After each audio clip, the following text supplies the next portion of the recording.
What does a human know the least about? About himself and the power hidden within him. The power that can not only prolong the life of the human body up to 1,500 years, but also give eternal life. What kind of power is that? Why don't people know about it? How can you learn to control it, live your life happily, and conquer death? The power of God is hidden in a human. Its squandering leads to misery and death. Why is its important role hidden from people? But at the same time, everyone is literally after it. What discoveries in physics has the discovery of this power led to? What new horizons will open for all humankind when people are able to unite this power and channel it towards creation?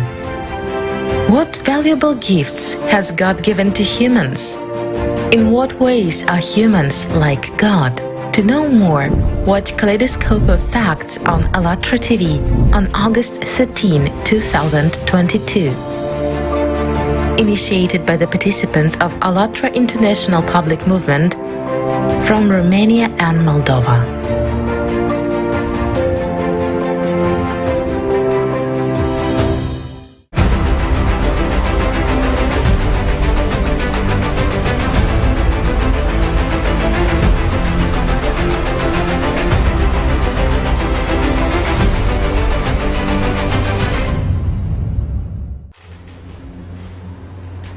Здравствуйте, дорогие друзья! Greetings, dear friends. Indeed, if you want to hide something well, put it in the most visible place.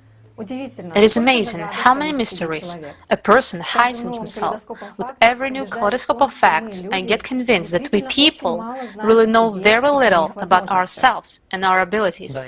Yes, Elena, you're absolutely right. And it shows that we still have a lot to learn about ourselves.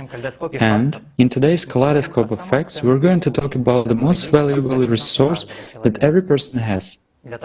In order to understand this topic in a different way, we have talked to experts from different fields: scientists, priests, psychologists, magicians, hypnologists. We express our gratitude to them for sharing their knowledge and experience with us.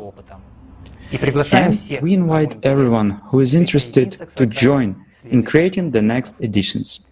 Today's Kaleidoscope of Facts, organized by participants of the ALLATRA International Public Movement from Romania and Moldova, together with international team, we make a live broadcast on thousands of streaming platforms with a simultaneous interpreting on 17 languages. In our research, we lean on the videos with participation of Igor Mikhailovich Danilov and books by Anastasia Novakh. Elena, did you know that attention is more important than a gift? What do you think that is? To answer this question, we have to look beyond the quantum limits of our reality and figure out the forces that people feel more than they know in practice. Have you ever noticed that we are always seeking the attention of loved ones, friends, co-workers, and just passersby? We get other people's attention by using all kinds of tricks, but there are also many among us who are professionally engaged in attracting attention to themselves.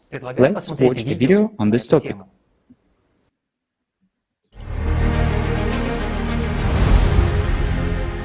What do all these people have in common? They are attention hunters. Our attention. They are ready to do anything. Change their appearance, shock with outrageous antics, rebel, and even risk their own lives. And all this is for a portion of our attention. But what do they need it for? Why do they need our attention? What makes them do such reckless things? Any movie is made for the audience, and while we pay, any movie will be made for us, as long as we pay. But the point is what we pay with. Have you ever heard of vampires? those who take life. Attention hunters are energy vampires. But the point is that they take life on an invisible level. And the worst thing about it is that we give our life to them voluntarily. Do you still think these are only fairy tales? Well, then watch this. We start imitating them, copying their bad deeds and vulgar, vicious behavior. By putting our attention into their image, we lose our life. It goes away through them. Do we not need our own life? Do we have unwanted years of life? The price for this is too high. Only when we know the truth can we protect ourselves and save our life.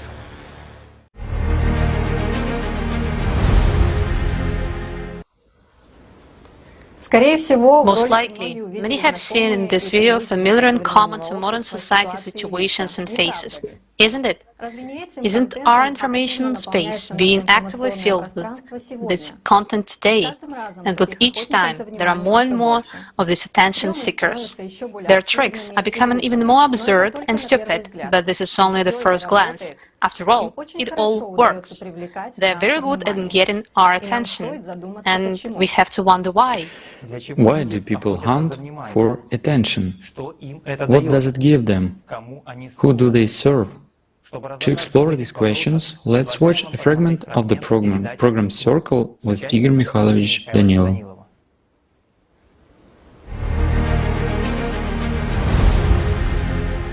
You know, I also remember that he once said that if a person has learned to steal a lot of attention and he suddenly finds himself in an environment where there are no people, the system will come to him anyway in order to get the same amount of attention. Definitely, but this time it will take away his. Precisely from him.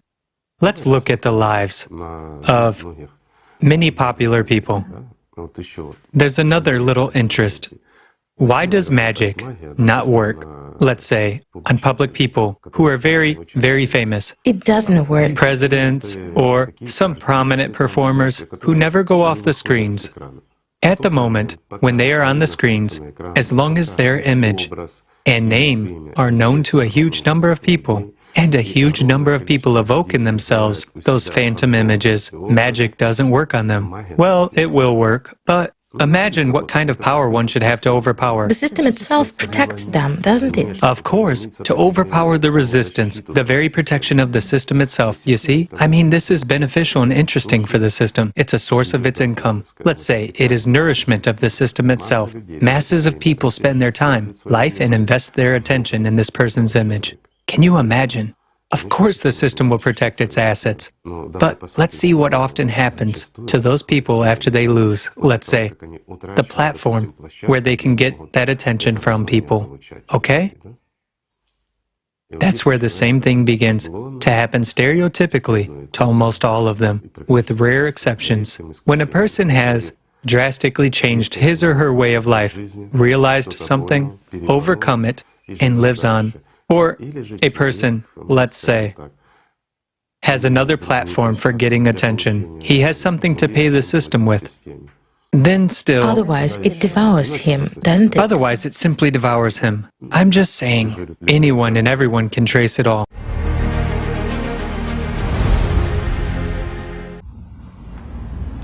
Thank you, Igor Mikhailovich. So attention is a power which has a great influence on our lives, and it's very important to us. What does the word attention mean? Perhaps there are interesting facts in the etymology of the word that indicate the value of this resource. Ksenia, you have the floor. Thank you, Elena. Greetings, dear friends. Now, let's look at the etymology of the word in different languages. First, let's divide the word attention into two parts. Then we have, in Russian language, внимание, attention, has two parts, вни and mania. Внимание, внимана, внеума, outside of mind. Meaning that something that is not connected in the mind that is outside of our mind, outside of consciousness. The English word attention comes from the Latin attentionem, which means attention, attentiveness.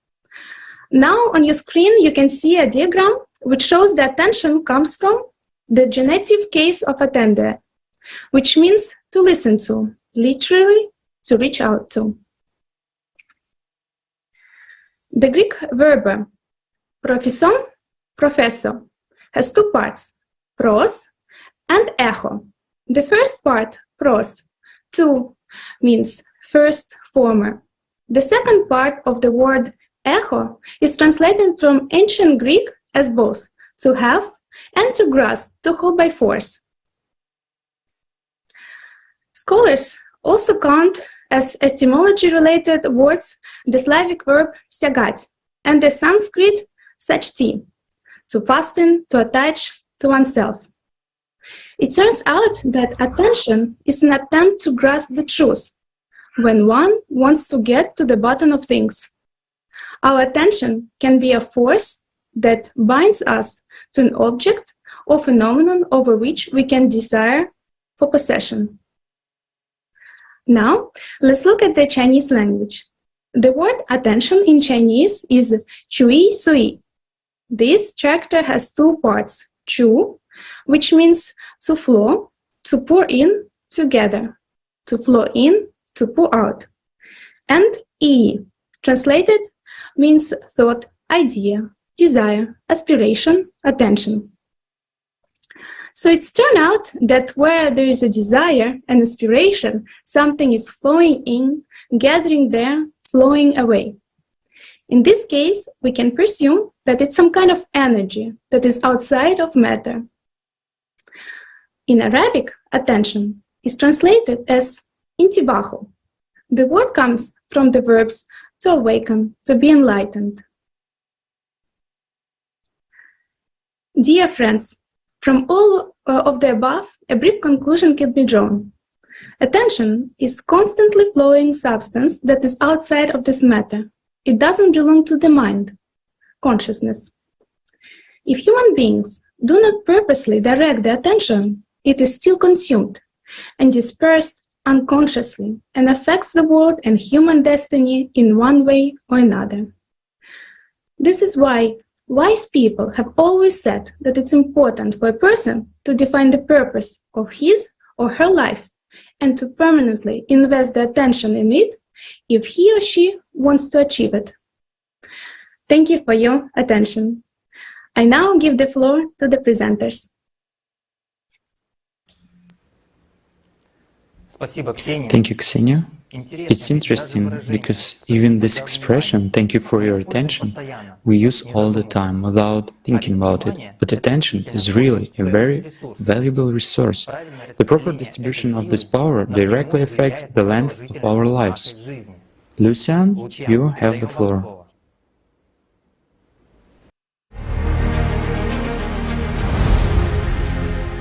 Hello, dear friends. Did you know that a person should live dozens of times longer? Even the life of long livers is not the limit compared to the potential that is inherent in each of us.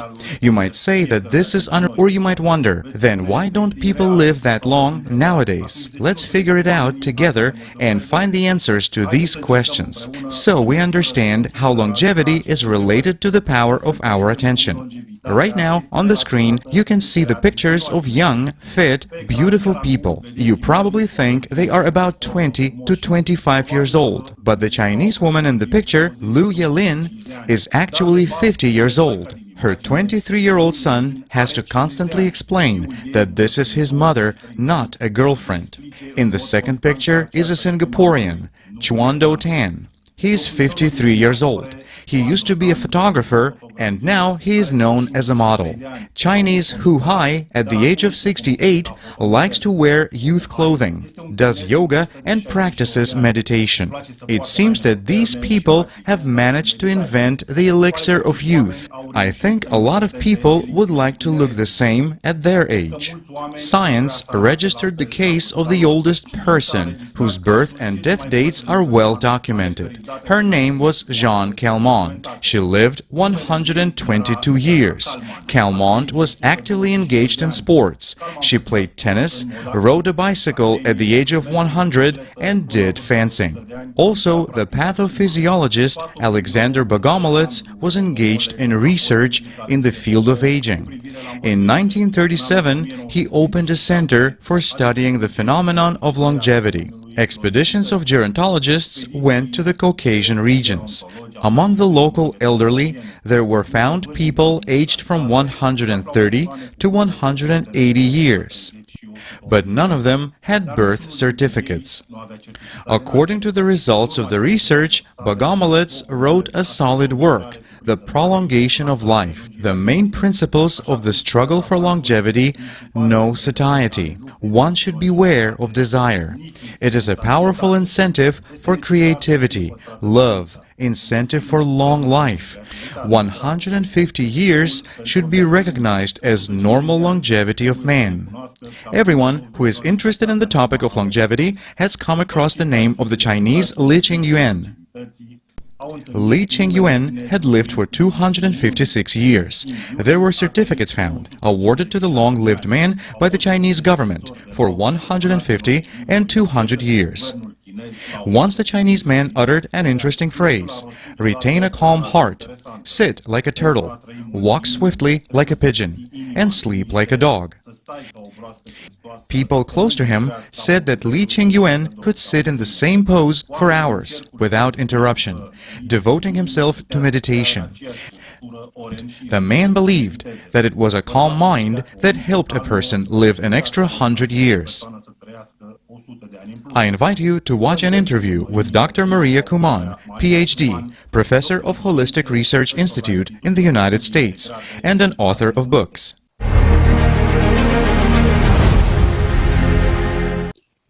If you look at the Bible, starting from Adam and Eve and going all the way to Noah, all the people live more than 900 years.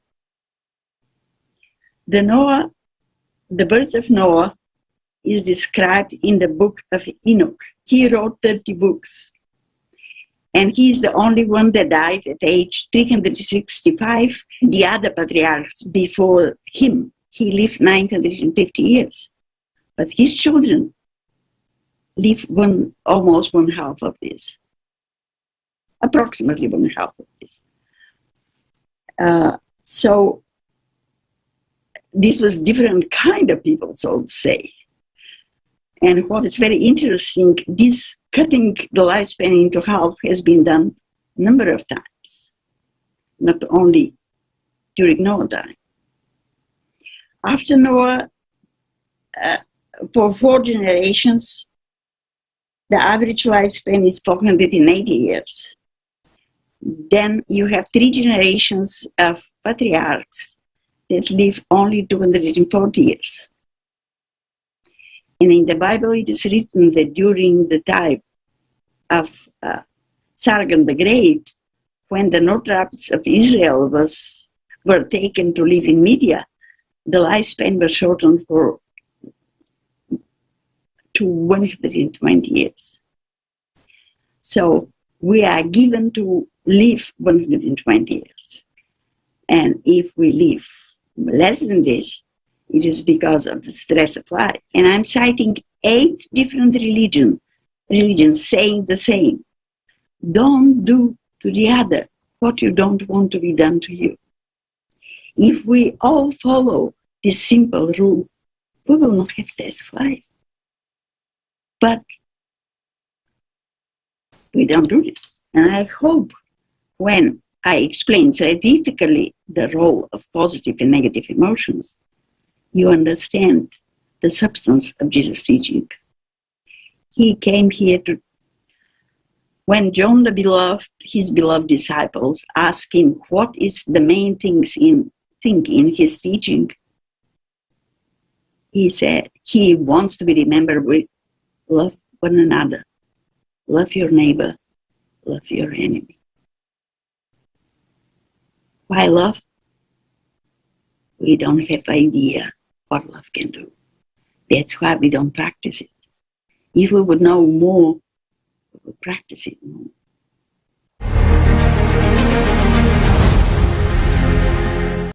Thank you for this insightful information, Maria. We will hear more about the role that positive and negative emotions play in our lives from the next speakers. But for now, let's continue our conversation about how long a person can live. In the Bible, in the Old Testament, we have also found information about long livers. In ancient China, there is also a legend that says that a man named Jian, also known as King, had lived for more than 800 years. By the end of the Yin dynasty, Peng Zhu was already 767 years old, but he did not look old and infirm.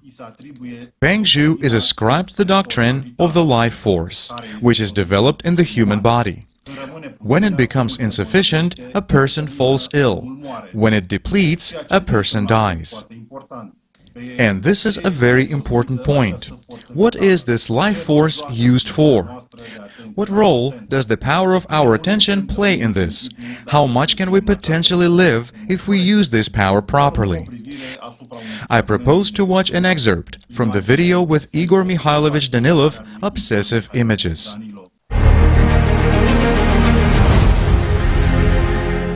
As the ancients used to say, God allotted every human with a lifespan of at least 1500 years.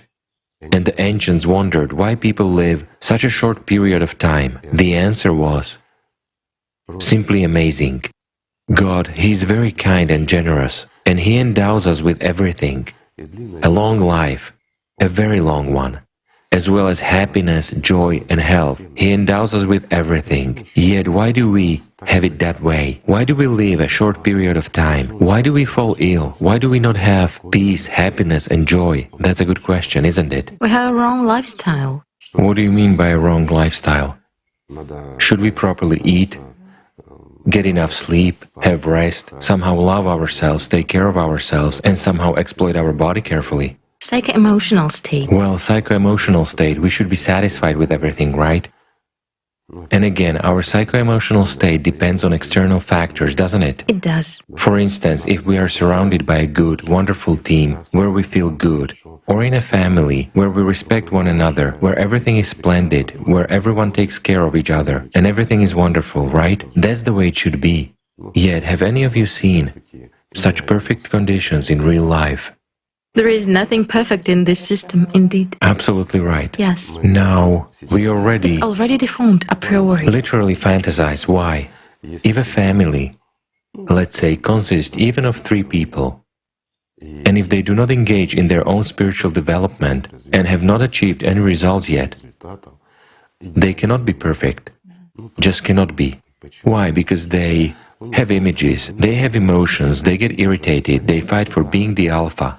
There is confrontation and everything else all the time, just like in any group, in the literal sense of the word. Even a child tries to dominate and fight for our attention, the attention of adults. This is already an attraction of attention, even if we understand everything. We pay attention to him, we know exactly as much as his imp is supposed to have, so that it grows. And so on. I mean, we are literate, intelligent and spiritually mature, while a child is unstable. He's already unstable. He already creates a lot of provocations. And he lives by images. Does anyone teach our children to properly develop? Nobody teaches them that in the consumerist format. This is really so. A child is left guideless, isn't he? So he tries to freely fantasize, especially during the first 5 or 6 years before the primary search. It is even pointless to do anything. Let's just look at how children grow up, okay? After all, they have games and fantasies, they talk to imaginary friends and everything else, so they spend a lot of that An imagination. which would be useful for us over the years, meaning their lives. On imagination, they create a lot of things. Why? It is exactly secondary consciousness that, while developing, learns to manipulate personality. Everything is very simple. A human is the only being in this world that is able to bring an illusion to life. After all, animals do not and cannot do that. Yes, more developed animals also think by means of images. They have primitive thinking, but they don't have the imagination which humans have. Why? A simple question. because they don't possess that which really gives life. A human is in some way, well, that's wrong, but in some way a human is godlike because there is a part of the spiritual world in him. What we should spend, let's say, on gaining life, we spend on bringing images to life in our heads. No one thinks about that. While in reality, images are not a product of our brain. No. Images are generated in our brain, and we can see them with, say, our inner eyesight, right? Anyone can see them. A simple example, when we fight for dominance in a group, and there is some competitor, or we try to win someone, youth, love, and everything else, a boy wins a girl or a girl wins a boy. What's going on? Constant talking, constant communication, feeding with the image of that person.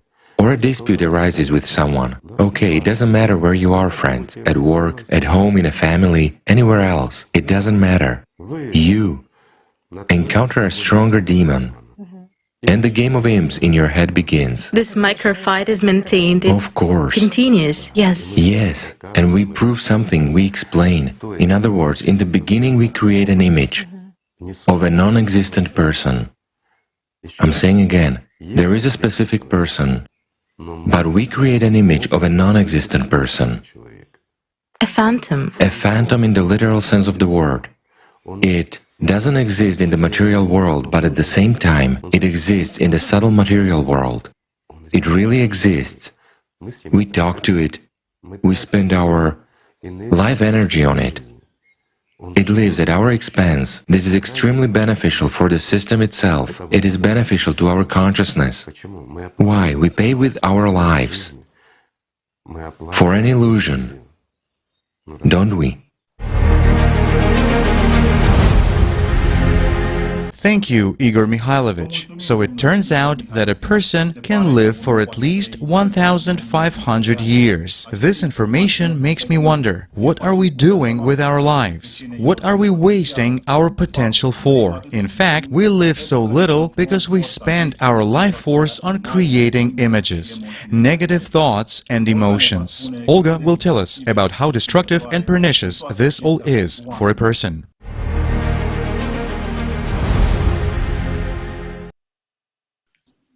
Good afternoon. Thank you very much, Luciano.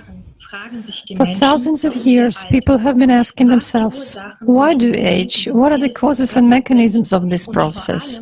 And most importantly, is it possible to reverse aging? Nowadays and lately, it's becoming increasingly clear that scientists that the rate of aging depends on a complex interaction of factors, from biological to social ones. Authors of numerous studies are unanimous that thought and human thoughts and emotions have the main influence on a person's state of health and the rate of aging. Elizabeth Blackburn, the Nobel Prize winner, and psychologist Elissa Apple came to the conclusion that aging is a dynamic process that can be accelerated or slowed down. Scientists claim that a person's mental patterns can harm telomeres, an important part of cells' DNA. Telomeres form caps on the ends of chromosomes where our genetic heritage is recorded. They may be compared to the plastic tips on the ends of shoelaces that keep them from unraveling. In the process of cell division, protective caps wear out. Short telomeres are one of the main causes of aging of human cells. According to Dr. Blackburn's theory, they can lengthen and thus slow down aging. Telomeres' length is greatly influenced by a person's lifestyle. This is due to the fact that telomeres don't just follow the commands given by the genetic code, but they listen to a person and his body responds to external factors. I suggest us watching a video. if we are sick, it's just because we are putting the negative thinking inside of us, and those cells hear it and capture those vibrational energy, and it's harmful for the cells in our body. That's why we have diseases. So when we are conscious about that, then we can change our mindset, and we take the garbage out and put back the positive thing into our mindset. Then we can switch that and we can cure from those diseases. So when we can control our thinking, our emotion, that will help our cells in the body control themselves too. And if we are feeling frustrated all the time, or we feel stressed all the time, what happens is we are putting garbages, those feelings, into our cell, and it will harm our cell, and we'll say, oh, why am I like this? Why am I having these diseases? Well, it just happened like 20 years ago down the line, that you're feeling a frustration about something. Your brother-in-law just did something to you, and you keep it inside of you until now. 20 years ago that happened, and you keep it, you bring it into now. That's what happened. You just keep those garbages of negative thinking inside of you, and that's what happened to the cells in your body. And that's it. So usually people just talk about what they don't want instead of talking about what they want, right? And the law of attraction just works both ways. Either you want it or you don't want it. So that is where people, when they are sick and they start thinking about their sickness, they will get more sick, right? And the people who are sick and they are lively, they are joyful, they are happy, and they just go with the flow, those people have more chance to recover from their sickness. And that is why the law of attraction is just working for them like that. And that is what happened. And when we understand about that, we can manifest anything in our life.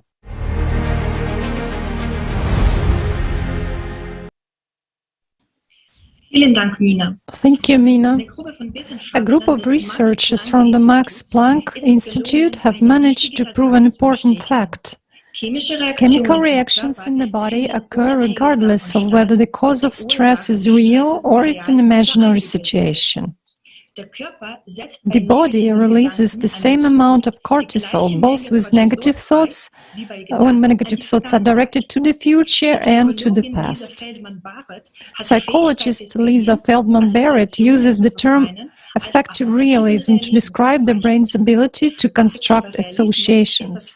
Affective realism is the phenomenon of experience, what we believe in. It is the focus of our attention that determines our reality.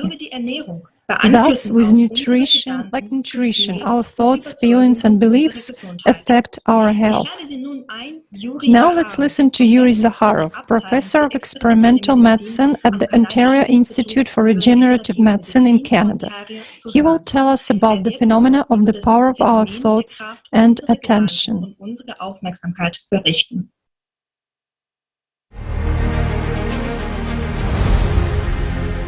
Scientists have been studying this phenomenon for a long time. At one time, in the 1990s, we conducted an experiment at the Brain Institute. It was a special, closed at that time, laboratory, where the main question was posed: whether this phenomenon exists or not, whether it works or not. It turned out that yes, it works. Yes, it does exist. But we were not the first at all. We can recall, for example, Ellen Langer. She is the most classic psychologist. She was the first woman psychologist, I guess from Harvard, who did very unusual work. Later, she wrote a book and thus made history. What did she do? She conducted a very remarkable experiment. They took a non-operating monastery and locked up a large number of 75-year-old people there.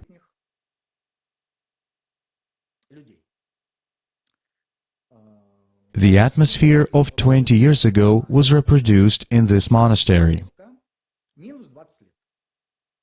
Meaning, there were newspapers which told about that time, TV receivers of that time, shows of that time, music on the radio of that time.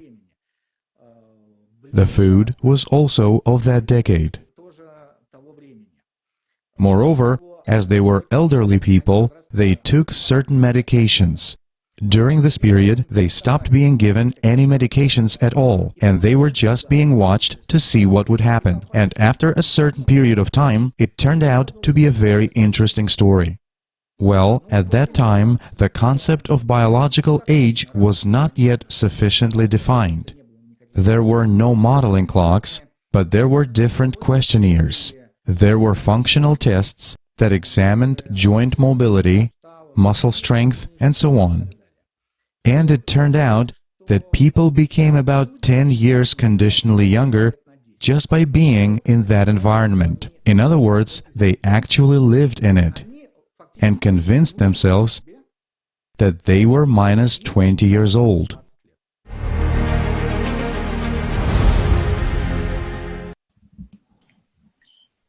Experiment by Ellen Langer once again confirms that our health and longevity depend on our perception of the world. In order to get rid of negativity in our life, it is enough for us to redirect attention. The scientists emphasize that positive thinking is the most effective action to improve a person's psycho-emotional state. An optimistic attitude towards life reduces stress levels, strengthens the immune system, and thus prevents the development of diseases. The book ALLATRA says, "The most interesting thing is that if you start to simply ignore bad thoughts and emotions, which surge suddenly, and you intentionally focus on something good, for example, on good thoughts or a good deed, then with time this negativity retreats, as if this state has never existed at all. And if you give in to a bad mood, begin to feel sorry for yourself, and so on. In other words, if you give your attention to negative emotions, then this state only gets worse and starts to live inside you, or rather to poison your life like a parasite. It is worth mentioning that among the factors that influence both mood swings, hormonal fluctuations in the human body are also taken into account. And do you know how long does the hormone action last in us? Exactly 90 seconds. In other words, after a hormonal surge subsides, there is an investment of our attention into a negative emotional outburst. Suddenly, a 90-second irritation escalates into days or even years of anger, resentment, and frustration. In order to learn more about the impact of thinking on the human body, let us watch an interview with writer Maria Kuhlmann, PhD professor at the Institute for Integrated Studies in the United States of America.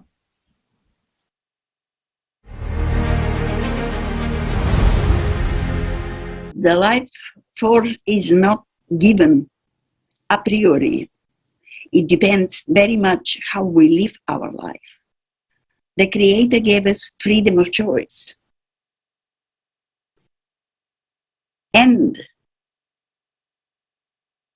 if we experience positive emotions, our life energy goes up. How I can support this statement? In Russia, Shkatov developed equipment that allows him to measure the spinning of the aura. Aura is our spirit. He found that when we experience positive emotions, the aura spins clockwise. And when we experience negative emotion, the aura spins counterclockwise. I did measurements myself. I started with measuring the intensity of the aura, and I found that the aura is brighter when we experience positive emotions, and the aura is dimmer when we experience negative emotions. I wanted to have more precise measurements in numbers that tell me in details what is going on. And I found that when we think, it is even enough just to think positively for your energy to go up, or when you think negatively, your energy goes down. When people think about the happiest moments of their life, their energy is not only higher, it is better balanced. And perfect balance means perfect health. So if you want to be healthy, you would better think positively. You would better think of yourself as being happy. When you think negatively, the energy, not only the energy, the body, the energy goes down, but it becomes more uneven because the genetically inherited weak organ drops in energy maximum. And in this way, when you think negatively or experience negative emotions, you are making a step further to the disease of this genetically inherited weak organ. And our aura spirit is nonlinear electromagnetic field. And nonlinear fields have, I explained, when water runs in river and the bottom of the river is smooth, it is linear, the movement of the water. But if there is a stone, the water needs to go around the stone, it becomes nonlinear. And behind the stones, you have two vortices, one spinning clockwise, that is called vortex, and the other spinning counterclockwise, that is called antivortex. Now, with in physics, we have the rule of the right hand, folded fingers of the right hand.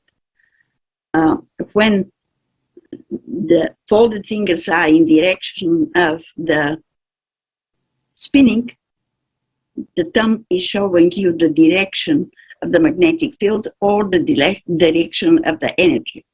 So if you put folding fingers in direction clockwise, the thumb is showing down, which means clockwise spinning are vortices, and vortices suck energy. Antivortices spin counterclockwise, and they emit energy. So it turned out that when we experience positive emotions or think positively, our aura spirit is spinning clockwise and sucking energy in. That's why our aura is bright. And that's why we are saying we are in high spirit. When we think negatively or experience negative emotions, the aura spins counterclockwise and emit energy. That's why we are in low spirit when we experience negative emotions or just think negatively. Very simple and very logical explanation. So God gave us the freedom of choice. And if we choose to be positive, loving, forgiving, and helping others, as Jesus was teaching, our energy goes up, life energy goes up, and our lifespan is going to be longer, healthier, and happier. If you experience negative emotions or just think negatively, you are losing energy and you are shortening your life. So that's how it is given. It is not a priori given. It depends on the way you are living your life. And this way depends on your choice. When people think dominantly negative, they will have dominance of neurotransmitters related to negative thinking or negative emotions. That's why they are chemical imbalance. But at the bottom of this is emotional imbalance. And that's why when they try to correct this chemical imbalance, temporarily they can have success. Later on, the things drift the way they were. In 80% of the people, in 80% of the cases, the people go back to drugs because their way of thinking remains the same. However, if these people who feel miserable, by the way, because of their dominant negative thinking, if they understand where from their misery comes, it comes from negative thinking, and start to watch how they think, oh, this is negative, I'm not supposed to think negative. if they change their way of thinking, they will be different people. They will be happy people. They will not need hallucinogenic drugs and alcohol to make them close to normal or well.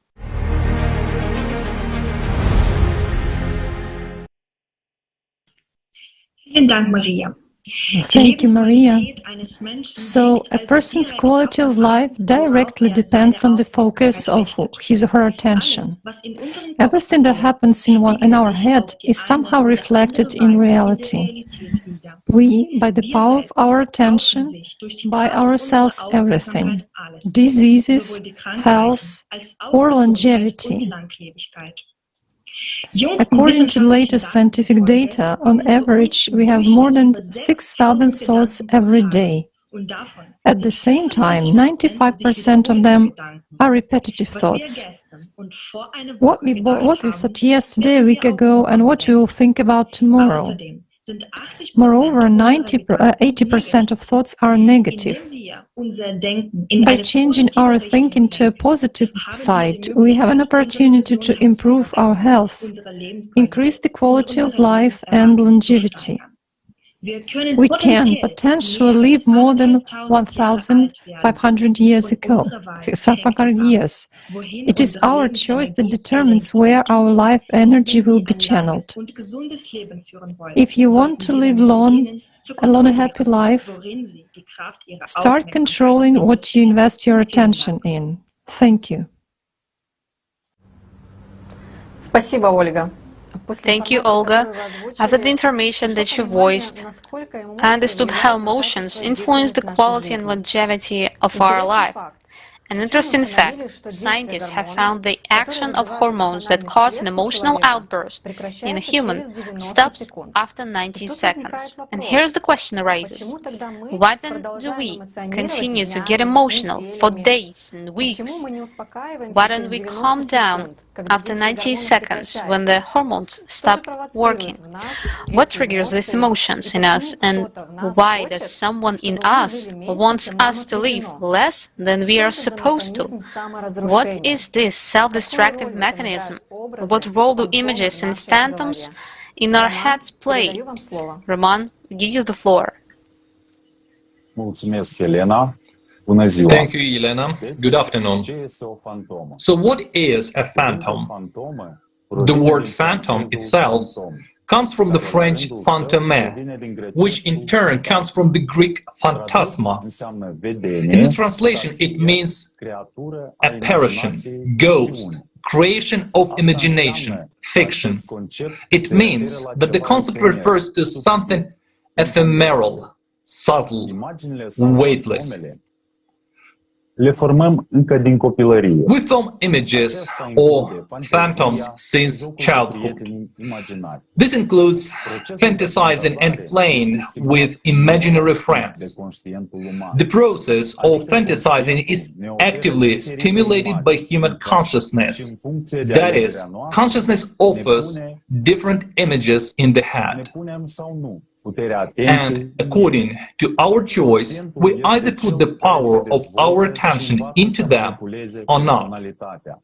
Consciousness develops and learns to manipulate personality with images, because one's energy is channeled through images and phantoms into consciousness, and this is its main and only nourishment.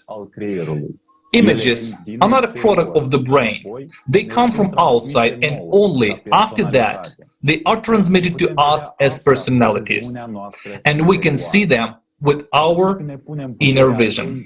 When we put the power of attention into the image of a character from a movie or just a person in our head and have a dialogue with them, we create an image of a non-existent person. A phantom. The phantom does not exist in the material world, but at the same time, it exists in the world of subtle matter. It really exists. We talk to it in our heads, spend the energy of our own life on it. It lives at our expense. Human is the only being in this world capable of animating an illusion. As the power of attention is invested, the illusion becomes a reality already in this material world. Anyone can create a phantom just by making a mental effort to do so. For example, you begin to remember your summer vacation at the sea, recreating in your mind the setting that surrounded you. By such a mental action, you create your double, which will arise precisely in that very place, near the sea, and will feed on your energy of life. A phantom can be defined as a local clot of something, a clot of energy, a clot of information, an energy information structure. Two types of phantoms can be roughly defined. Static phantoms, which exist independently of a person, but are manifested at the moment of observation. As a rule, static phantoms are attached to a concrete place, ghosts and apparition. Dynamic phantoms that are formed by a person's consciousness, thought images. There is a popular Tibetan practice called tulpa. Tulpa is a visible and even tangible platform phantom. Tulpa is a visible and even tangible phantom that is created by the imagination and willpower of its creator. In 1915, in Tibet, a group of 20 monks tried to imagine the phantom in their heads. They meditated so hard that the phantom appeared out of thin air. Let's see a video of how it works.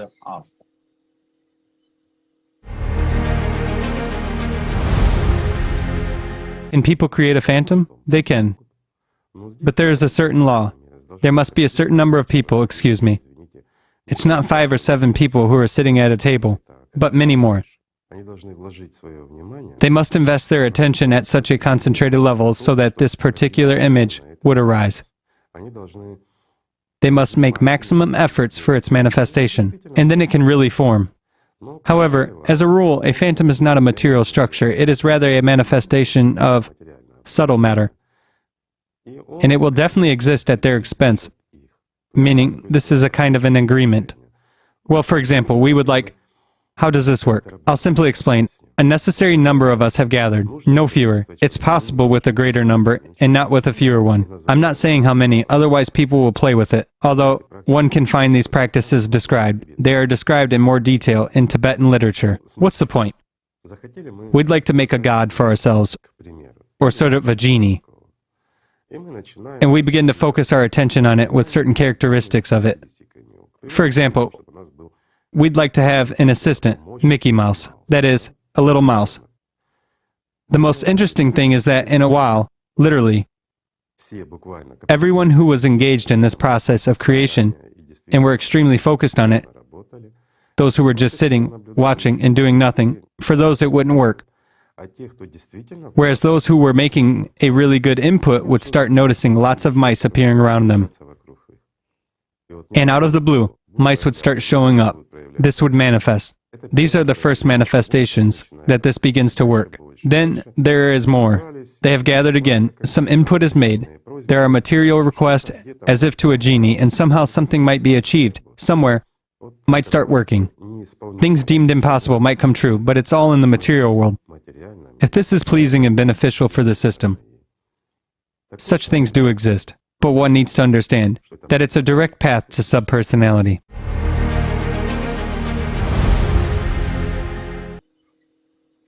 Thank you, Igor Mikhailovich, for the valuable information. Indeed, in order to create a phantom, a person spends his life energy putting attention into the image, thinking over all the details down to the smell and structure. The phantom is closely connected to its creator and feeds on his energy, and its continued existence will depend only on the host. This creature is capable of interacting with all 5 human human senses. I suggest watching an interview with the biologist Sergei Maslobrod.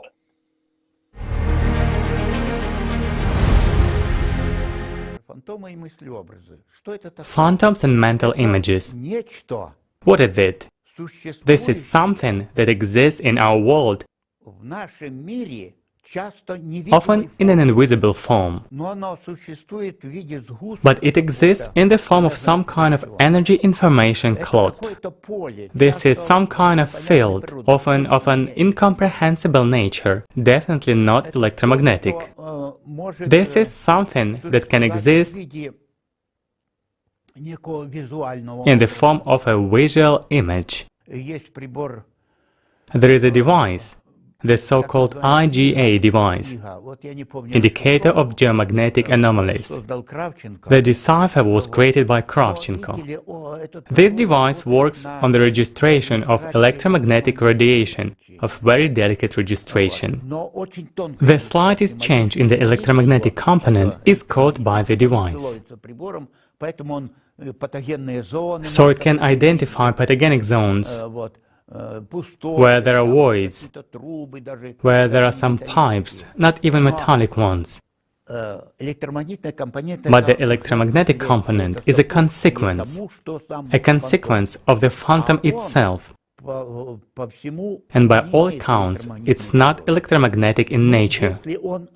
Well, if it hangs in the air, if it passes through all sorts of obstacles, if it moves around instantly, you can place it, transmit it over a distance. There is no electromagnetic component. I've already said that. But it does disturb the environment during its action. And the environment is usually an electromagnetic unit. It also has its own personal lifetime. That's their peculiarity of existence, self-existence, self-organization. And in some cases, if it is initially powerful, it can even improve itself, life on its own. There are such techniques when powerful psychics created, like that woman who gradually made a phantom. I read, I do not remember her last name, she was a powerful psychic. She created an assistant. She materialized it. So the one she created was a homunculus. It was like a servant. It understood that this person gave birth to it. So she could kill it too. So it had to either escape or encroach on her life. And she felt it, the author. And it turned out that this homunculus had become dangerous to her, no longer an assistant, because it had developed a kind of consciousness. Consciousness itself is universal, spread throughout nature and on every level, everywhere, and even in plants, and in a human everywhere. And so it emerged, formed within it, because there is a structure where it can fit in. And so it understood that, and when she understood it, she tried so hard to destroy it, eliminate it, because it became dangerous. And such things also happen. First, it's fine, then it gets its consciousness, and it's against it. You create a phantom, then you give the order, go away, or you're dead. That's the mental order, that's it. The dissolution takes place. That's the kind of thing I tried to when we were studying the aura of a human. Then I sent him something. You will feel fine. The device immediately showed something. And then I removed that. There is a return, amazing. I haven't dealt with it in detail. But there is the very fact that such actions are possible. This world is driven by the thought. Not just our thought, but some global thought. So diverse and inconceivable and fascinating. And we don't know who we are here at all.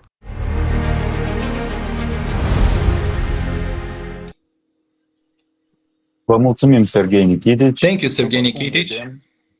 As we see, it is easy to get involved in an unpleasant story with phantoms, but it is not always possible and sometimes very difficult to get out of it. Professor Chernetsky has proven experimentally that the double emitted by a person has many characteristics of living objects. For example, mass and density. And there is also a biofield around him, which is registered by devices. Professor Chernetsky repeatedly recorded mental images created by the human brain with the help of an electrostatic sensor. In his article, Energy of Emptiness, he said, if we create a mental image in any place, for example, in the corner of the room, then the device will fix the covers, aura of this phantom. But if we mentally blur this image, the covers will disappear. The device will not show anything. Let's watch a fragment from the video with participation of Igor Mikhailovich Danilov. You can conduct the following interesting experiment, friends. For example, start thinking tritely. That's simple. You know, we think a lot anyway, and we still create a lot of images. So let's make good use of it. Start thinking about something big and heavy. For example, a suitcase loaded with stones. Pick any color and size you like, but recall it 20 times a day. Just think about how you lift it, how you carry it, and you will see how much energy flows out of you. Why? After all, it's in your thoughts. You don't carry it physically. You merely imagine how you carry it, how you lift it. When you go to work, take it with you mentally. You will even come to work and feel tired. Those of you who do not want to, friends, don't do that. Let it be a joke. But for those who don't believe and want to experiment, please experiment, but treat it conscientiously, with full responsibility for the purity of the experiment.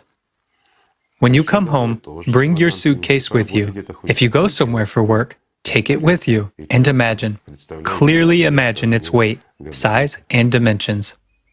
And you will see what your imagination is capable of at the physical plane. That's how our life disappears. Yet, we create phantoms, images, we argue with someone, talk to them, and all this is sort of not real. It's not real. It doesn't give you anything here in this material world. However, it really and seriously takes your life and your energy. So, is it worth carrying that suitcase?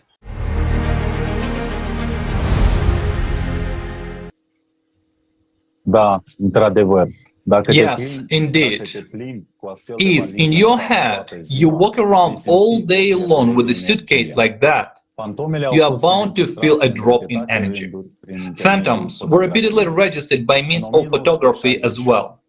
In 1968, Ninel Kulagina illuminated the photographic material with her thought. In 1996, the newspaper Anomaly published an amazing picture. It depicts the researcher of the Tunguska meteorite, Mr. Zoltov, and the phantom of Ninel Kulagina, a famous psychic. This picture was made by the husband of Ninel, Viktor Kulagin, who recorded the results of the experiments with his camera during the tests. He recalls, during a break, someone from the team asked Ninel Sergeyevna, try to send your flow, your energy, your aura towards Zoltov, and we will try to take pictures. And that's what happened. The phantom of Kulagina appeared behind the Zoltov's back, which she continuously sent towards her partner. This picture graphically shows that a person can control his phantom at will, deliberately sending to it the selected point. And now, let's watch a fragment from the program Obsessive Images with the participation of Igor Mikhailovich Danilov. Igor Mikhailovich. And there is also the following question. For example, a person has created some images for himself and he understands that this is bad. Guys ask the following question. Is it possible to get rid of this image completely? Is it possible to simply erase it from memory, from consciousness forever? To format it as a memory? Yes, to format it. It is possible to format memory. We understand that it takes time to get rid of an active, strong image of, let's say, the phantom which you have created and which already dominates you. In order to get rid of it, you need time and effort. But the question is whether you'll get rid of it forever or not. Of course you won't. You can deactivate it. However, you cannot eliminate it completely. And it will still exist and will still eat your life. But not as actively as it ate when it was active, right? Yet, what did it eat? It ate a person, the one who created it. Therefore, my friends, you know, the main thing is not to be a meal, even for your own imagination. And everything will be fine, right? Right. Well, that's how it is with the images. You do not notice how you become a dumpling. So, it is possible to format memory, but you'll never get rid of an image, the one that you created. And you will be feeding it exactly as long as you exist in the body here. And your prana, or life energy, let's say, will be distributed to this image as well. The question is whether it will be active or inactive. Well, some people will say, that's unrealistic, it is possible to get rid of it. What are you telling us, my friends? In this case, we are telling absolute facts that have been confirmed by numerous experiments. Do you doubt it? Experiment. All you need is a good hypnotist, your consent, and you will see how many things will pop up even from your childhood. Merely that. Do the images which a child creates disappear anywhere? No, they grow up together with him. And this way, we give rise to a legion of those who live instead of us. That is why, out of the 1500 years which we are supposed to live, we live for a very short period of time, because so many entities live instead of us.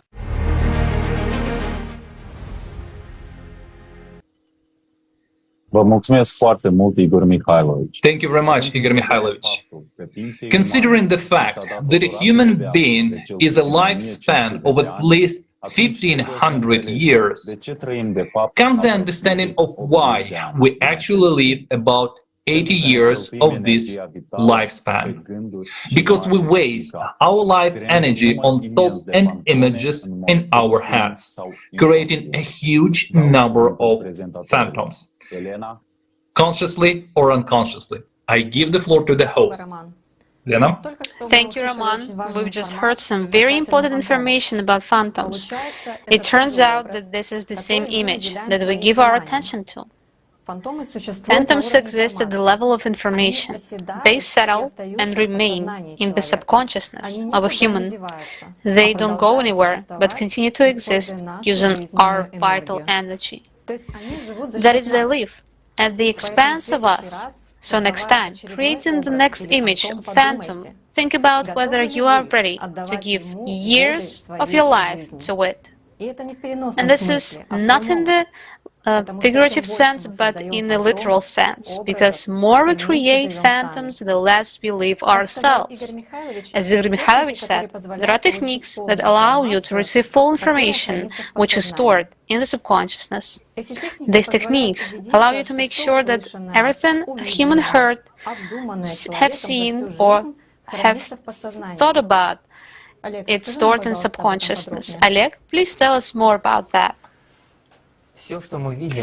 Everything we see, or rather everything that comes into our field of vision, whether we pay attention to it or not, warning. It's attention. And it all continues to exist in our consciousness at the level of information down to the smallest details. Many will have doubts and think that it is not that true, that a person cannot remember everything, much less down to the smallest detail. Many will say, it's impossible because I don't even remember what happened yesterday, and you say, that information is stored about the whole life? You know? This raises questions for me. Why don't we remember much? Why does consciousness store all information, but at the same time locks it in subconsciousness and gives a person only a microscopic part of what is already stored there? And what is consciousness at all, if it acts as it pleases and not as the person wants it to? Does consciousness have its own goals and interests? A familiar example, at school we were constantly cramming the multiplication table, formulas, this or that information during our studies. But when the teacher called us to the blackboard and asked us a question, then, as if by Murphy's law, the right answer did not come to our mind. There was a blank slate in your head, like everything was zeroed out, and it was like there was no information on the subject at all. Familiar, isn't it?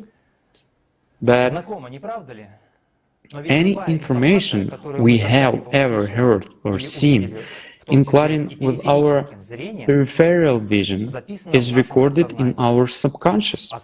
And our consciousness gives us not our memories themselves, but a distorted interpretation of them, memories of memories. It turns out that consciousness is something separate and acts as it pleases. It gives us information if it wants, and if it does not want to, it doesn't give it to us. But why? There are techniques which prove that all information continues to exist and is stored in our subconscious. For example, this is the technique of hypnosis. Let's listen to a specialist who will tell us what hypnosis is and about his technique of putting a person in a trance state, altered state of consciousness. Andrei Nikolaevich Polyakov, you have the floor.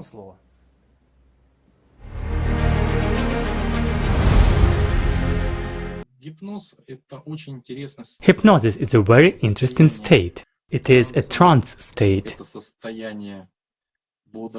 a waking state, a dream state.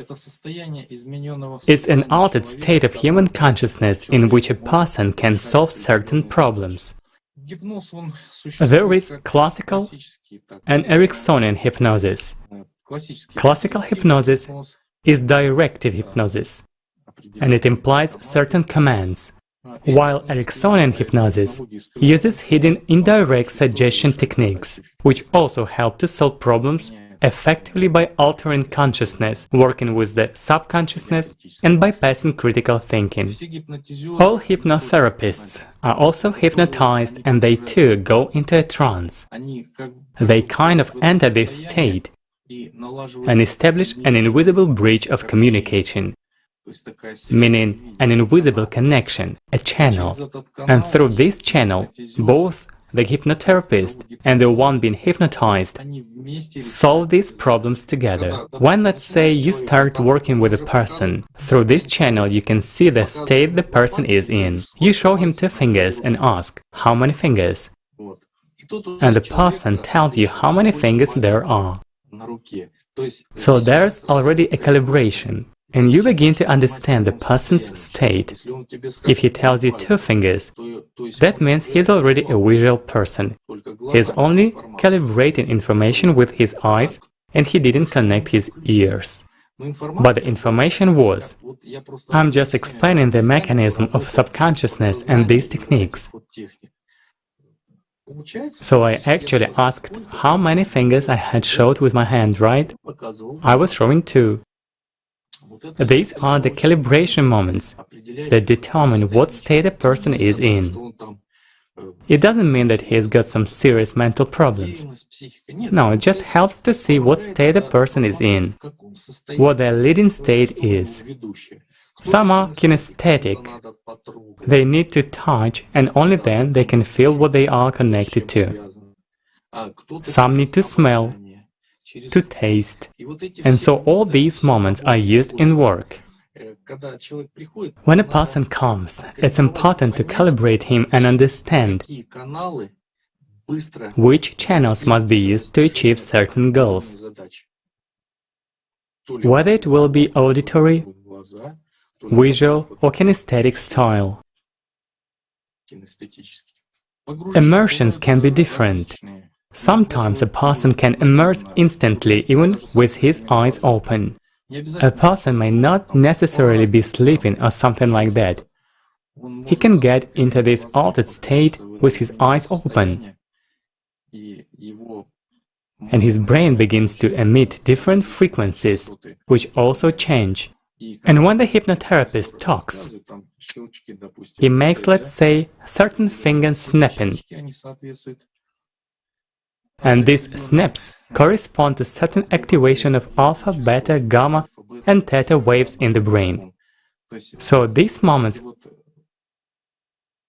are also important.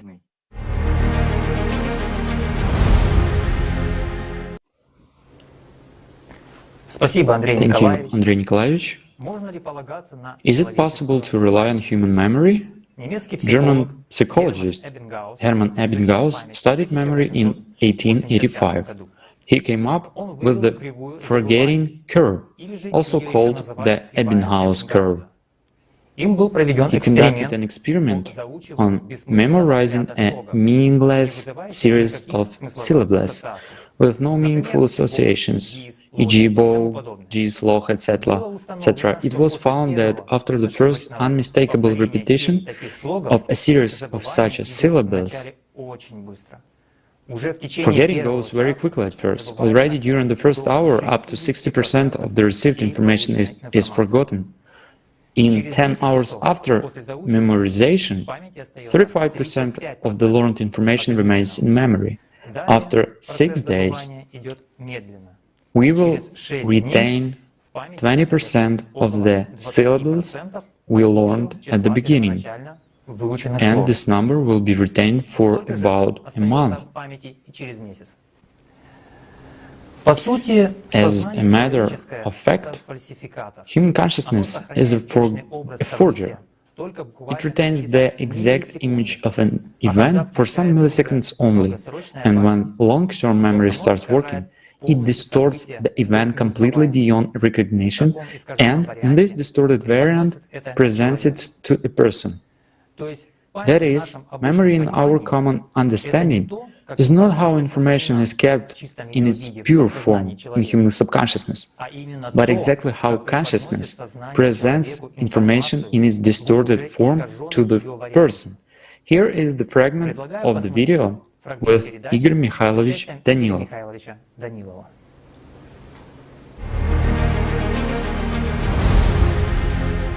If a person is put in an artificially triggered trance-like state, meaning hypnosis, then the person can basically recall literally everything that he heard, everything that he saw. Let's give such a simple example. We've tried to recreate this before. We placed the person and told him simply to stand for 15 minutes. While a stream of cars was passing by, we said, "Watch, a car should be coming," and told him the plate number. When he drives by, you will wave to him. Well, we made up the plate number. Well, at the time when we conducted this experiment, pardon me, there was no such traffic in Kiev as nowadays, of course. Well, dozens of cars passed within 15 minutes. For the experiment purity, the reason why it was precisely 15 minutes, because video cameras weren't like those today, guys. A reel of film was enough for 15 minutes of recording. And down the road, Andreevich recorded on a camera himself, meaning the entire flow of cars that was coming in his direction. He recorded all of that. So, after a while, we gave the person a week's break. Literally, a week later, my good friend and I put him in a trance-like state, and my friend started asking him elementary questions, colors of the cars, plate numbers, and so on. Well, there was not a single mistake. Taking into account that consciousness in its regular mode is unable to remember more than 3 to 5 of these. Afterwards, when he came out, well, when he was brought out of the trance state, we asked him to recall the cars. He wasn't able to. Why? Again, an intense flow of information is locked at the level of primary consciousness. If a person practices, he can memorize something, can expand it, but everything, to the slightest detail, is stored in our subconsciousness. Back then, it was fashionable to decorate cars with tassels. Well, maybe some of our friends remember such tassels were hanging, like on a rug, and people would hang them around the edge of the windscreen, like rocks. There were various trinkets in the car, including the number of these tassels. So a human's memory is immense.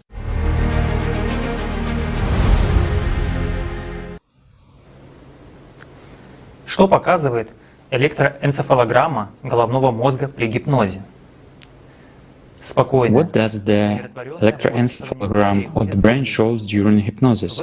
Calm, peaceful wakefulness changes to drowsiness, at which point the theta wave appear on the EEG. Fluctuations in the brain become slower and more rhythmic, with a range of 4 to 8 Hz. This condition is often referred to as twilight, as it places the person between sleep and wakefulness and allows him to see images, memories, and he appears to be awake rather than asleep. Theta waves are an indication that the person is entering a deep, altered state of consciousness, which, with subconscious dominance. Theta waves are the subtle boundary between consciousness and subconsciousness. Hypnotist Susan Foxley will explain how it happens.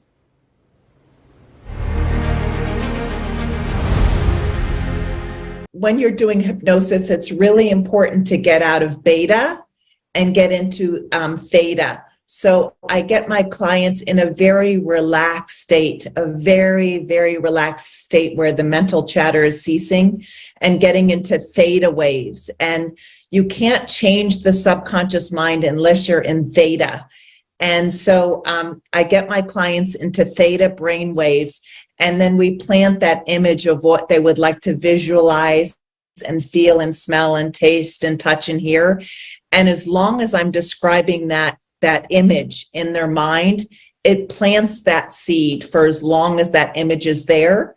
But it's like a TV station, you can change the TV station to another station. But that image, let's say you watched a movie last night on Netflix, and that image is still in your mind from last night, but you're making breakfast now. So the image is already, you've forgotten about it unless you want to go back and rehearse it again. But you plant those seeds in the recesses of your gray matter, and you plant it in your subconscious mind. And how you change the subconscious mind is through imagination and repetition. Imagination and repetition. So when I do hypnosis with my clients, I record it for them, and I tell them to listen to it at night before they go to bed for 30 days and keep using their imagination and repeating that image over and over again. Imagination and repetition.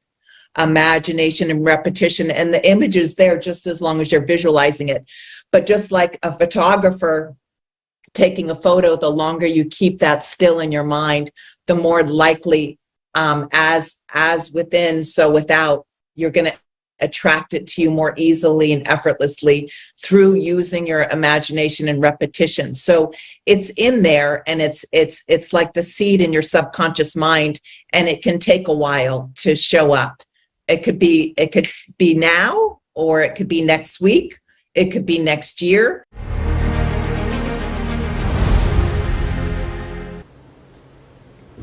Thank you, Susan. During hypnosis, the left hemisphere of the brain shuts down, and with it, the evaluation of the situation and the control of behavior. The person will fall into a right hemispheric or hypnotic state of altered consciousness. The right hemisphere is responsible for imagination, and here the hypnotist begins to impose and to transmit images. The right hemispheric state is characterized by the loss of the ability to critically perceive any information. Critical thinking, meaning the person's ability to question incoming information, including his or her own beliefs, is off. Theta rhythms reduce the action of protective mental mechanisms and allow the therapist's words to penetrate deep into the subconscious. At the same time, the statements made by the hypnotist are immediately recorded in the person's subconscious. I suggest watching this video.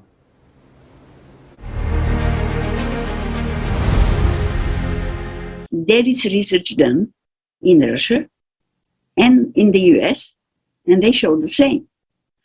During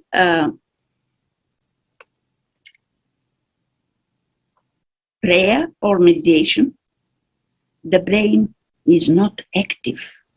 The brain is like sleeping. The only rhythm is the alpha rhythm, which is the basic rhythm of the brain. And this was done in Russia, that there is no brain activity registered during prayer or meditation. And research was done by Carl Pribram, who was a neurosurgeon and worked on brain the whole his life. He also found that during meditation, the brain is not active. Only alpha rhythm is present. Still functioning, but sleeping. Not dead, but sleeping. So, when you want to give us freedom of choice, the Creator put everything related with the spirit that comes from Him in the subconscious. And with the waves of the spirit, which is nonlinear electromagnetic field, what I found. And nonlinear fields have vortices spinning clockwise and anti-vortices spinning counterclockwise. And the chakras, that in Sanskrit means spinning wheels, is exact terminology. These are the alternating vortices and anti-vortices of the nonlinear electromagnetic field of the spirit. And because the spirit is nonlinear fields with waves, and three-dimensional images are created with laser waves, the recording in the subconscious is made with waves. And it is holographic in nature.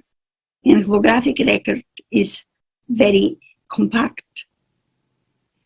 And I don't know why our scientists know, but our science is at the level we describe what we observe.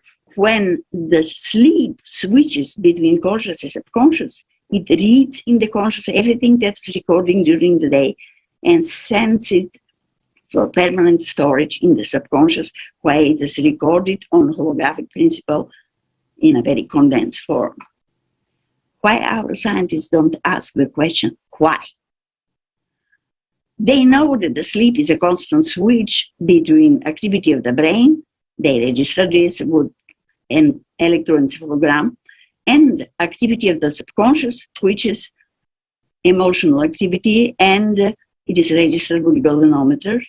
They don't ask why this is done. This is done to save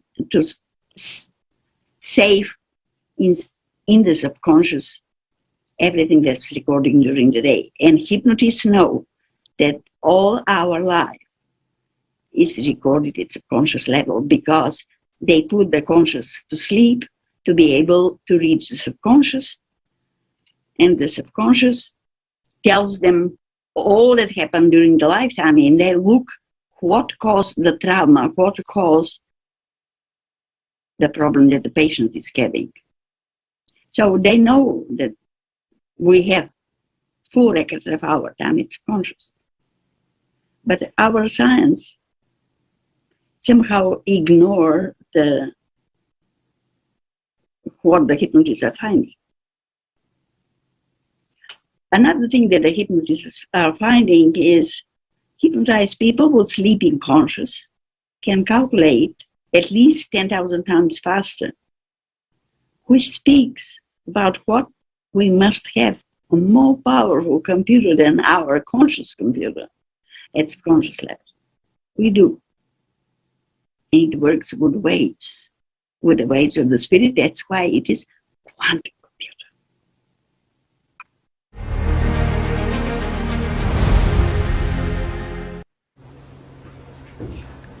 As we can see, all the information is stored in the subconsciousness, not only about the whole life of this personality, but also information about the past lives of people who preceded this personality. It's like a black box that records all the information of a plane online without missing anything. But how can such colossal amount of information be recorded and stored? Clearly, it cannot be done in material limited brain.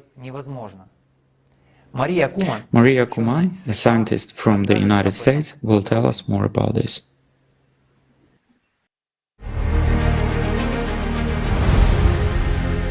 There is research done in Russia and in the US, and they show the same.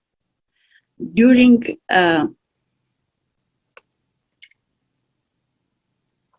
prayer or meditation, the brain is not active. The brain is like sleeping. The only rhythm is the alpha rhythm, which is the basic rhythm of the brain. And this was done in Russia, that there is no brain activity registered during prayer or meditation. And research was done by Carl Pribram, who was a neurosurgeon and worked on brain the whole his life. He also found that during meditation, the brain is not active. Only alpha rhythm is present. Still functioning, but sleeping.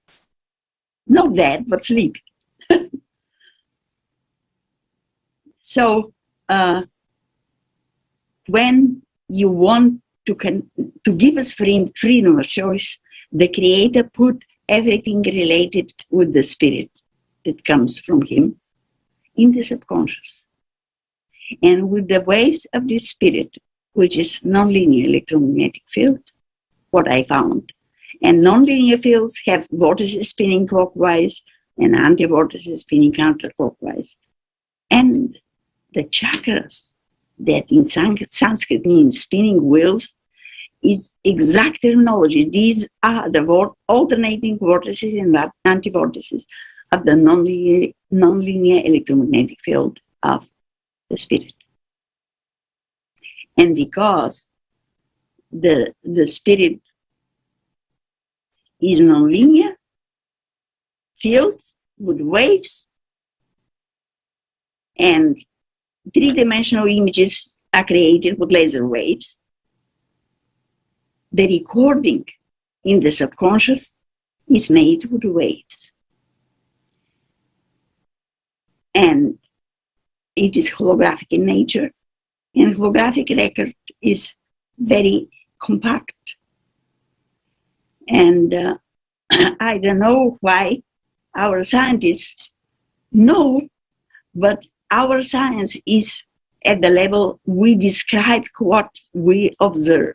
When the sleep switches between conscious and subconscious, it reads in the conscious everything that's recording during the day and sends it for permanent storage in the subconscious, where it is recorded on holographic principle in a very condensed form.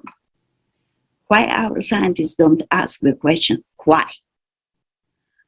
They know that the sleep is a constant switch between activity of the brain, they register this with an electroencephalogram, and activity of the subconscious, which is emotional activity, and it is registered with galvanometers. They don't ask why this is done. This is done to save in the subconscious everything that's recording during the day. And hypnotists know that all our life is recorded at subconscious level because they put the conscious to sleep to be able to reach the subconscious. And the subconscious tells them all that happened during the lifetime, and they look what caused the trauma, what caused the problem that the patient is getting. So they know that we have full records of our time, it's conscious. But our science somehow ignore what the hypnotists are finding. Another thing that the hypnotists are finding is hypnotized people with sleeping conscious can calculate at least 10,000 times faster, which speaks about what we must have a more powerful computer than our conscious computer at subconscious level. We do. It works with the waves of the spirit. That's why it is quantum computer.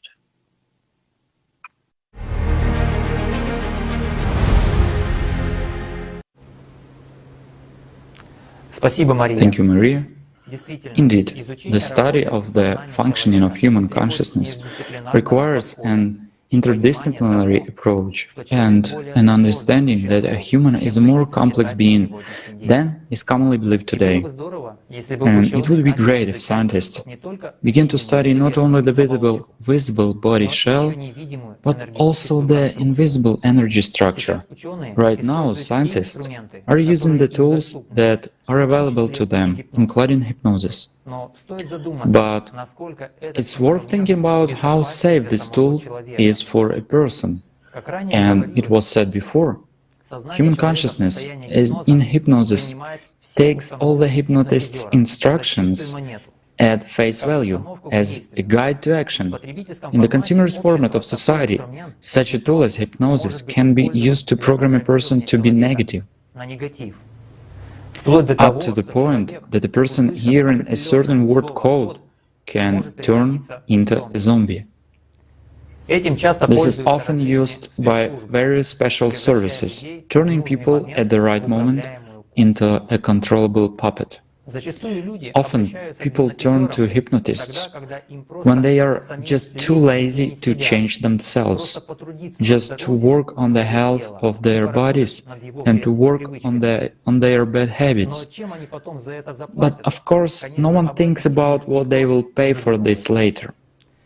After all, the person becomes dependent on the attitudes of the hypnotist. He essentially loses the ability to exercise his own will to change himself. Each of us lives by habits.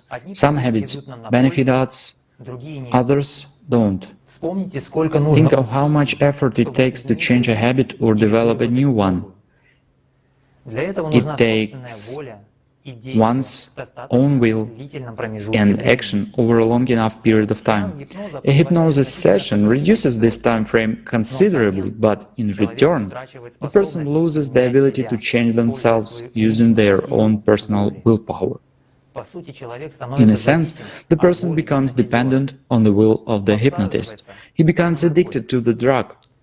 After all, it's so easy, and you don't have to exert yourself. Hypnosis is the manifestation of the animal nature in a person in its entirety. His liberation from the mind and disconnection from the soul. Hypnosis is merely a function of the subconscious mind. In hypnosis, a person becomes what he is if he is completely overwhelmed by the animal nature.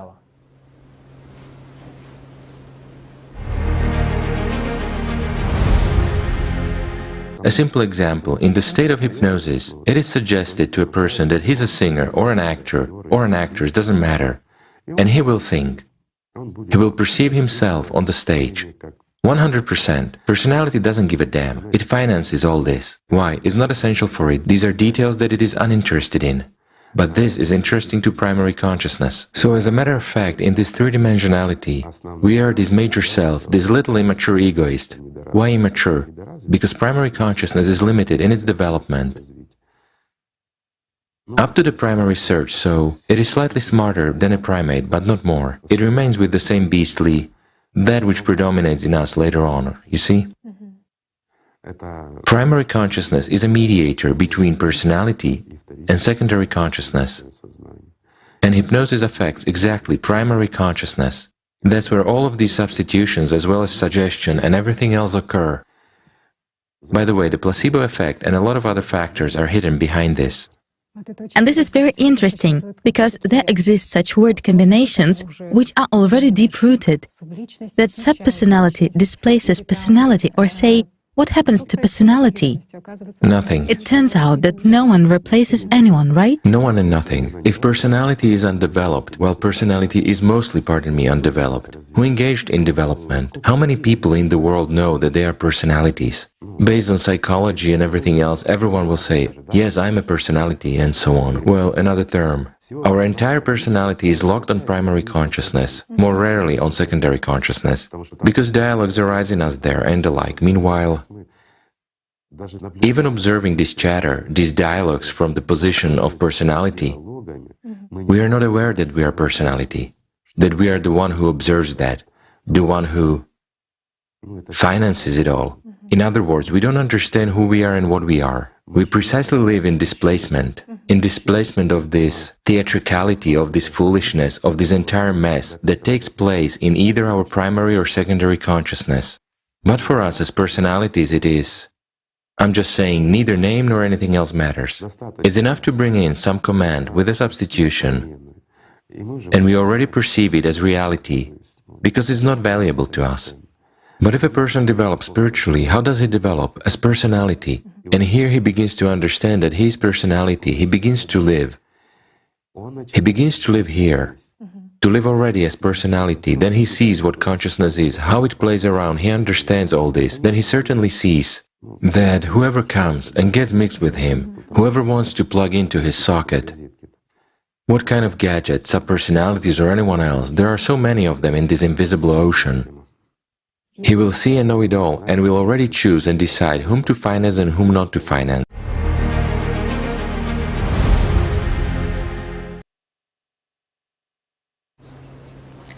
If a person is spiritually developed and his spiritual nature dominates over his material nature, he doesn't succumb to suggestion or hypnosis, because there is complete dominance over primary consciousness and control of the secondary consciousness. It turns out that all the energy of life goes not to the development of personality, but to the financing of primary consciousness. In fact, a person directs his attention to the illusion created by the hypnotist's consciousness without critical perception. Thank you for your attention. Elena, what do you think about this information? Thank you, Oleg. The information makes you think. As our esteemed speaker said, human has the power to live more than 1500 years here in the material body, and most importantly, this power makes it possible to gain eternal life in the spiritual world. But we waste our lives on emotions, fantasies, resentments, meaningless desires, creating legends of phantoms that keeps pulling energy out of us throughout our lives. We are wasting what the highly evolved races in the universe are hunting for. Yes, when a person realizes how valuable a resource he has, then responsibility arises for what he spends the power of his attention on. So here's a video of humans being held as slaves 25,000 years ago by a soulless civilization that hunts for the power of human attention. Has anything changed since then?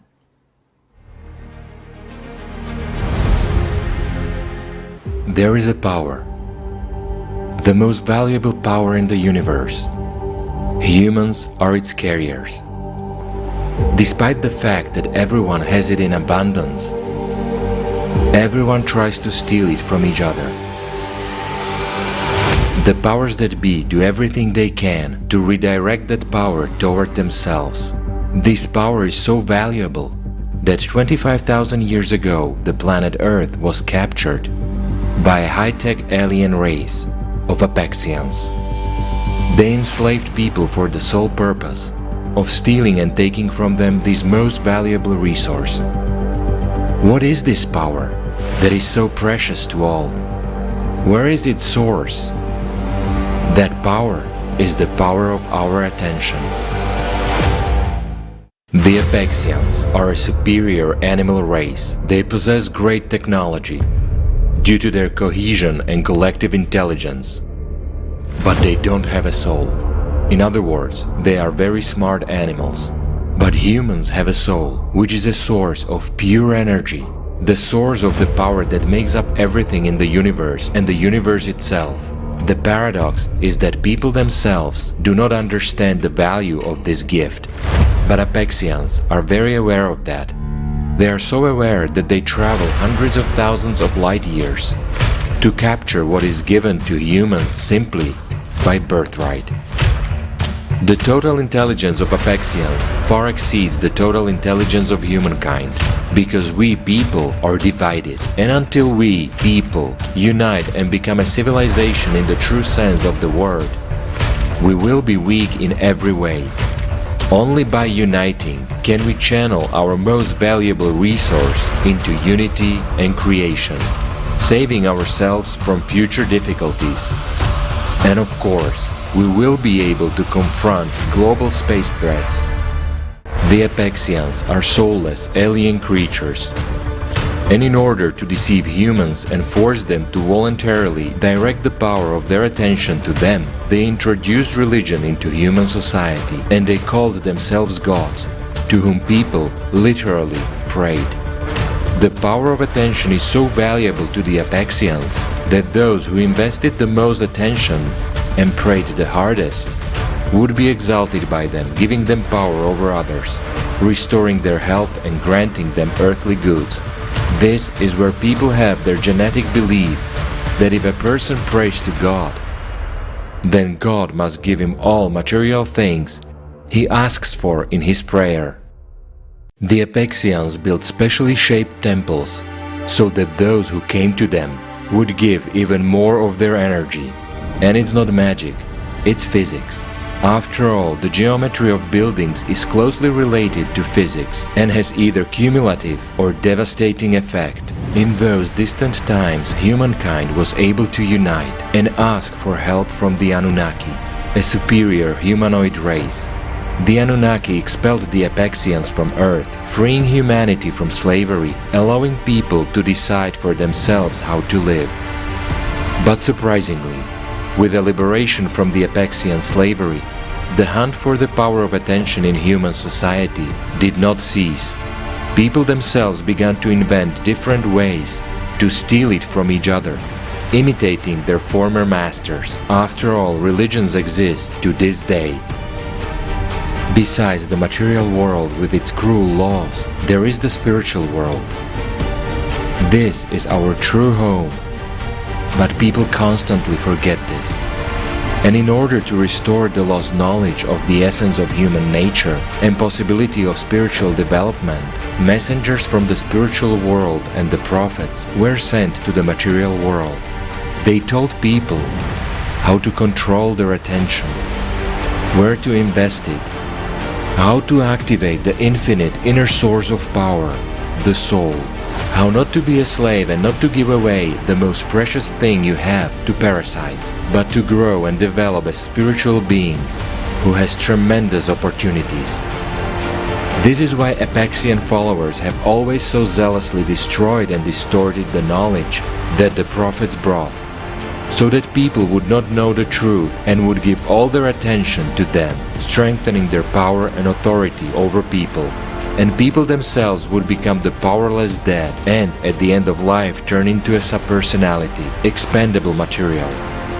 Despite such difficulties, everyone has the right of personal choice, and everyone decides for himself where to invest one's own attention, whom to serve and to worship. Don't give your life to parasites. Make your choice consciously. Live.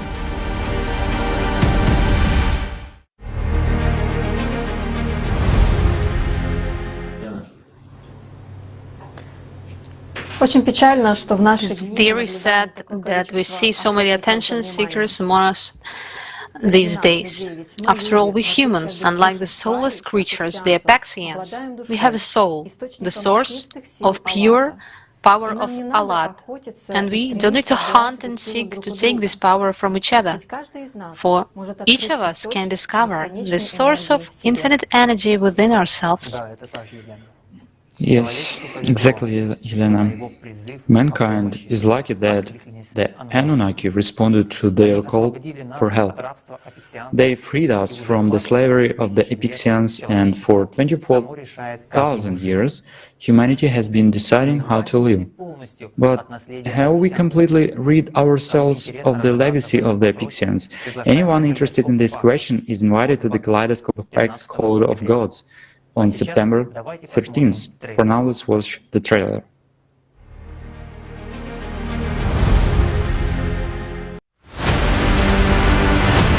Do you know what this gesture means?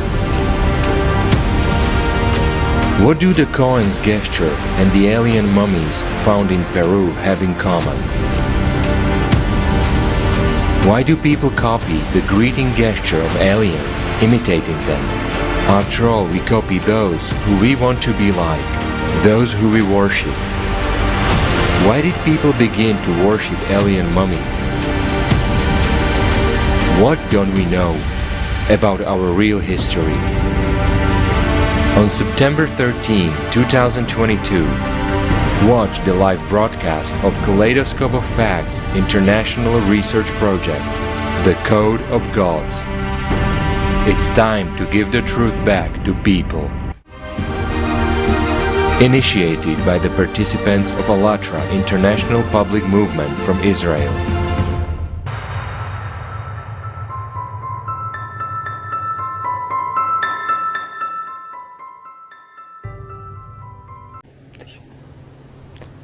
Код богов. Интересно, что это за код? The Code of Gods. I wonder what that code is.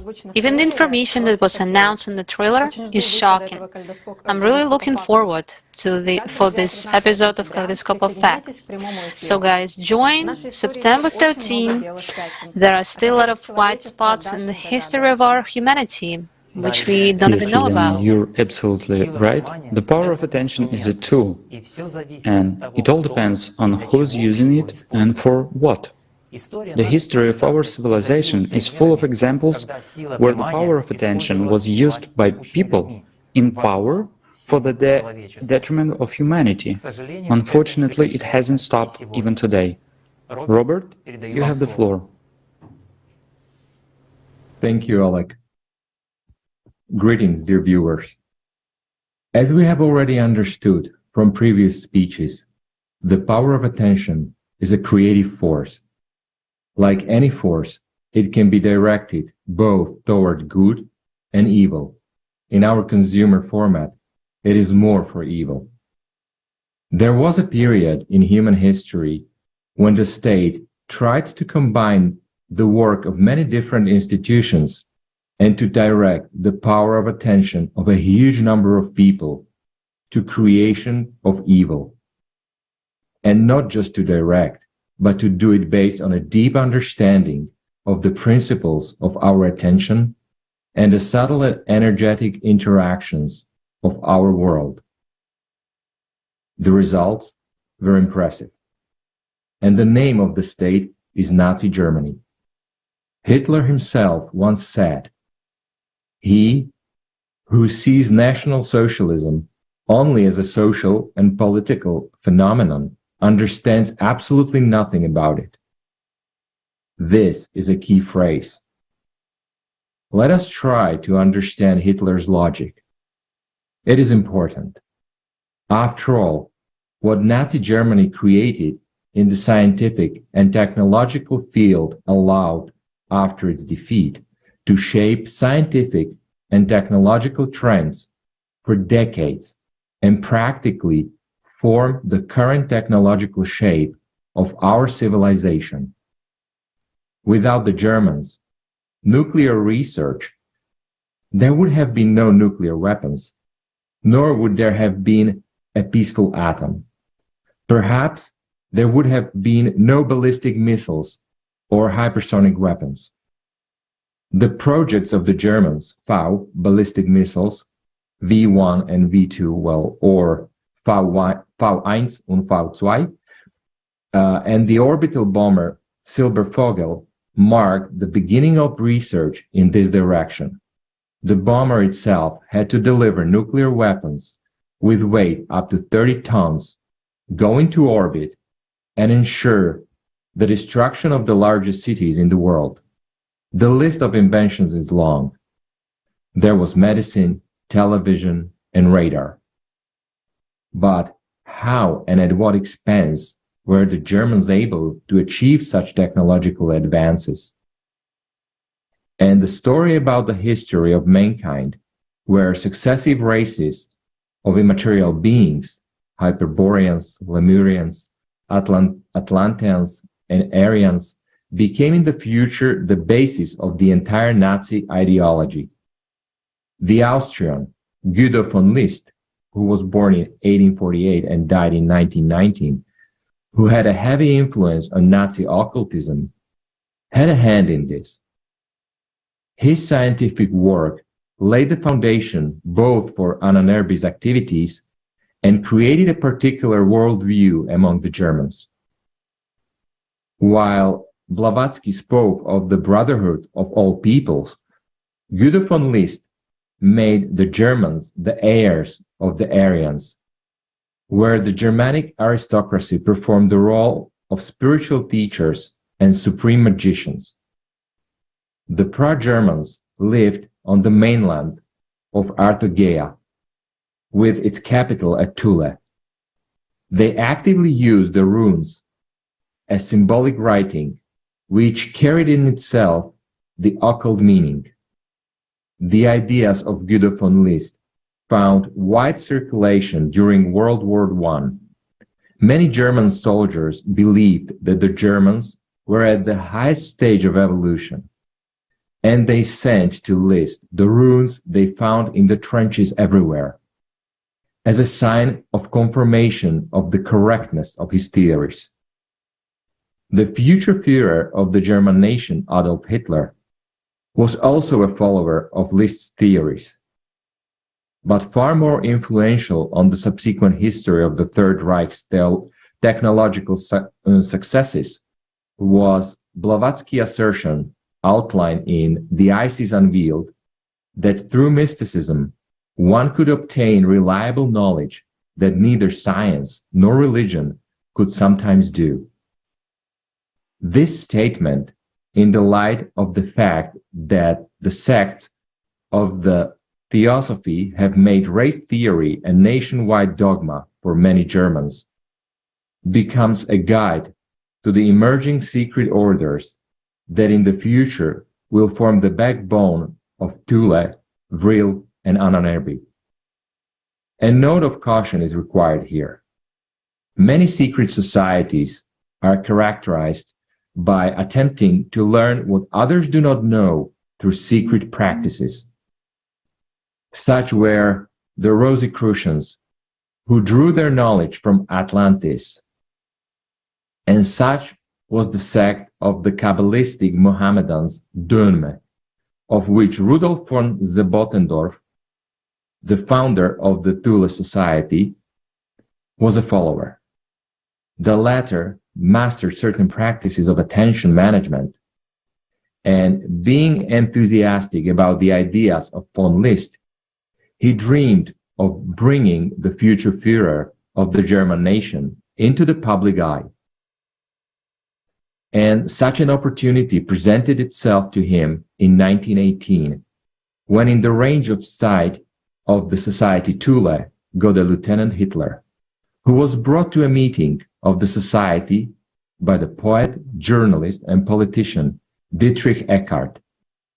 The latter accidentally meeting Hitler, who had tried to commit suicide after an unsuccessful speech at a rally where he was booed off, invited him to attend a Thule meeting.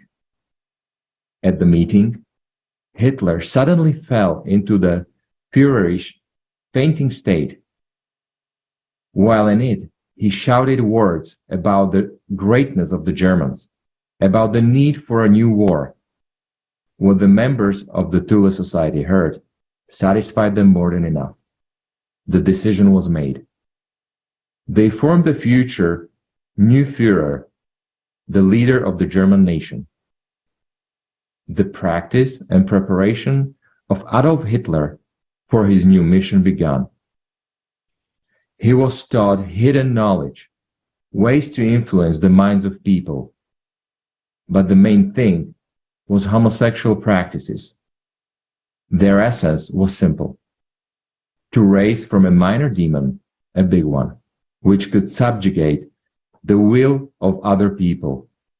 One way or another, this ancient practice was also known in ancient Greece.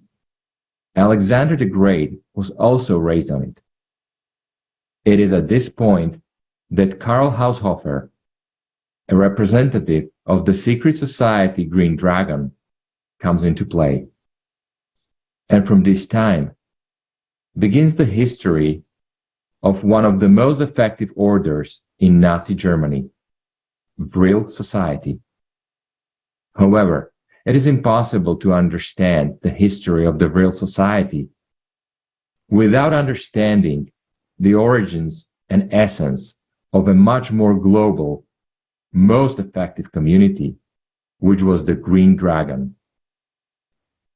On the Alatra TV channel in the recent past, there was a program research called Atlantis, the Elite in Search of Immortality, a study about a civilization that preceded ours. The level of its development far exceeded our level, which, however, did not save them from destruction. When the level of lawlessness created by it surpassed all understandings, it was destroyed. How it was destroyed is not the subject of this kaleidoscope. However, it should be noted that it was headed by El, a man who fancied himself a god, a man who had the all-seeing eye and the Vajra, the technical achievements of the previous civilization. It was from his name that the word elite, ingrained in our civilization, was formed. Those whom El know, his inner circle, Avalon and Elysian fields are from the same root. El believed that he was immortal because Atlantis science had long ago discovered a means of prolonging the life of the human body, which, however, did not make that he could not be killed. That's when the Order of the Green Dragon emerges as El's personal security service. Green means rebirth, eternal life, eternal spring. We see this color with the same meaning in our civilization on the dollar. Dragon, as well as serpent, have always been associated with matter. And it is the dragon as a symbol of consciousness that is the controlling system of matter. The Atlanteans knew many secrets. Their civilization actively studied consciousness and deeply understood that it is a controlling field structure and the brain is only a means of transmitting images.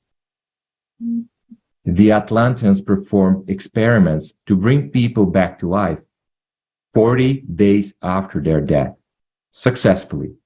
But were they humans?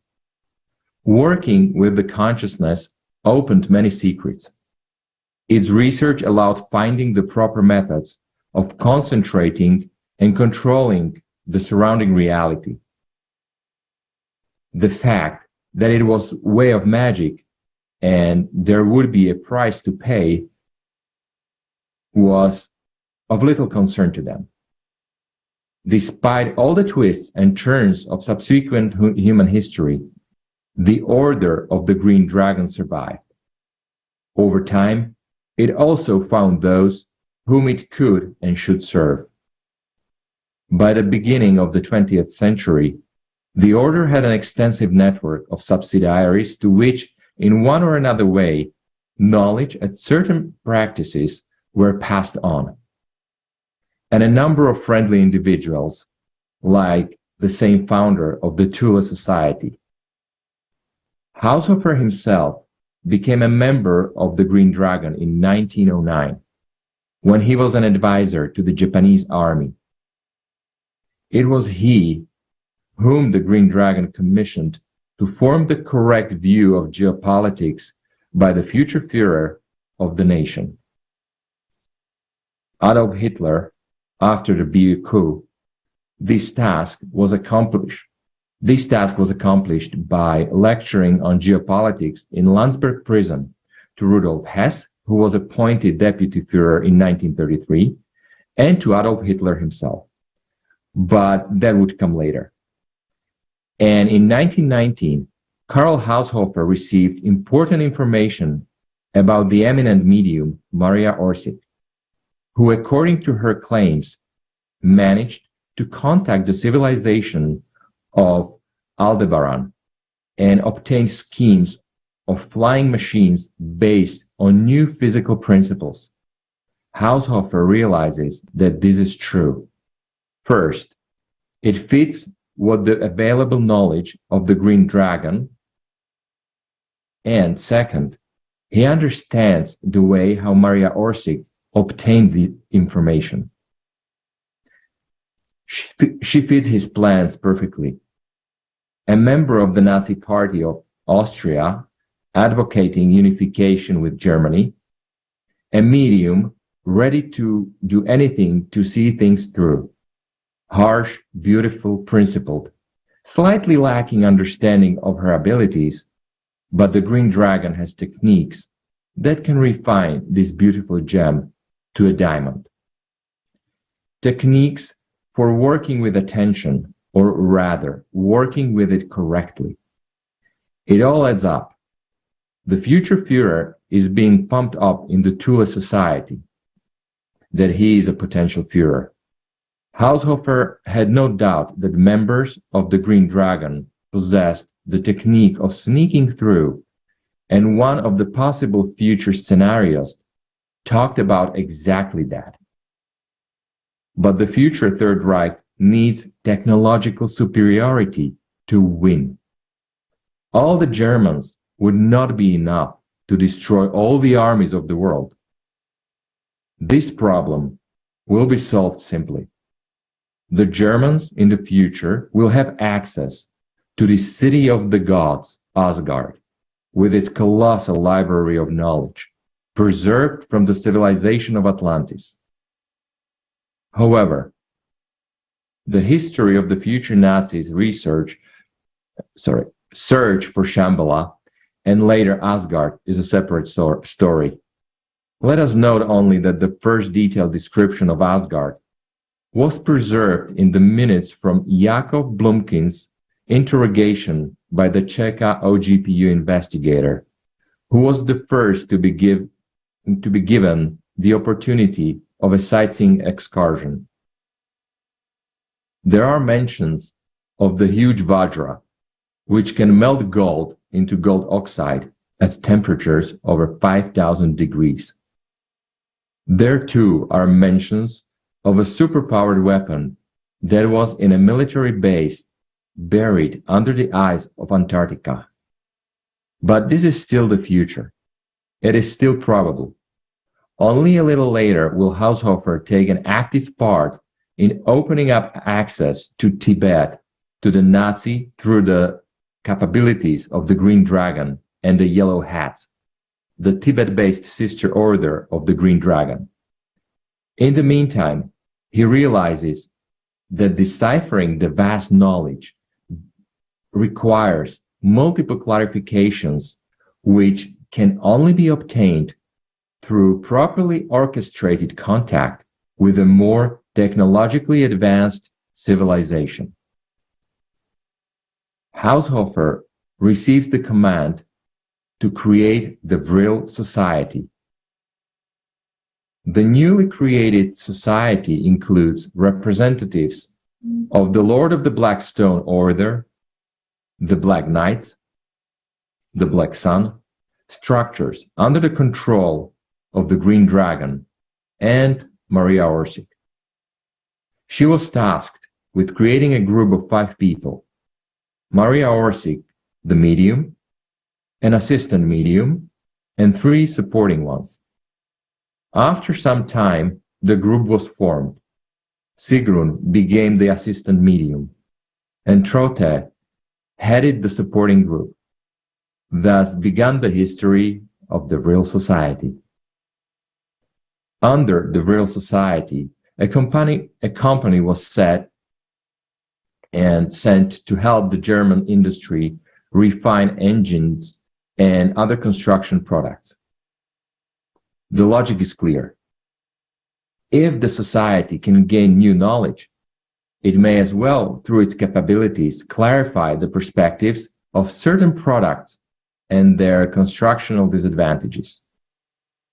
In time, it is this enterprise that will legalize the society in German industry and create an operative legend of the traditional scientific approach. It should not be noted that Maria Orsich's group became the inner circle of society. Members of the previously mentioned orders performed protection, provision, and communication functions. All of them became the future core of the SS. Speaking of the SS, many people think that this unit was responsible for the personal security of the Führer of the German nation. That's a little different. The SS was responsible for party security. Strange as it may sound, but the function of the Führer's personal security was taken over by the Green Dragon organization. A representative of the order, known in Berlin as the man in the green gloves, was introduced to the Führer. The introduction made a lasting impression on Adolf Hitler. It was this man that the German Chancellor referred to in subsequent private conversations as a superhuman, as he experienced a great sense of fear and a desire to crawl into a corner upon meeting him. It was the man in green gloves who effectively countered more than 4 dozens, officially 42, attempts on the Führer's life. However, Hitler himself, who took an active part in the rise of the Thule Society, could also have done something. Although some of these attempts were organized by the Green Dragon himself, so that Adolf remembered who is the boss. You can't say that Hitler did not try to eliminate this control. He banned Freemasons in 1933, eventually banning the Thule in 1941, and other secret orders as well. The only legal way for them to exist was to participate in the Ahnenerbe, the mystical order of Nazi Germany itself.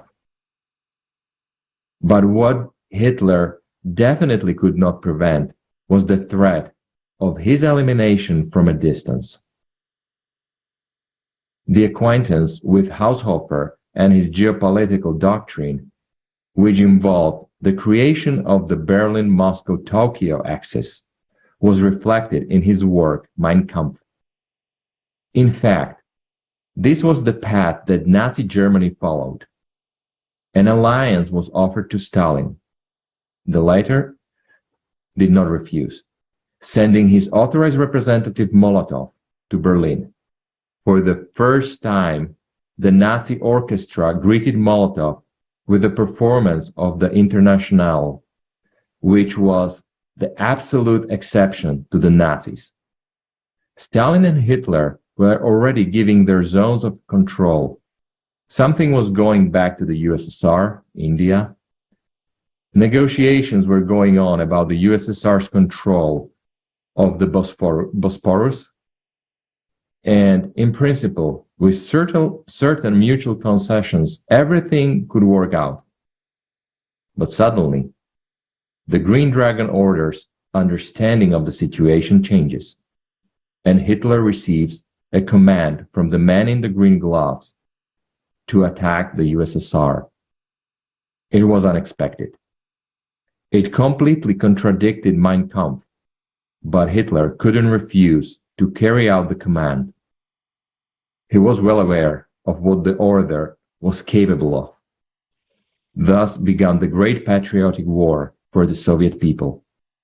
And this is the reason for Stalin's confusion at the first stage of the Nazi invasion.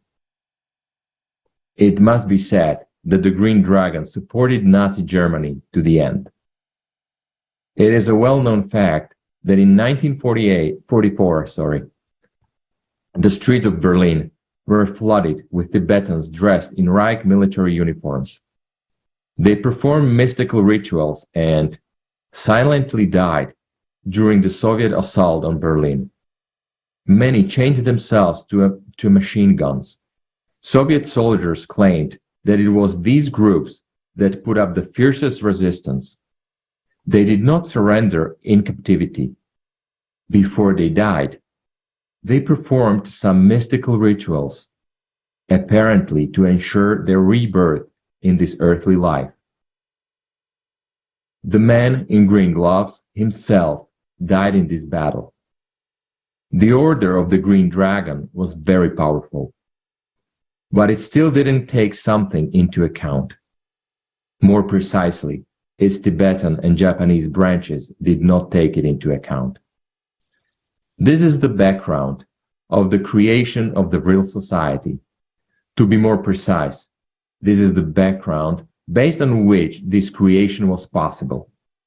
Let's return now to the members of the society and try to understand what kind of people they were and what they managed to accomplish. Thank you for your attention. I will give the floor to Anna and Elena, who will tell you more about this. Thank you, Robert. That was very interesting, and in fact, physics and magic have always gone hand in hand. Apparently, what we call magic is a facet of physics not yet known to humankind. So, who were the major assets of the real society? The real society consisted exclusively of girls. The goal of the girls was to build a starship. They wanted to fly it to an extraterrestrial civilization that they contacted through channeling. The real responsibility was to search for extraterrestrial intelligence and conduct research in the field of free energy. There is information about the group's plan to fly their craft to the Arctic and from the Arctic to launch it into space. It's easier for machine to reach space from the Earth's pole. As we have heard before, the real society was part of the Anunnaki. The inverted and modified rune bird was chosen as an emblem of the real society. The standard interpretation of the rune bird has to do with lost and still unknown information. Bird is a female rune. It is the gate, the door. In esotericism, it symbolizes transformation by obtaining a new knowledge, through which one begins to holistically perceive the world and see the essence of what is happening. All of these girls had incredibly long hair, because they prophesied the idea that the longer the hair, the more energy and information they could take from the surrounding space. The real girls grew their hair almost to the floor and wore it in a ponytail, which was very uncommon and sexually attractive at the time.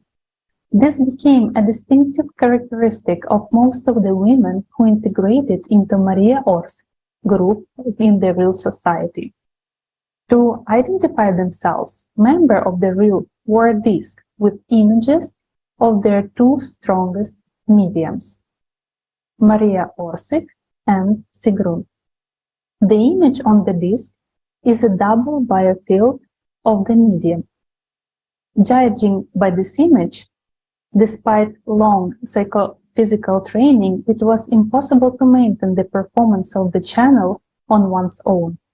Toward the end of the World War II, the real followers were already identified by the Dikete chain emblem, which represented a mental circular connection of the real members, that is, the telepathic network.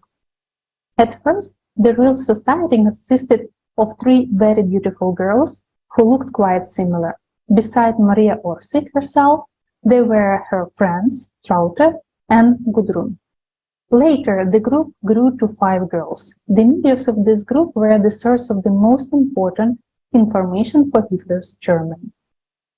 The first leader of the real society was Getty, who belonged to Rhenish industrial circles.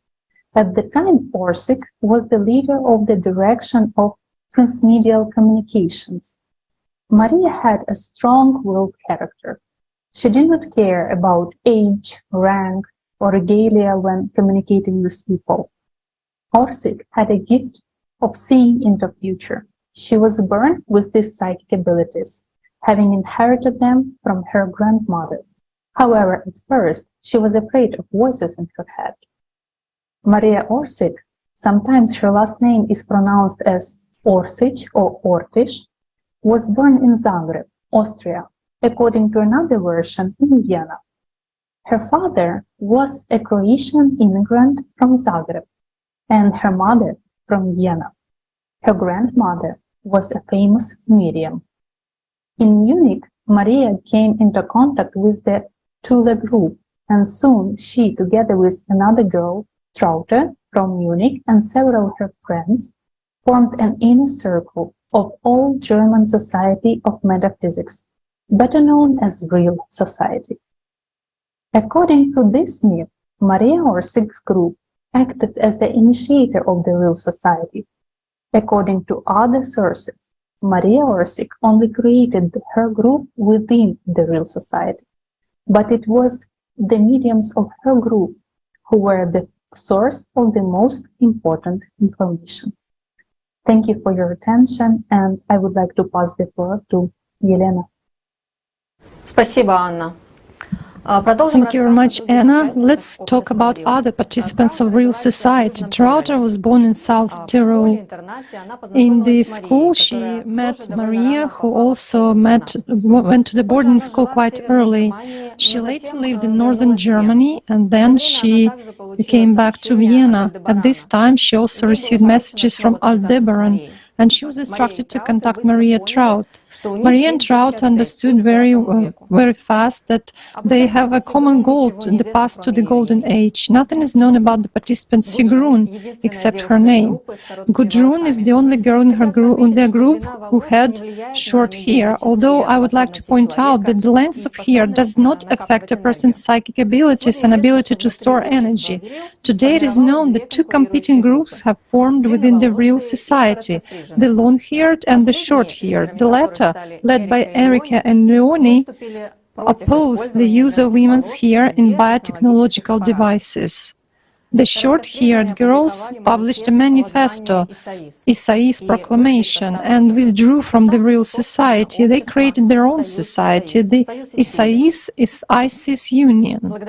Thanks to the archives of the short-haired, correspondence between the ISIS Union and the real has been preserved, which is now used by German researchers.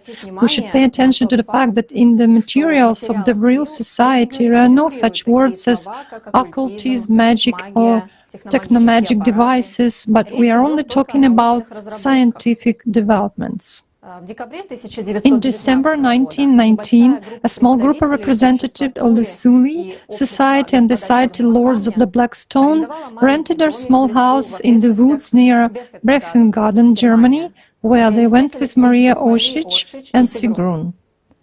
Maria announced that she had received a mediumistic message written in a secret cipher of the German Templars that was unknown to her.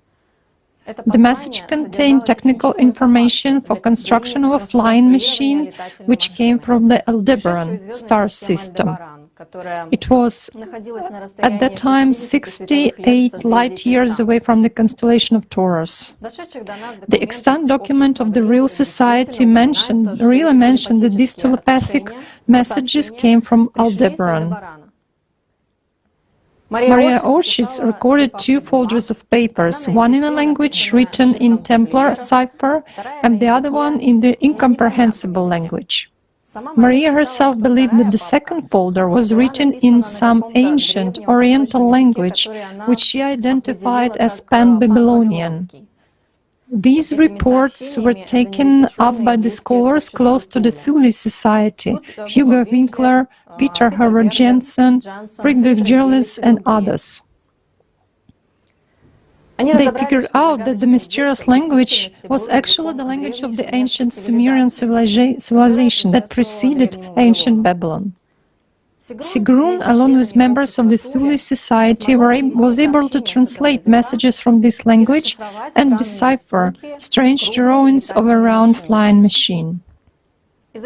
Due to financial difficulties, it took about 3 years before this project of building flying machines began to be implemented.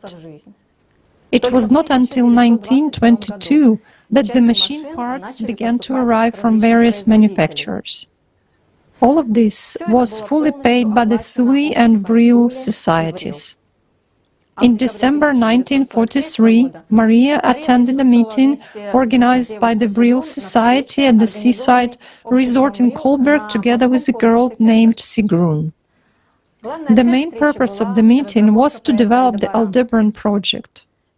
The mediums of the Vril Society had received by that time all the exact information how to build a flying machine and the information concerning the inhabited planets around Aldebaran. Now they were going to organize a trip there.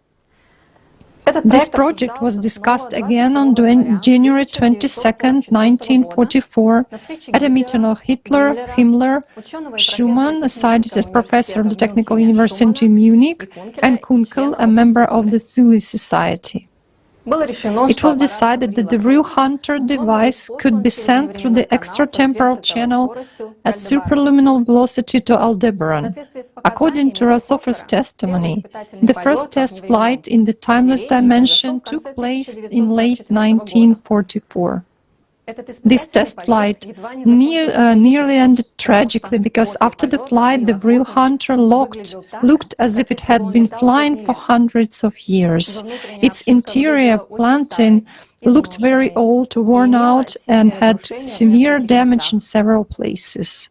It is known that the main structural element of these flying machines was a red powder alloy, which is in a molten state was similar to mercury, but red in color. If you spin this red mercury at 7,200 rotations per minute, the disk with this mercury began to screen the gravitational field.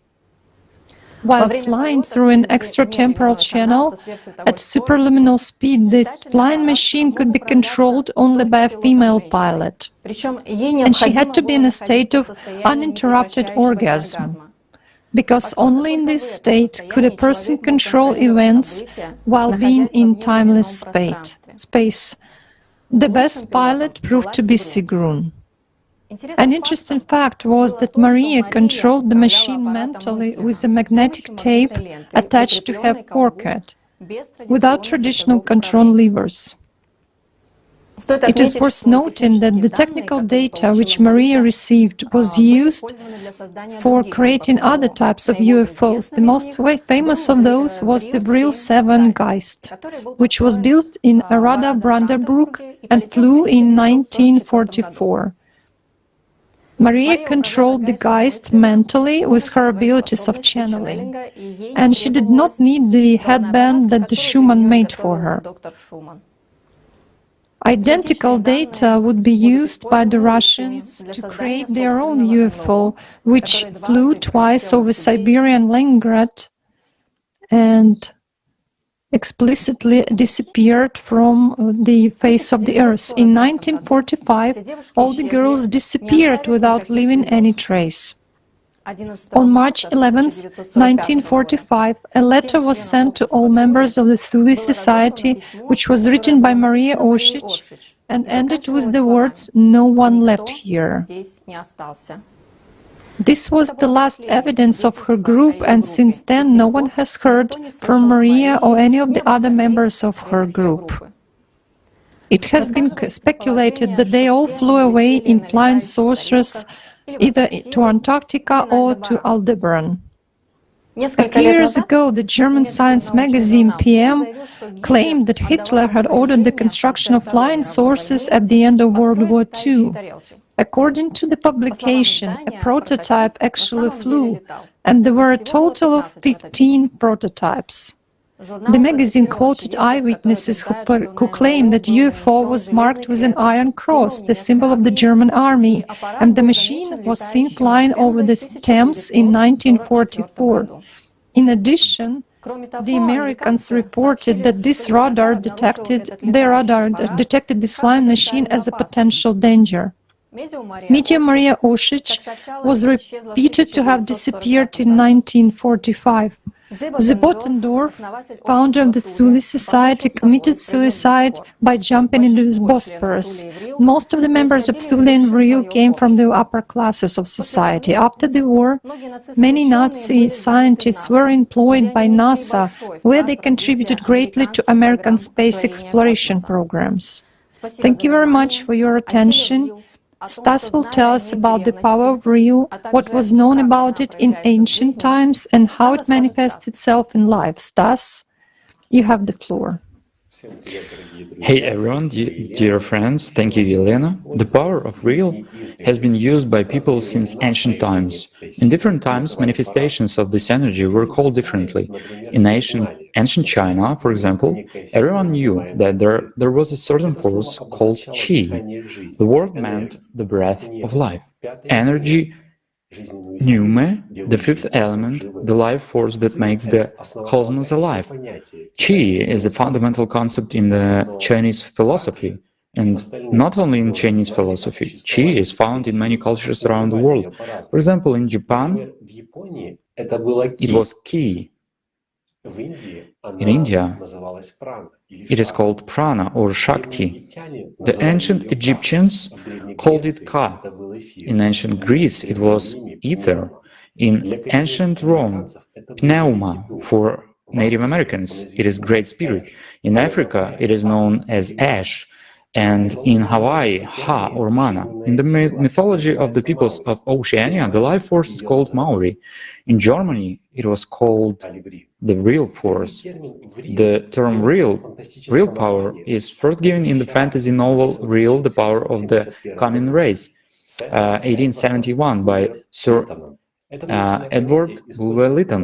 This fictional concept was used by Blavatsky in her work Isis Unveiled, written in 1877. She argued that it was a real way of knowing reality different from scientific and religious knowledge. About what this power is, we offer to watch an excerpt from the program The Most Valuable Currency in the Universe with the participation of Igor Mikhailovich Danilov.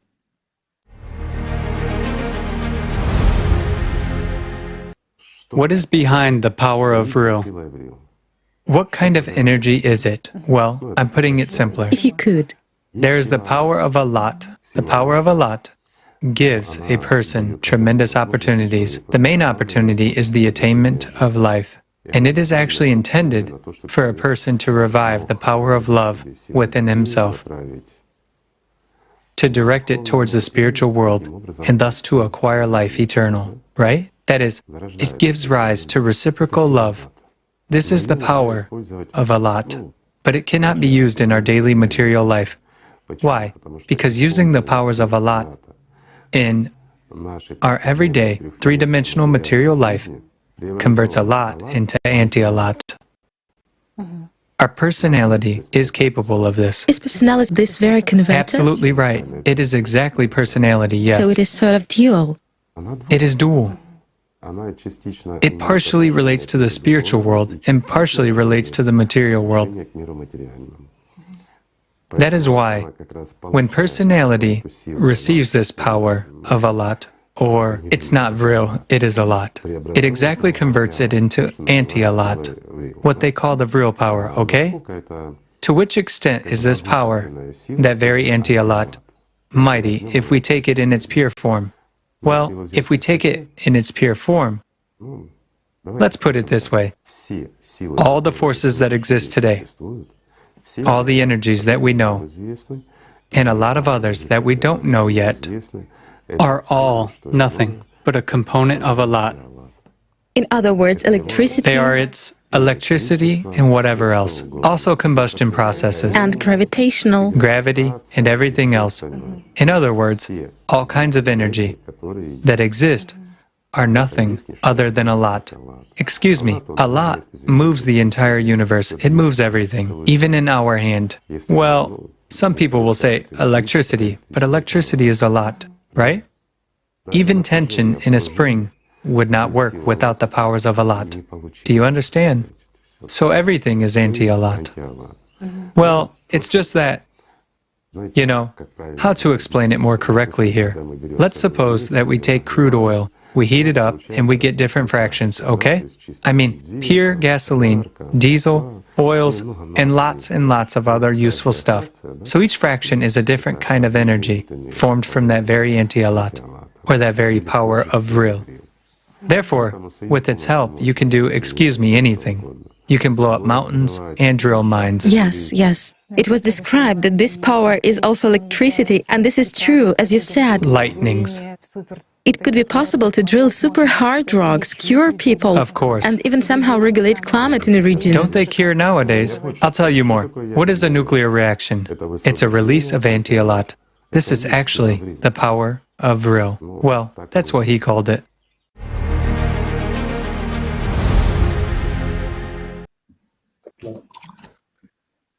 The term real means universal life energy, life force, or life magnetism. The space formed by the real forces was called the real matrix or the real space. Ideas, emotions, thoughts, archetypes, visions, dreams, fantasies are also objects generated and maintained by the power of real. The real space is also inhabited by other living beings with whom one may be in contact and make informational exchanges. The Real Compendium, Volume 11 of Vasilatas, provides the following algorithm for action. To exchange information in the empirical space with the auric body, it is necessary to find a certain place for information exchange. Having found a place, a person can make an information exchange with other living beings. To make a deal, a person projects real flows through his auric body and in return receives flows containing information. Information from this space comes in the form of gestalts. Gestalts are complete visual projections of objects. A person can break the whole image into smaller parts for a more detailed study of the object's functionality and construction with his attention. Natural real streams have a tree-like form. We can observe them during lightning discharges or on topographic images of terrain, veins of various fossil metals, human nervous system. The shape of mycelium at the visible level reflects the invisible movement of the real force. As we know, electric current runs along the path of least resistance, and lightning in a thunderstorm has a tree-like structure. Current flowing through a wooden plank also has a tree-like structure. But why is such a form of current? How is the optimal route for current flow chosen? No one has yet succeeded in fooling electricity. Does it have intelligence? Nikola Tesla considered electric current to be alive. Powerful real flows have been found between the walls of rocky canyons, among boulders and trees, in and near certain caves. Flows from Earth to space and from space to Earth are also the movement of real energy. Ancient scientists erected pyramids, dolmens, and burial mounds at the places of natural manifestations of real in order to ensure a constant flow of this power. Among materials for interaction with the real flows, the best are iron, copper, carbon, and their derivatives. Other devices for interaction with real were massive metal poles in the centers of settlements, which archaeologists find in various places around the world. There is a surge of real energy whenever special star-planetary configurations connect in the night sky. Often, religious holidays are established on such days. Runes and writings have also been used since antiquity to interact with real and transmit information. In the 19th century, with the development of telegraph technology, specialists used anomaly zones with an increased flow of real to power telegraph apparatuses. As a result, the machine worked without external sources of electricity for decades. Thank you for your attention. Alexei will tell us about how this power was used for revolutionary technical discoveries. Thank you, Stanislav, and greetings everyone. So, over the past century, science has stepped far forward. Electricity, aviation, chemistry, astronautics, and IT technologies are just a small list of industries in which tremendous breakthroughs occurred in the 20th century. Interestingly, often fundamental breakthroughs were made by one person, and the rest only built upon these findings. And such people are called the geniuses of our time. Their discoveries are far ahead of technological progress, but what is behind them? Hard work, innate talent, or something else? Well, to answer this question, let's talk about the great aviation designer, Roberto Bartini. It is a well-known fact that while he made a great number of fundamental discoveries in the field of aviation, Bartini was not able to do basic calculations. His contemporaries described that he could sit with his eyes closed for hours and then come back and begin to draw quickly, in great detail, his next discovery. And here's what one of Bartini's employees said. Bartini couldn't even calculate the simplest knot. He said he graduated from the institute and did not know how to do technical drawings. But he knew an incredible number of things outside of his specialty: literature, architecture, history. He played the piano, painted, and spoke many languages. Well, his machines were calculated and drawn by other people. Bartini just saw them. He sits down, closes his eyes, an hour passes, then another, then he takes a pencil and draws, and he drew perfectly. It should be noted that he has over 60 aircraft projects that were ahead of their time, as you can see on the images that are shown on the screen. Well, for example, the model Steel 6 was able to reach 420 kilometers per hour, while its analogs at the time reached a maximum speed of 360, and 400 kilometers per hour was considered an absolute limit. Then there is a seaplane, Bartini Dar, which is in Russian, but it is a long-range Arctic reconnaissance aircraft. In late 1935, it was a flying boat with two 860 horsepower engines. And it was able to land on water, snow, and ice and take off from them. Paradox. Well, when developing complex structures, engineers conduct dozens of tests, bringing one single detail to perfection. But Bartini immediately issued the only correct solution without any tests. This means that he did not calculate the design, but received it in a finished and the only correct form. Well, similar facts are known about Tesla. During a casual walk in the park with a friend, Tesla stopped to sketch a generator that came to his mind, and subsequently he would spend a lot of time explaining how it works.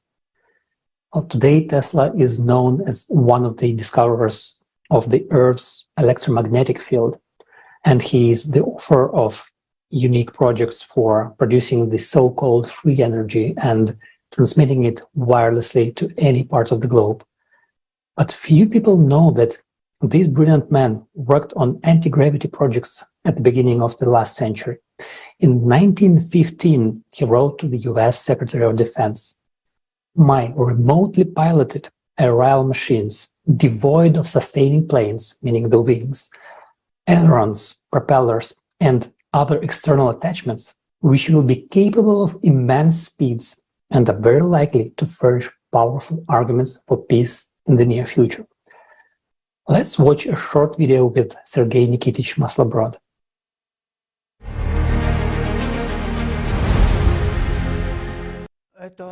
This energy is universal energy.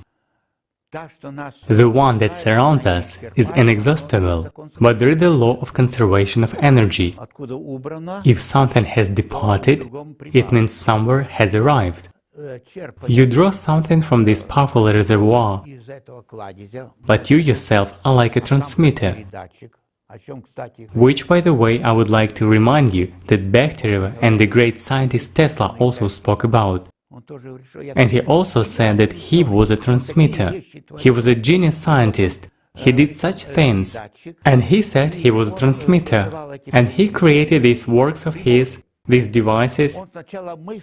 He first mentally designed them, held them in his head in the form of phantom, launched them, and parts were spinning around, rubbing, all that stuff. He sees that something breaks, I'm changing a part, and he mentally changes everything, improves the device, and then he gives the final drawings, build the device. Everything works, and there is no need to test it. Where does this method of vision come from? He said that he was like a receiver.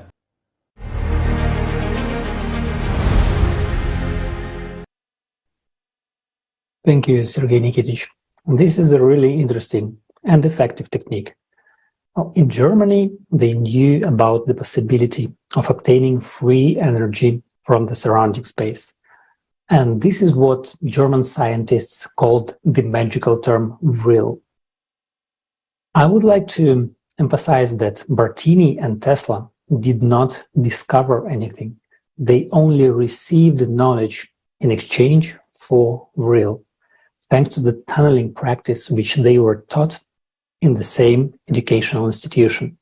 But tunneling is just one of many practices that allow you to work with the real energy. For example, the Third Reich occult community of the same name used special practices to accumulate this power and then exchange it for drawings of flying saucers and much more, which we heard about previously.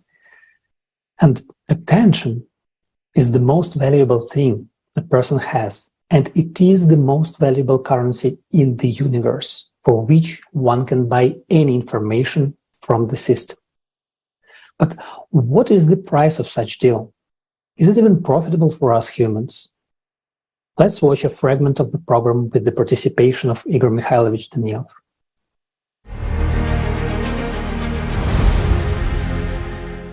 Igor Mikhailovich, if we take the real society in particular, the information which they obtained, is it information that they bought from the system, or is it a connection with aliens? Certainly. Tatiana has just said the main thing. They bought this knowledge they retrieved, drawings and many other things, by paying for them with a lot, and converting it into anti-a-lot.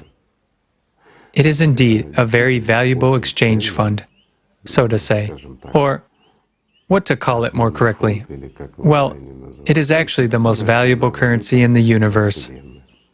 Igor Mikhailovich, is this magic or not? No, it's not magic.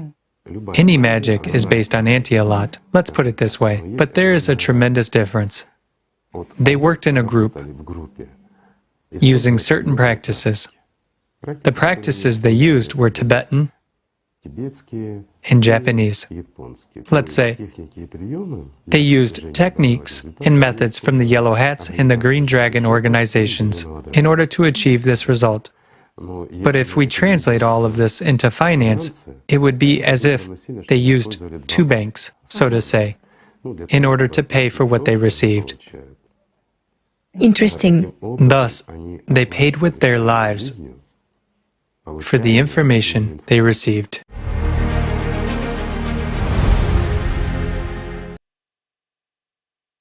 In order to understand from whom the Vril Society bought the drawings, let's watch another fragment with the participation of Igor Mikhailovich.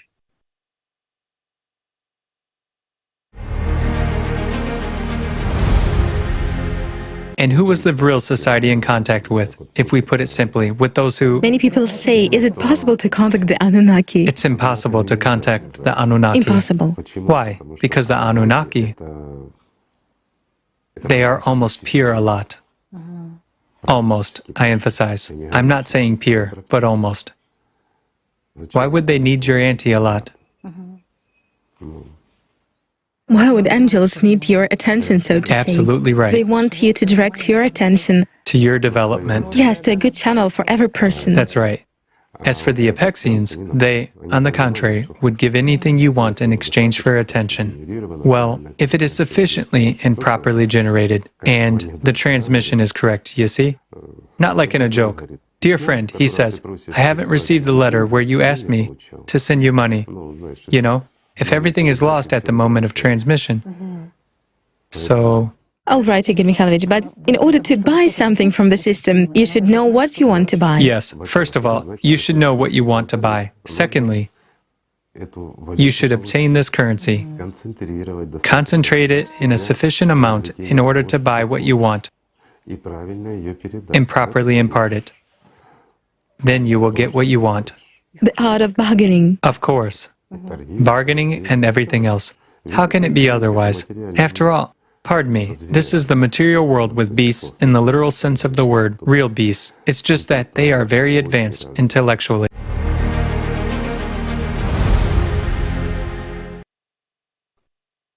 It is important to remember that the representatives of the spiritual world and those who serve them do not need Vril. The system, on the other hand, desperately needs it. The system exists as long as the whole universe exists from the beginning of its inception.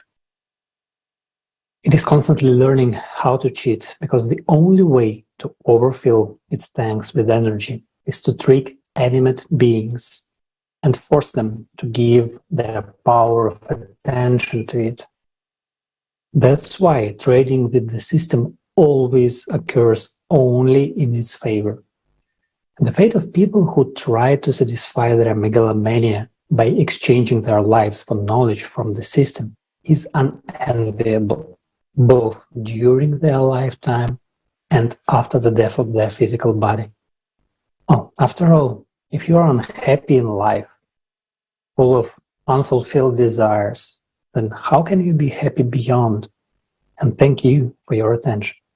The result of the work of various occult societies to increase the technical progress of Nazi Germany can be considered a case that occurred in 1947, 2 years after the signing of the official document on the surrender of the Nazis.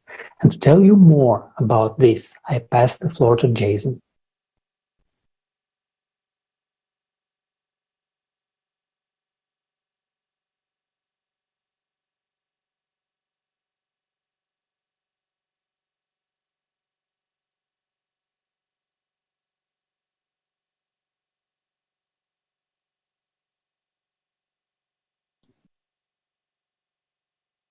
Well, we have some difficulties with Jason. Thank you. Hello. In one of the videos of Alatra TV,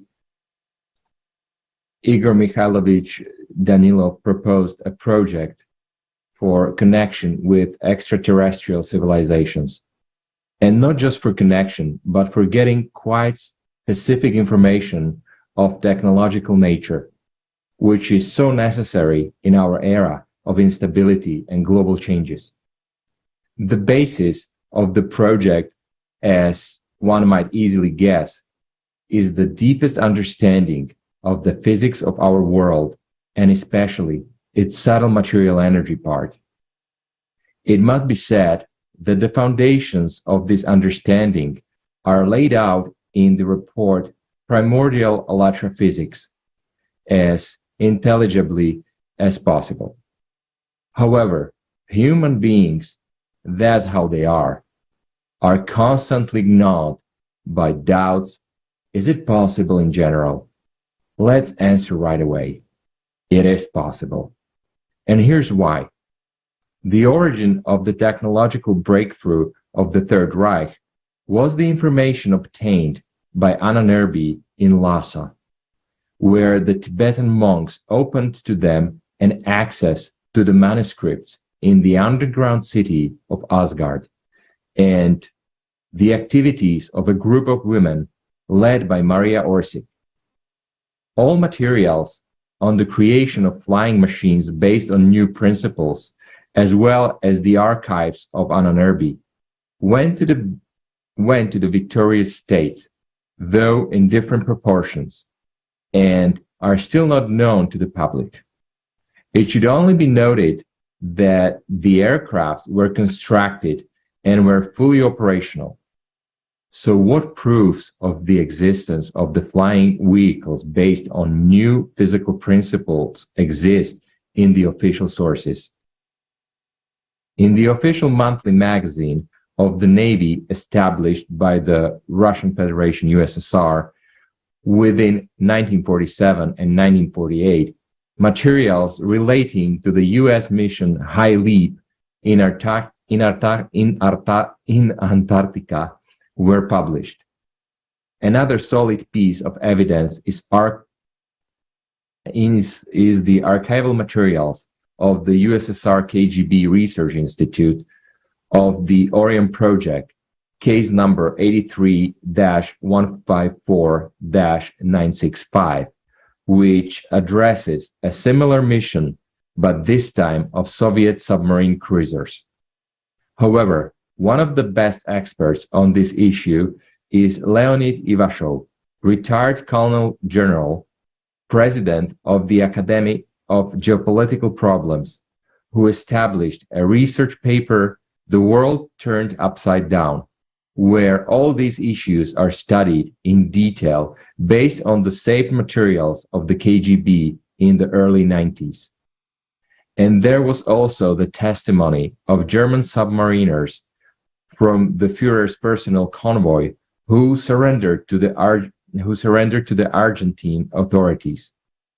In May 1945, the war with Nazi Germany ended and the world breathed freely. Joseph Stalin received documents about Adolf Hitler's suicide, on which he happily wrote, "He had it coming." However, by the end of summer 1945, the situation had changed. Smersh discovered the information that Nazi Germany in 1938 and 1939 in Antarctica created Base 211, called New Berlin, and located deep under the ice in the territory known as Queen Maud Land, Antarctica, New Swabia in the German interpretation, and that there existed Führer's special convoys where the best submariners of the Third Reich were selected. It should be noted that these submarines did not take part in hostilities, although they had the best technical characteristics, which could only be surpassed by nuclear-powered submarines. During the occupation, Americans were unable to find thousands of leading specialists, either among the living or the dead, in the territories they controlled, and the submarines themselves from the Führer's personal convoy were neither sunk nor found by the Allies. Only 2 of them surrendered to the Argentine authorities. The fate of the others remained unknown. The specter of a new world war loomed before the Soviet leadership. And Führer might be alive, and thus a rebirth of National Socialism might occur. The pilot charts found by Smersh clearly indicated routes, dive degrees, and other important details right down to the lunar tides. It turned out that New Berlin, the proper name of Base 211, was somewhere in the area of subglacial Lake Vostok, where the subterranean rivers had cut a path through the ice thickness which the convoy submarines took advantage of. In accordance with the order of the People's Commissar of the Navy, 3 submarine cruisers of the K series, 14 K-56, K-53, and K-51, with underwater guiding charts, were sent to the area of the Queen Maud Land for reconnaissance purposes. We will not describe in detail this campaign. We will only note that the mission was impossible due to the action of UFOs, more precisely, of submarines of a new type, apparently belonging to the remnants of the military forces of the Third Reich. In any case, the Soviet leadership was 100% convinced of this. When, on arrival in Antarctica, the Queen Maud Land, the cruiser K-56 tried to find passage to the New Berlin. The devices of the cruiser detected the movement around it of about 10 unknown objects moving at a speed of 66 knots, which is 3 times more than the speed of the cruiser on the surface, and over 10 times when underwater. As it was written in a memorandum signed by Comrade Merkulov, People's Commissar of State Security of the USSR, to the Central Committee of the Communist Party of Bolsheviks, attacking the objects was not possible because of their abrupt change of trajectory underwater. For the new mission, it is necessary to engage the appropriate forces of the USSR Navy and to solve the question of a combat operation in this location with the involvement of the Allies Navy. The appropriate forces were engaged. Most likely, the attempt, reconnaissance, and possibly seizure of Base 211, which the Soviet Union was of concern to the United States leadership, so they made the attempt alone. More precisely, their navy. In 1947, the High Leap expedition was organized with an aircraft carrier, 12 other ocean-going surface warships, 1 submarine, and 25 combat aircraft. More than 4,000 personnel with a 6-month food supply. Powerful naval squadron for a long, autonomous action. On board the aircraft carrier, there were also representatives of the British Secret Service and geographers, researchers. On January 18, 1947, the squadron set out on voyage. Arriving in the Queen Maud Land area, the expedition began to fly over the area and photograph the sites, having managed to take about 50,000 aerial photographs. Admiral R. Byrd himself flew the reconnaissance mission. The submarine, under the cover of guard ship, attempted to approach the entrance of Agartha, a designation on German pilotage charts, in an underwater position.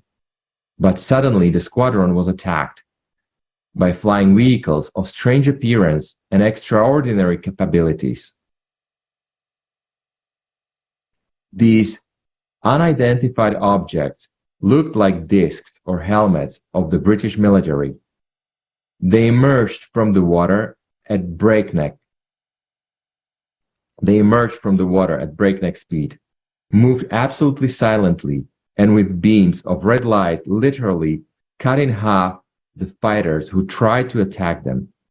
An allegedly declassified transcript of the testimony of the head of the mission, Admiral Byrd, before a U.S. Congressional Commission of Inquiry has appeared on the U.S. area of the Internet, stating, "We need protection from the speedy and highly maneuverable fighters of the Germans active in the polar latitudes.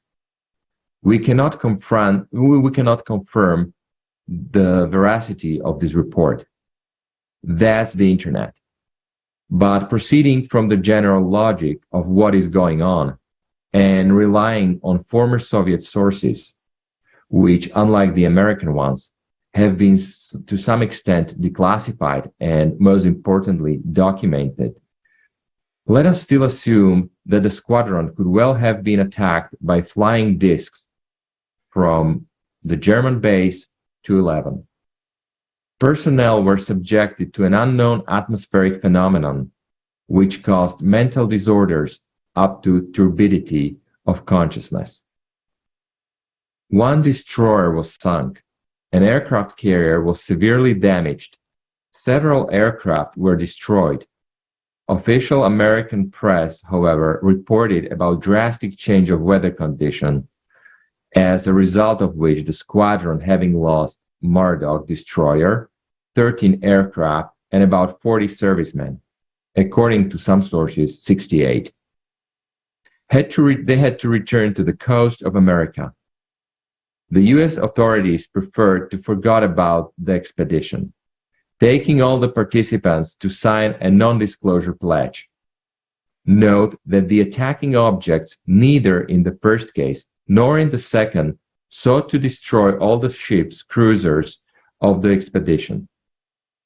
Probably they understood that revenge to the winners, with the subsequent attraction of wider attentions to themselves, here is irrelevant.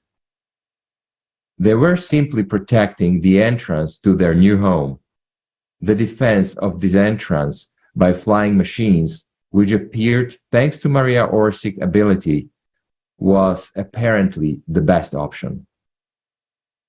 As for the fate of Maria Orsik, it is as mysterious as Maria herself. It is known that she was categorically against the presence of the paramilitary group Schutzstaffel, SS formation, in the Vril Society, who wanted to use Maria's main ship for military purposes. It is known that in March 1945, she sent a note to her correspondents with the message that there aren't any of us left here. What she meant by that is not known. Most likely, the entire Vril team relocated to the base 211, and who knows, perhaps the brilliant pilot Sigrun was piloting the machines which took the Admiral Byrd expedition and the Soviet cruiser by storm. Who knows? Or maybe they managed to fulfill the original plan and were able to launch to the constellation of Taurus. Who knows? Thank you for your attention. I give the floor to the host. Елена? Спасибо спикерам за такую интересную информацию. Thanks to all the speakers for such interesting information, and it's interesting. Are there anyone under the ice of Antarctica right now? Why don't they make contact with us? And what are their plans for humanity? As we see, the power of Vril is multifunctional. It is said that people use this power as a rule for destructive purposes, but power is power. It is a tool with which we can achieve many things, both in technologies and in development of society and its unification. We can build a new world, beautiful and safe for everyone. Ты права, Елена. Интересно, что в современной науке уже накоплено достаточно фактов. You're right, Elena. It's known that we have a lot of facts in current science, and we know that human can influence our world. The examples of this influence in different spheres, Jonathan will tell us. Hello, thank you, Oleg. Continuing on the theme of how human attention can affect matter, we will talk about the research, recorded cases, and experiments that confirm this fact. One such a case occurred in the last century. Academician Boris Zolotov conducted an interesting study. A girl with diabetes learned to lower her blood sugar levels by investing her attention in an image she associated with the disease. Sensors recorded 8.9 millimoles per liter before the imaging process, and after the session, the girl managed to reduce it to 7.7 millimoles per liter. I suggest you to watch the video following.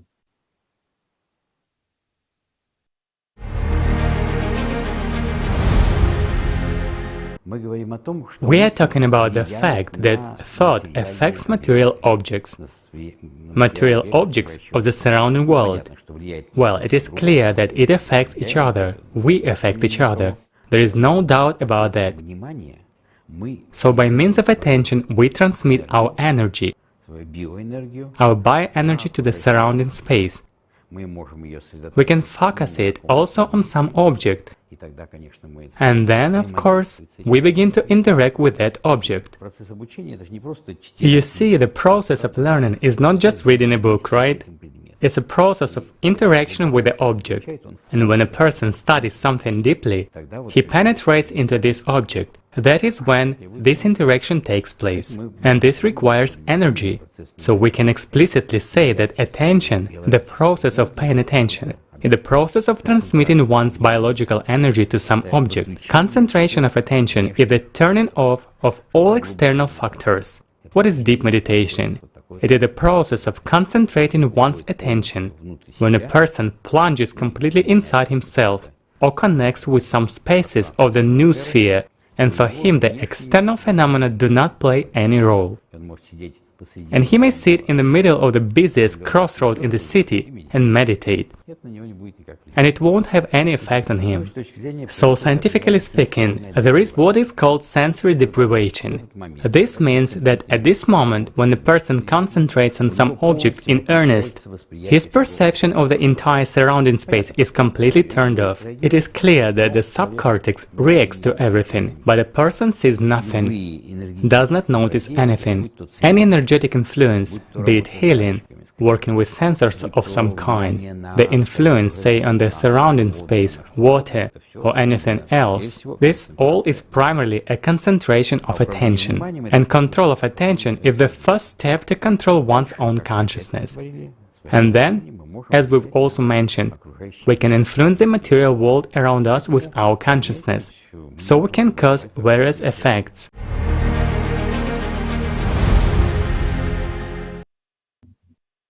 Thank you, Konstantin Georgievich. The power of human attention can be illustrated by the following example. In 1881, the ship called Lara was sailing from Liverpool to San Francisco. While the ship was far from the shore, a fire broke out on it. Captain Neil Scurry and his wife and 2 daughters were among the sailors who abandoned the ship. The nearest land of the wreck was 2,000 kilometers away. After a while, the supplies of fresh water was exhausted, and the people in distress began to experience the agony of thirst. Some became desperate, some went mad, some fell into a stupor, and some tried to pray. All of them were destined to perish. But after 3 weeks of painful wandering across the sea, the shipwrecked men managed to shore safely.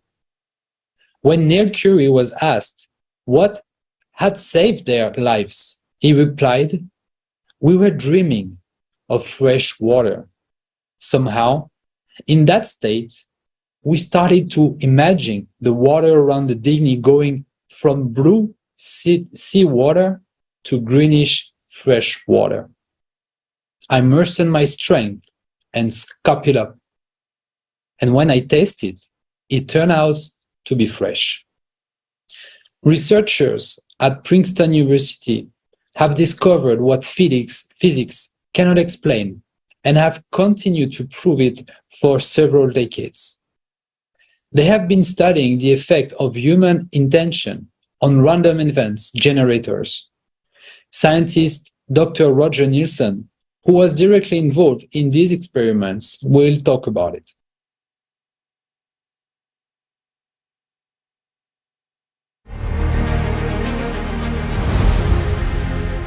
I think of attention as a kind of directed form of consciousness. So if I choose a certain aspect of the world to look at and to listen to, I'm giving my attention to that part of the world. In our experiments in the laboratory, when we said, we asked people to try to change the behavior of a random number generator, we said, this machine will produce a sequence of numbers. Actually, we collected 200 bits or 200 samples every second, and we made a sum of the 200 bits. The sum of 200 bits is expected to be 100 because half of them on average should be 1 and half should be 0. So we asked people to get numbers that were higher than 100, or asked them to get numbers that were lower than 100. And the way they should do that, they thought, and we also agreed, was to give their attention to this machine sitting on a table a meter or two away, no wires connecting them, but giving feedback about how the numbers are going. So we asked people, pay attention to this machine and give it your attention, intending that it produce high numbers now. And then we had another condition where we'd say, now produce low numbers. So you had to change your attention from getting high numbers to getting low numbers. And people were able to do that. As I mentioned before, they weren't always successful, but they were successful often enough and persistently enough to produce highly significant statistics, showing that the attention we give to the world makes a difference in the world.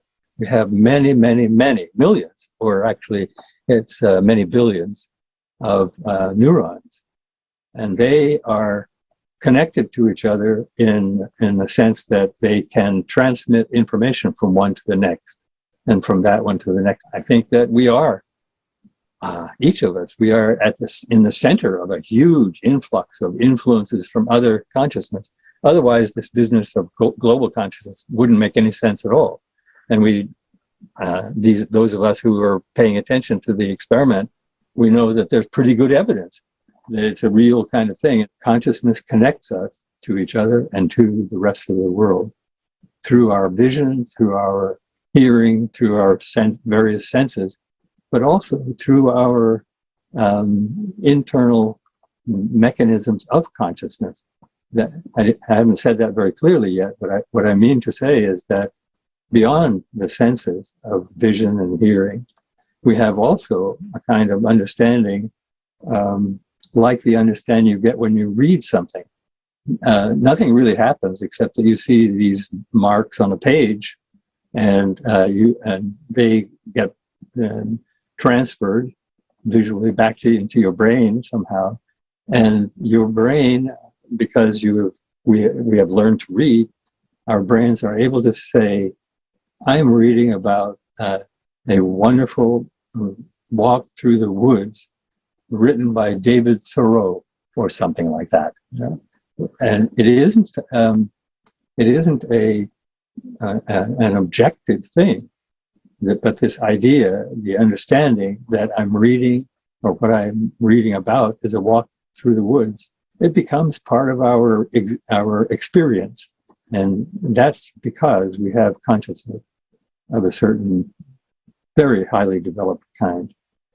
I think it's important to understand that consciousness exists in many forms, at many levels. People who are very serious about these kinds of philosophical questions will say, consciousness is everywhere. Consciousness is actually the background against which everything else exists, or it's the matrix out of which everything arises. And that's a little bit hard for most of us to understand, but it's not a stretch at all to say my dog, whom I love and who loves me, is conscious. It isn't the same kind. He can't read, and he can't talk, except in a way that only the people close to him actually understand. And the same with other animals of various, sizes and shapes. People become friends with animals. And I read long ago something that impressed me deeply. This was about an American Indian shaman who was talking about consciousness. He said, even this rock that I'm looking at on the ground has consciousness, and we have to accept that. and understand that we are not alone and we are not the only form of consciousness there is.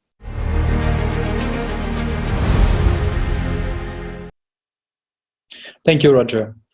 These are really interesting scientific facts confirming that human beings are able to influence matter with the power of their attention. Maria Kuman, professor at the Institute of Integrated Studies in the United States, will talk about the power of attention, or, as they say, the power of belief.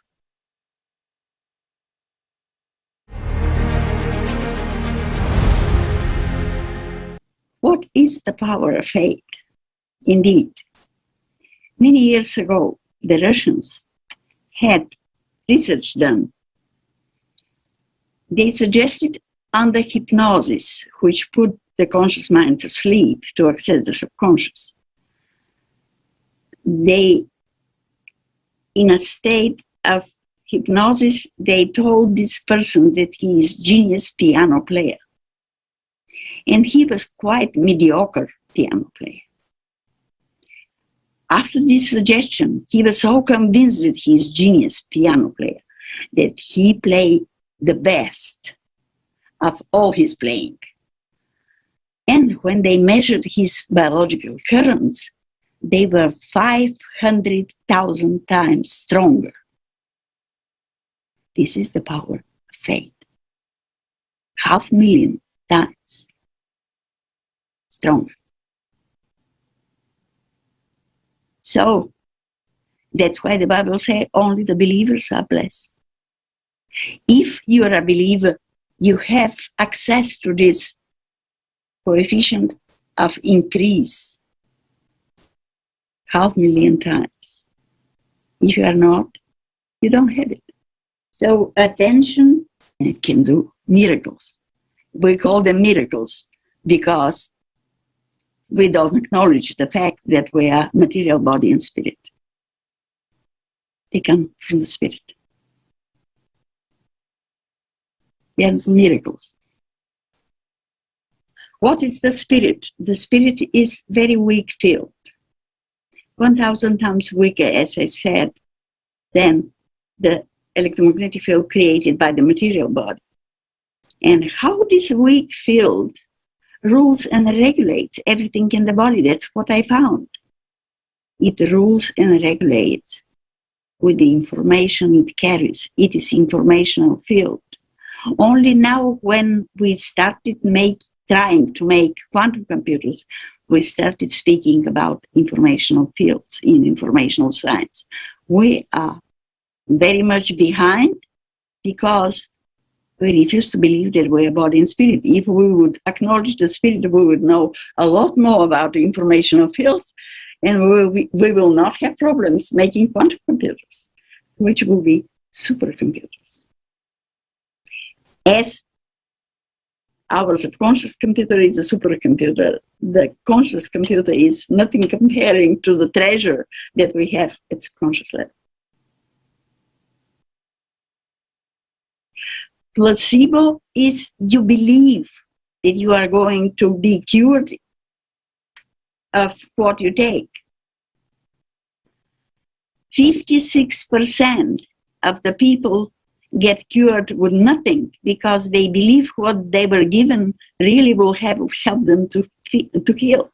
Man means man of the creator hue.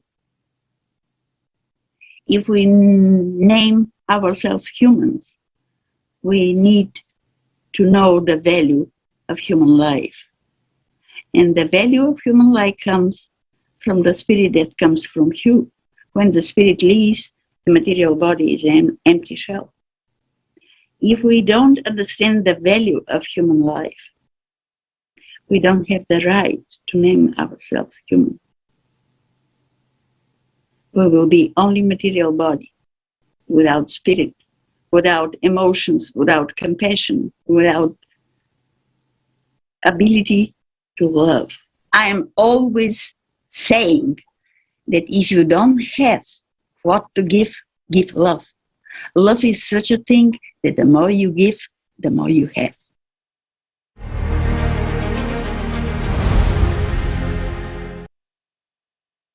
Thank you, Maria. Continuing with the subject of placebo, I would like to give an example which took place in 1957 and was described by the psychologist Bruno Kopfler. One of his patients was suffering from terminal cancer and had only a few days to live. But he really wanted to live. He asked his doctor to inject him with a drug called crebiosis, which in fact could not overcome the tumor. Without knowing it, but believing in the power of the medicine, the patient managed to be cured because his desire to live was very strong. However, a few months later, when the subject read an article stating that crebiosis did not cure cancer, the disease returned to him. This phenomenon was repeated several times. In the end, he still died. This case shows that a person can not only cure himself, but also ruin it. Everything depends on steadiness of intention and choice. Let's hear from Konstantin Korotov, PhD, about the placebo effect.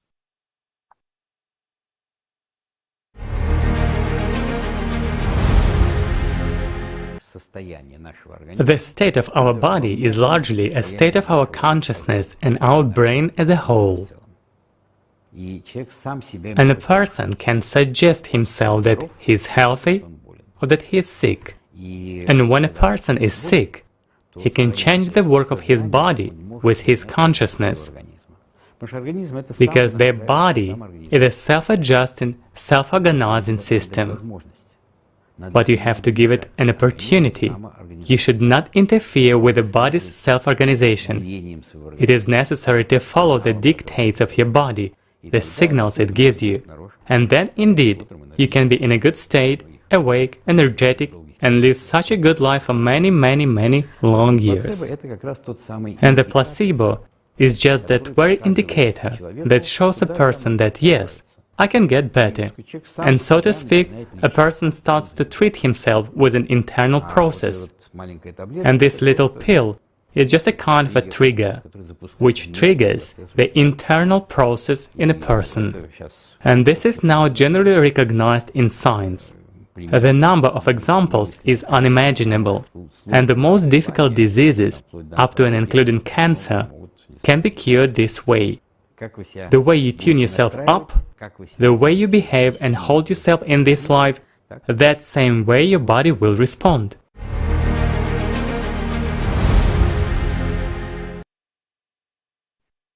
Thank you, Konstantin Georgievich. In the 1970s, Jack Schwartz from Holland astonished researchers in many laboratories in the United States with his ability to consciously control internal biological processes in his body. In research conducted at the Menninger Foundation in the Neuropsychiatric Institute, University of California, as well as in other laboratories, Schwartz led doctors to marvel when a 15 centimeters needle pierced his arm through without any sign of bleeding or pain, and without generating any brain beta wave. This type of brain wave is normally generated when one experiences pain. Even when the needle was removed, Schwartz's arm still did not bleed, and the needle marks were well healed. In addition, Schwartz could arbitrarily change the rhythm of his brain wave, extinguish cigarettes against his skin without causing burns, and even held burning coals. He claimed to have developed these abilities when the Nazi concentration camp, having had to learn to control pain in order to withstand a brutal beating. In 1947, the Dutchman Marin Danjo demonstrated something similar at the Corso Theatre in Zurich. Danjo's assistant stabbed him through with a sword, hitting his vital organs, but causing neither pain nor harm. As with Schwartz, no blood was visible when the sword was removed, only a pale pink stain instead of a wound. After noise in the theater, the Swiss doctor Hans Nagli-Odjort became interested in him. He became aware of Danjo's unusual abilities and asked him to take part in a scientific study, to which Danjo agreed. After a series of investigation, Dr. Nagli-Odjort described the case to the German physicist Alfred Stettler, who, in turn, described it in his book, Psi Healing. There are many experiments on this phenomenon, and we could cite them all. But from what you have just heard, a conclusion can be drawn. Our attention is a very precious resource. It's energy which can affect matter. And if it can do that, it means we have the tremendous power. The main things is to learn how to manage it. Thank you for your attention. I give the floor back to the host.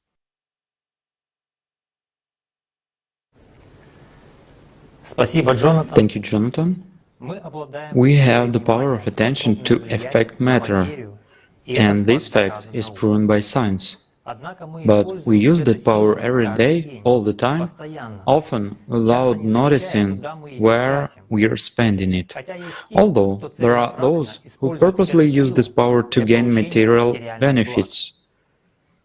Nowadays, such a phenomenon as visualization has become popular in the world. What it is and how it works, let's look into it. Marina, you have the floor.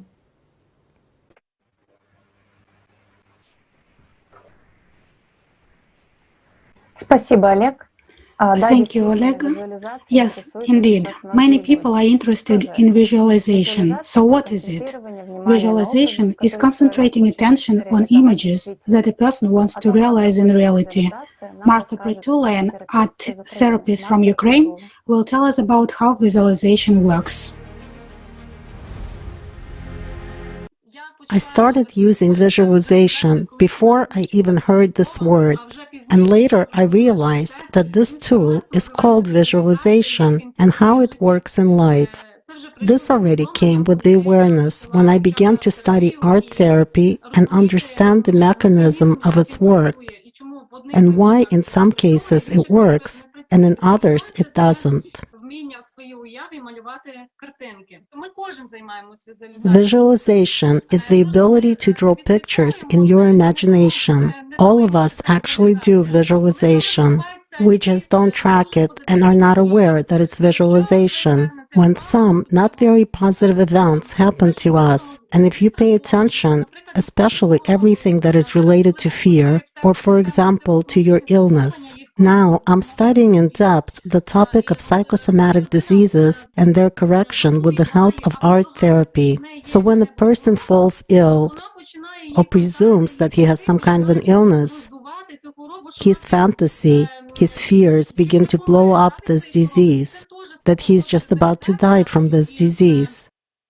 And this is also a kind of visualization for the fulfillment of the picture that a person imagines. It all depends on the density of the field. What is the density of the field? It means when many people have a similar intention. In the air, so to speak, this density of the field was created by people, and I join this density of the field, and this picture can come to life much faster. So a negative density of the field, unfortunately, is much stronger than the density of the positive intention. When this awareness comes, our task is to understand that this is just one of the options, and I can create my new intention of my healthy body, my healthy organ, and my future life. There were situations in my life when it worked. And when I had it seemed to me that I had such a special goal, and I put so much effort in it, and the space seemed to be against it, and there were a lot of obstacles. Visualization does not work without actions. In other words, from the fact that we only imagine pictures and attract these pictures, we can even attract this picture, but we will not be able to recognize it, due to the fact that we have not taken any actions in that direction. The second important point is to voice your visualization, to voice it with like-minded people, sometimes just voice into space. My greatest lesson is that to achieve something is possible, but to keep it, to expand oneself, to have this inner capacity in order to have something to fill and maintain this cup, this gift, this dream that has come, also needs our development in this. There are still a lot of false dreams, not ours, imposed by society from the space. And a person looks at something, like a child. I want the same, although I have a green bike at home, but I want a red one, which I don't have. He follows this false path and wants that red bike, although he has a green one at home. It is very important to study yourself, to be able to hear your inner self. The tools of art therapy, the tools of creativity help in this when a person calms down and begins to hear what he really wants. You begin to think more clearly and focused. What effective things I can really do? Those ones which will bring me closer to my intention, to my action. Everything is born from a dream, from a desire, even if people use other kinds of tools. There are results that I got. So I dreamt of a house. I live in a house. I dreamt of children. I asked for a long time, since 2005. I dreamt of having a son. After 15 years of dreams, he came into my life. It happened when I already didn't press and didn't hold on to my dream every day. When it seems to you that you let it go, when you really let it go, I let it go and decided that it wouldn't happen. It wouldn't come true. All the events around me were arranged in such a way that it wouldn't happen. But when I said goodbye and let it go, that's when it happened.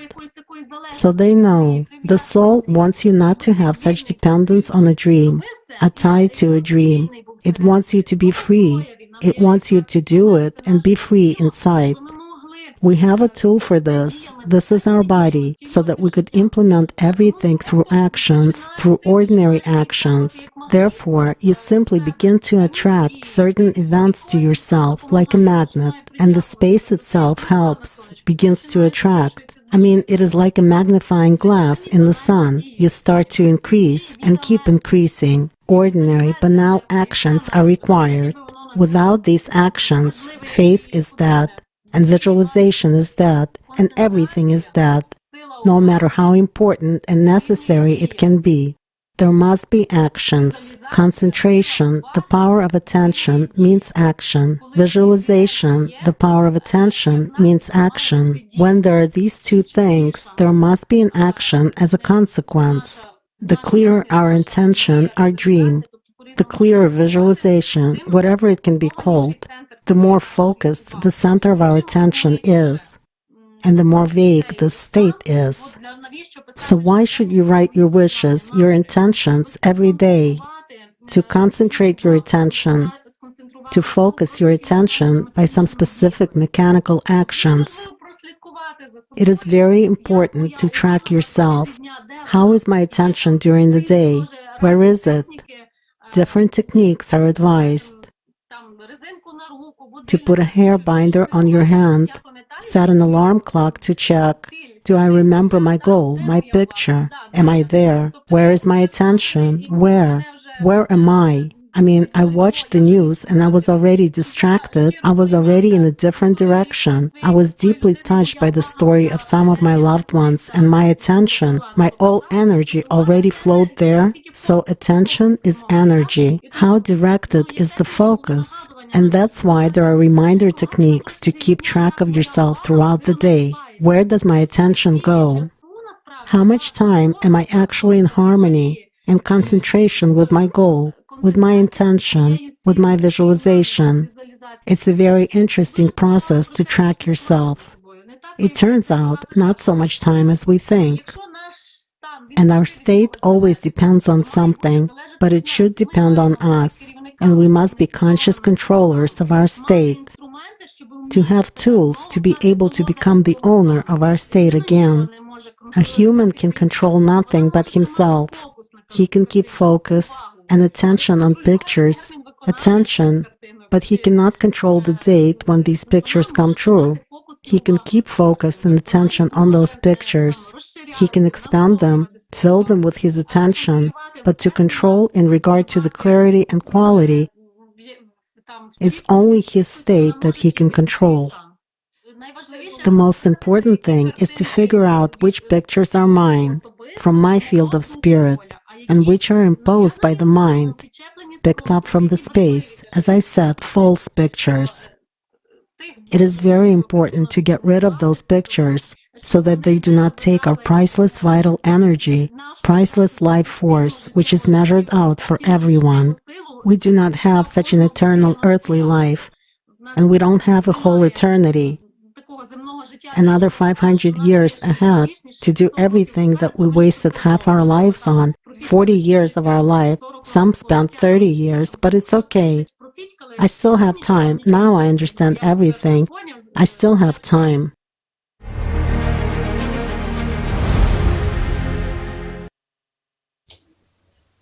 Thank you, Martha. There is a very clear understanding that a person has no control over anything but himself, but we can and should control what we spend our lives on.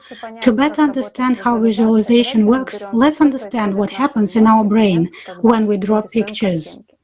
A scientific article by Victor First, Thought, Experiments with the Conscious and Unconscious, describes what happens in our brain when we mentally concentrate on a desired result. It has been established that the brain does not separate what happens in the imagination from what happens in reality.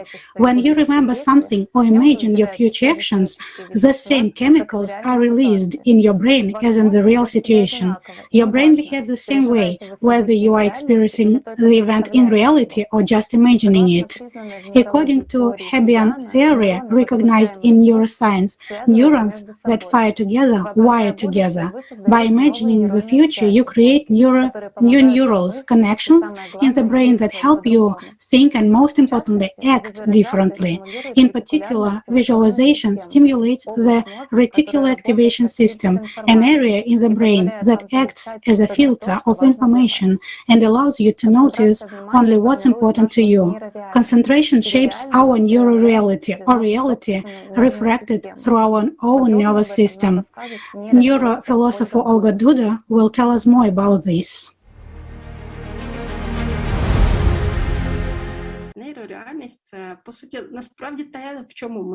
Neural reality is actually what we are in, because it's what we process with our neurons. It's our old neural connections and new ones, and the ability to create those connections. So, in neural reality, there is no time. I emphasize that all the time. There is no past, present, or future for your neural system. It moves according to slightly different laws. For example, if you had a huge trauma in your childhood, and you're constantly playing it out in your inner world one way or another, and even trying to transform it, you still constantly think about that trauma. Then for neurality, you are in the past, through that focus of attention, so to speak. For it, this is your life, your reality. So you will simply not notice most of the processes in the present. Let me put it a little differently. For neurality, it's not the time lapse, but the intensity that matters. Where there is more intensity, meaning more focus, there is reality, and you are there. Now let's consider this with another example. You have a dream and you live with that dream every day, every hour, every minute. You cherish it, you see some kind of weight to it. You put a puzzle to a puzzle. What or who can help you with it, and so on. It means you increase the intensity. And it's not just a mental process. I want to emphasize that for neurorality, intensity, meaning your attention, is connected with all of your components. That is, the aspiration of the body. The body gets excited, or some adrenaline comes out, or it just turns on strongly when you are thinking about your dream. There is a feeling, perhaps sensation, precisely to the information that is closer to your dream, and all mental structures boil, in one way or another, around this theme. This is your focus of attention. And as it is intense, for neurorality it's real. And all the energy, everything that is happening inside you and around you, because all your situations will sync up with what you have inside, will consequently work as one big boiler that boils your dream. This is why the focus of attention is not just words. It is a tool. Where it is directed, your neurons are working there. Neurons of your relatives are also looking there, and they add their resonances there too. Situations in the space are formed accordingly, and you get what you would really like.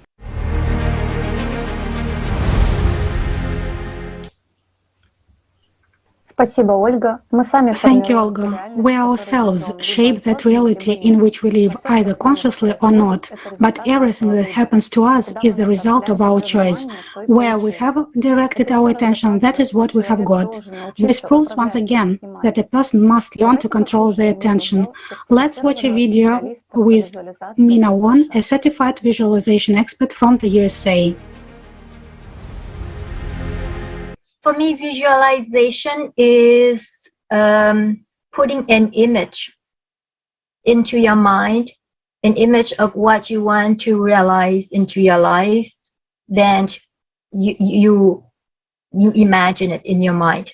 Lots of things that we can use to visualize is the vision board. I guess you have heard about the vision board, that people do their mapping on their vision board and they see every day. And I have my vision board home, and I cut the magazine and the photos that I can print, and I put it on my vision board, and I look at it every day. And when I get into the meditation, I try to visualize what I want to manifest, and not interfere with anything else but that.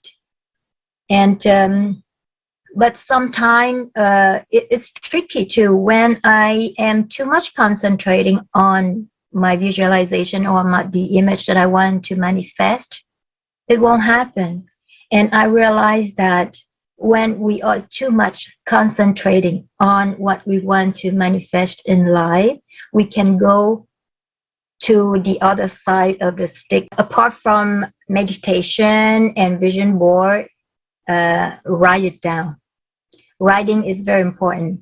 When you want to manifest something, usually I write down everything that I want in my life. Either is down the line a few years from now or now, and write down with the feeling.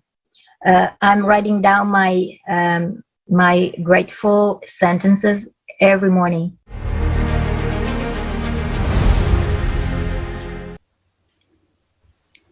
Thank you, Mina. A very important point is, first of all, a person must answer this question: who is he and what is his or her goal? As you have said, we all want freedom. But do these material desires, in which we have invested so much effort and attention, give us freedom? Do they really make us happy? Let's listen to Anna from Romania.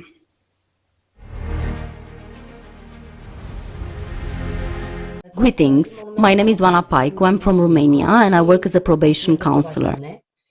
I mostly work with offenders. Today I'll speak less about my profession and more about the topic of our conference, namely the power of attention and the way we use it in our daily life. From my personal experience of working with the law of attraction and the way to use this power, it is clear that in the beginning there was no conscious control of attention. So before obtaining or learning particular information in this regard, I, just like everyone else, used the power of attention unconsciously. I had great strength of will, it was a very strong will, and very good ability to focus my attention on something that I wanted. There's a great difference between focusing your attention in the sense of programming certain actions to obtain something. For example, I want to pass an exam, and then I learn everything that needs to be learned, and do my best to get a good result. But it's quite another thing when I'm thinking for hours, visualizing what that exam would be like, how it will happen, what questions I will get, and how I will answer them. There is no single current, but all of them are based on this idea, the law of attraction, and focusing of the power of attention, a very organized and systematic work to get material benefit. Okay, in the light of the new information, I started to apply those techniques, from visualization in my mind, up to the creation of those tools on the board. When you cut out some pictures from magazines, let's say, and you glue them on the board, or the cultivation of that very feeling that you've already got that thing, the removal of negative thoughts regarding the desired result. Me being a very disciplined person, I use those techniques pretty well, but not for a very long time. I don't think it lasted longer than 2 or 3 weeks because I felt extreme fatigue and a feeling of energy depletion. So every time when I was doing this sort of visualization, I felt I was making too much of an effort and it was very tiresome and something was wrong. So on an intuitive level, I clearly felt it was wrong. So eventually, of course, I gave it up because it was very tiresome. But the mindset somehow entrenched itself, and I noticed that indeed I was paying more attention to what was happening in my daily life. That was the positive part of my experience, in the sense that I saw and realized what thought patterns I had. At least a good point that I acquired from this experience is the ignoring of negative thought patterns, to the possible extent, meaning the thoughts that lead to negative consequences. Later, after I came across the teaching and the knowledge of Alatra,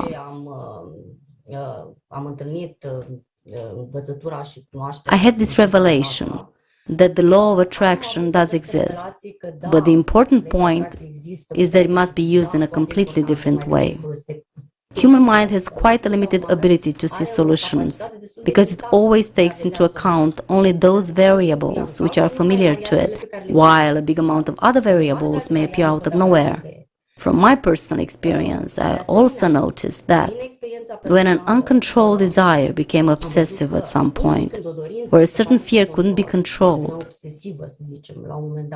even if at this moment an emotion, a negative emotion or a desire emerged, and consequently the energy, even thoughts could not be stopped completely, while I managed to observe them from the side, that is, to treat them from the position of the observer, then over time the effect weakened greatly, in the sense that the negative scenario was not realized. There is another thing I've noticed. Material benefits that you get from using the power of attention, as in that wrong way of visualization, obsessions, desires, and so on. Even if you get what you wanted, you get it with side effects. So at a particular moment, you understand that something that you had really wanted and eventually got came with a context or with some side effects that you didn't want and certainly didn't need. Now, in my professional life, the evolution of the people I'm working with, again, somehow reinforced my conclusions based on my personal experience. They go hand in hand because the great majority of people I work with, 99% of them, do not have this information. They are not aware of the power of attention or its impact. I mean offenders and their families, the people I work with. It's clear that these people are part of the huge population that uses the power of attention unconsciously. And then they fall under the same patterns that we all know. Negative thought patterns in most cases, destructive and self-destructive ones, because these patterns are more cultivated in life. Thus, they take deep roots and strengthen. I've noticed a lot of directives, mindsets, let's say, like in computer software, in the people I have worked with, namely the negative mindset towards themselves and people around them, or society, blaming others for any personal failure, the belief that evil somehow wins and it's useless to fight it, a very strong identification with one's thoughts. No matter what comes to mind, a person thinks that he generated that thought or that emotion. And in these conditions, it's very hard to work with such a person, if his belief is very strong. Because it's very hard for him to take the position of the observer, as every person has certain directives that keep repeating. Every person has certain directives. They are not numerous. These repetitive patterns always led to the same result, meaning to the same life experience, which in turn also repeated itself. While a person didn't notice it at all and didn't make any conclusions, continuing making the same judgments of value regarding that experience. I'll give an example of a woman who has toxic relationships with the opposite gender, who has been abusing her. Somehow she keeps getting into relationships with aggressive men.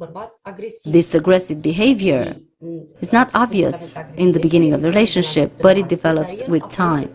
So in the beginning there is nothing hinting at such behavior.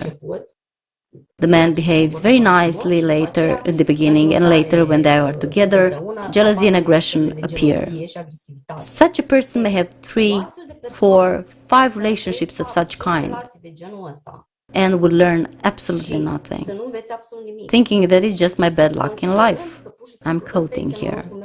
Yes, it's a profound negative and destructive directive without even a slight understanding of why she attracts exactly this kind of person. So this attraction was on a subconscious level and was the result of how she used her power of attention for a long time. It's clear that the roots are deeper and older. Probably in her childhood there was a trauma and aggression, perhaps connected with her father or another adult, which generated this thought pattern and this attraction on a subconscious level. But the thoughts that followed later in her grown-up life and the directives that she developed strengthen and fix this pattern of behavior. Because no matter what kind of experience we take from our childhood, this experience is not controlled. The child cannot control his experiences and relationships with the people around him, especially with adults. But if this experience is later not analyzed and corrected worked on, then destructive patterns will be more powerful and they will be much harder to control. People have repetitive thoughts, emotions, and life situations, but unfortunately they don't see their interconnections. This is an observation from my own practice. The great majority of crimes and cases of violence are committed at the moment when a person loses control over his or her emotions that he or she is experiencing at that moment. I don't think they are even aware of their thoughts. The great majority don't remember what they were thinking at the moment because everything happens very fast. But emotions, being more intense and stronger, are usually remembered. The power of attention is actually an energy, pure energy. It is very much related to the quantum physics. with that experiment of the transformation of the wave into the particle, the transformation of the wave into the particle through the power of attention of the observer. When there is no observer in the experiment, the wave remains a wave, meaning pure energy. The particle represents and means materialization of this energy, which means that we, at the soul level, actually generate this pure energy. It comes from the spiritual world, and the way we direct our attention to that wave makes it materialize one way or another in the material universe, in the septonic field. There is another point here. Why do I say that silence is better than any thought? Because regardless of whether the thought is negative or positive, materialization will occur. So the thought will automatically have the effect of materialization of the wave, pure energy. And if there is no need for that, is silence not better? Because then we save this pure energy.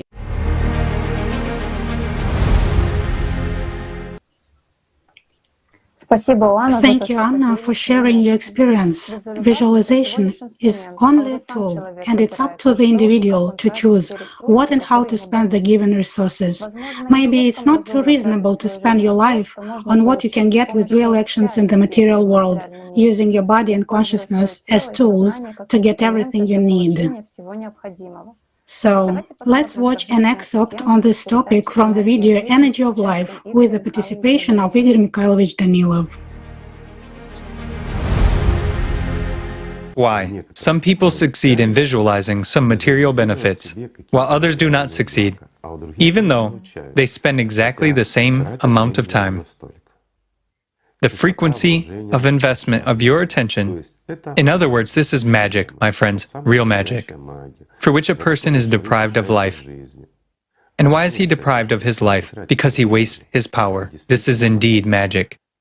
In order for you to get a desired result in this material world, you have to cast away all other thoughts as far as possible.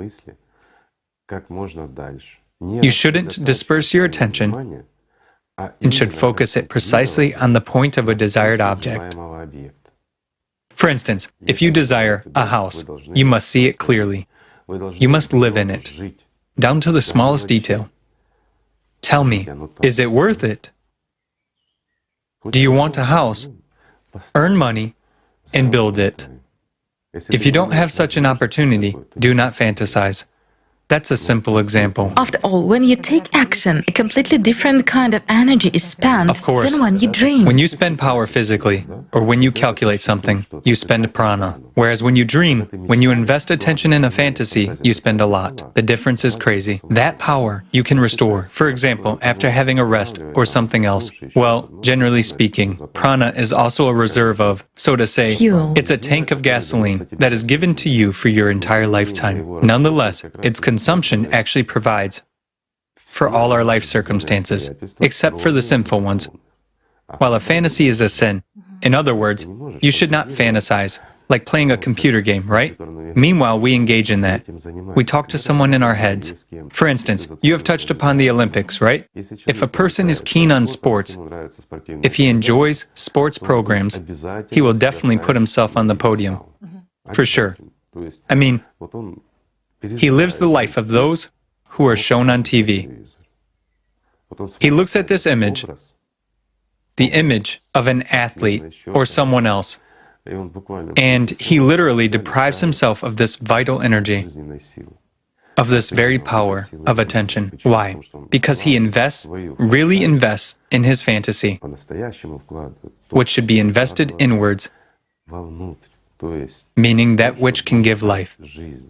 And he doesn't turn it to God, but gives it to the devil. Well, I'm speaking in religious terms. You mustn't give to the devil what you should give to God. There is something different for the devil. This very prana, this very stock of vital energy, which is actually enough for 800 years, or even more, while we burn it out within a very short period of time. So give it to the devil, share it. It is that silver which is intended for him.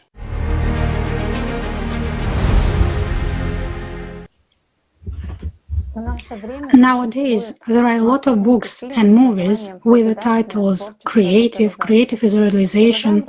We suggest looking at the examples of Anya, who kept a visualization diary, and how exactly her wishes came true.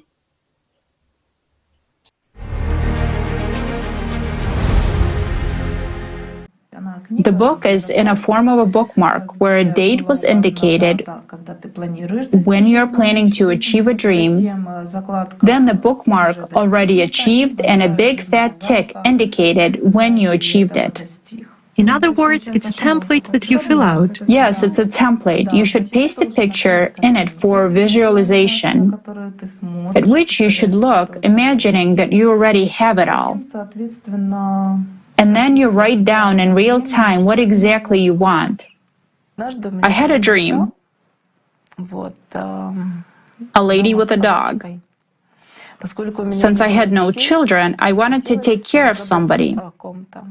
Well, so I wished for myself a Yorkshire Terrier dog, with all clothes, with all that stuff. I paid for it. At that time, this doggy cost a lot of money. And I waited until it grew up to a certain age so that I could take it home. My desire came true. The joy was overwhelming. On wings, I flew at night for this doggy. It was very far in a totally different city, about 6-hour drive. I came there and they said to me, "We're very sorry, but your doggy has died." But thereafter, of course, the dream came true. Is there a dog? There is, but where is it? Can you give any other examples? To give some other examples, well, just as simple. I wrote down in my book, I want to have a long white mink fur coat. And I was presented exactly with that long white mink fur coat. Here it's written that it was November 2011, it was already cold, and I went to a concert in the palace, Ukraine, in this fur coat. And when I returned to the clock room to take my fur coat by the ticket, it wasn't there. So, do you have it? You do. Has the dream come true? It has. What claims can you have? It was given and then taken away. It was given to me and then taken away from me. Have I had it? I've touched it, I've felt it, that's it. The next dream that came true in such an interesting form for me was marriage.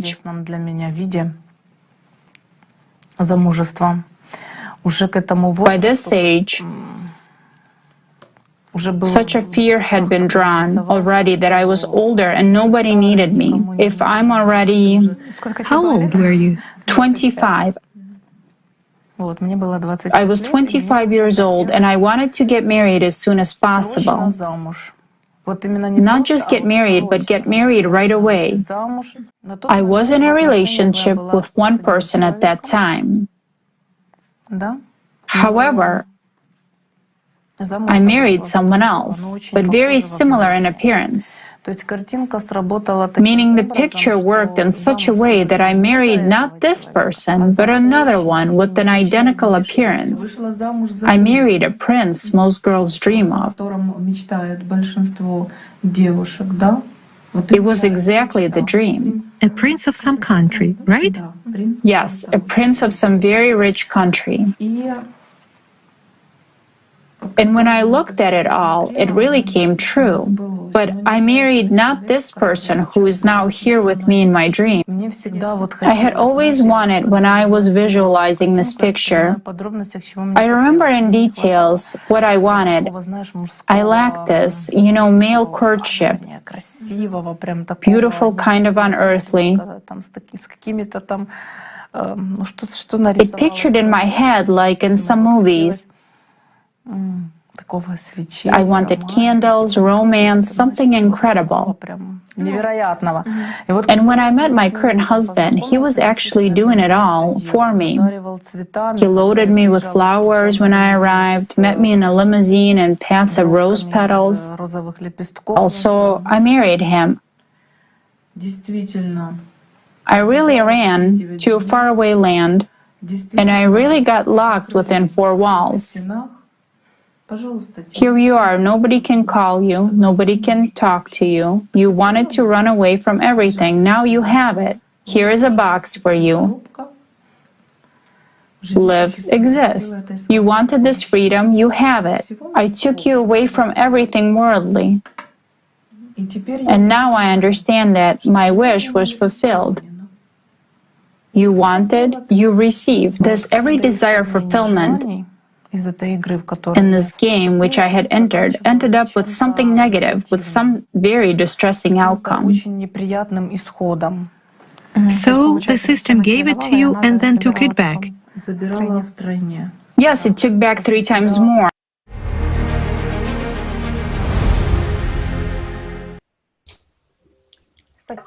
Thank you, Anna, for sharing your life experience and being honest about the consequences of playing with visualization of wishes. In the popular movie The Secret, its characters talk about how they achieved success through visualization. However, not many people know the flip side of this and how the lives of the main characters turned out to be afterwards. After all, you have to pay for everything, especially for what you have received for free. Thank you for your attention, and I give the floor to Elena. Спасибо, Марина. Thank you, Marina. We are broadcasted live on many streaming platforms with simultaneous interpreting on 17 languages. As we continue our kaleidoscope and look at the topic of desires, a question arises. Why sometimes our desires are fulfilled in a completely different way than we imagined and not when we wanted? Their fulfillment brings us a lot of problems. Why this happens and how the magic of wishes works, Marcela will tell us. Marcela, we give you the floor.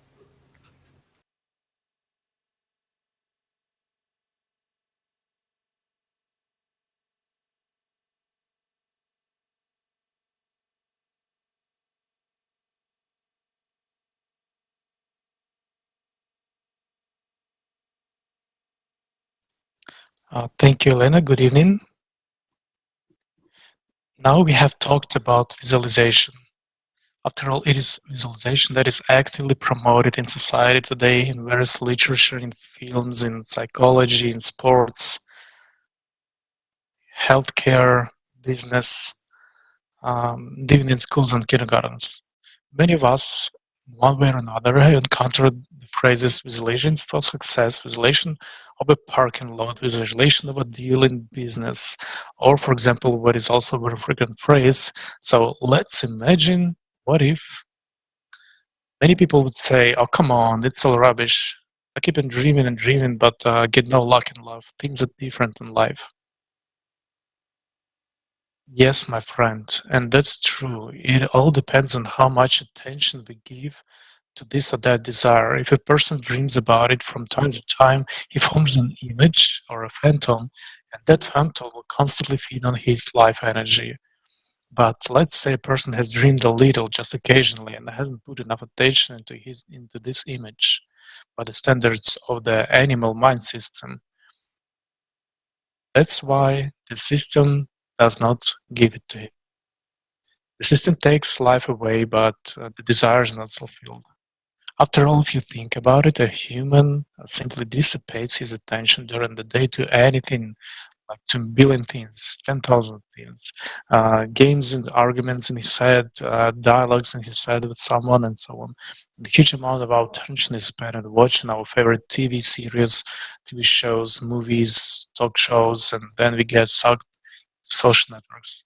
How can you do without watching YouTube or TikTok, Because it's through these soap operas, movies, and TikTok that the life energy goes out of us like down the drain. Has everyone felt a surge of energy after getting sucked for an hour or two into the screen of our phone, TV, or some other gadget? No. It's just a loss of energy and an emotional background that was embedded in the content you were watching. And then the characters from the movies and the videos we watched haunt us in thoughts and images in our heads for a long time. Is it worth it? The animal mind system constantly 24/7 on the hunt after human life energy. So when there's a lack of concentration on one's attention on what is desired, the desire often does not become reality. It's only in one's mind. My friends, did you know that visualization is one of the basic elements of magic? Yes, you heard it right. It is visualization, creation of image, a human putting his attention into the image, visualizing it in detail, gives it his life force. Let's say revives it. From the dead, it makes it alive. But this happens only at the expense of our life energy, at the expense of our life. And does it worth it? Have you thought about the consequences? What makes a person wishes come true? Let's watch a video with magicians who have dedicated their lives to magic. What do they know about it? What is attention and what is its value?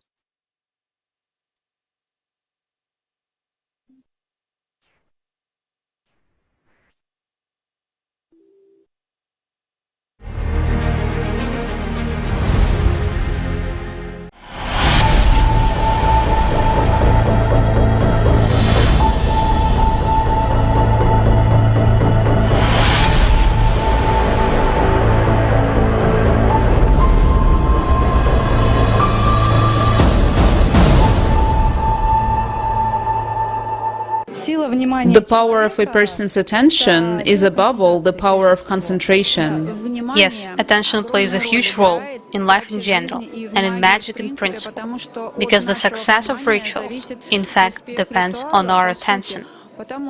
Because where our attention is, there is our energy as well. We must concentrate all of our attention on the intention, on the ritual, then it will be successful. There is a popular expression, where focus goes, energy flows, and where there is energy, there will be power. I think human attention is a very material thing, and that object where we put it to, where we direct it to, resonates, feels this energy directed to it. And that's actually why rituals work. This is why our intention of something works, and the effectiveness of rituals directly depends on the amount of personal power of a human. Your attention should be completely focused on the pouring off. Then it will be good and there will be 100% result. And generally, it is the same with everything in life. If we reduce our concentration, if we pay our attention on some extraneous things instead of our work, then of course our work, either magical or any other, will be not of high quality. This is why everything depends on attention. Attention concentrates our energy. Where our intention is, changes happen. If there is no intention, nothing will happen. Our attention directs the flow of our energy. The point is that entities from the invisible world are attracted to us, to our bad qualities of character, dependencies, bad habits, the love to some pleasures. And when we direct our attention again and again to this dependence, we drain energy there, and thus we feel the entity that is somewhere near us, and it prompts us to direct our attention there again and again. I mean, everything is really very interconnected there. That's why I recommend it. You pay attention to positive, good things, not to negative things. Don't watch disturbing programs, news of that kind, because people develop a dependence on this with time as well, and it also attracts entities. Attention in magic is probably one of the key abilities and one of the key aspects.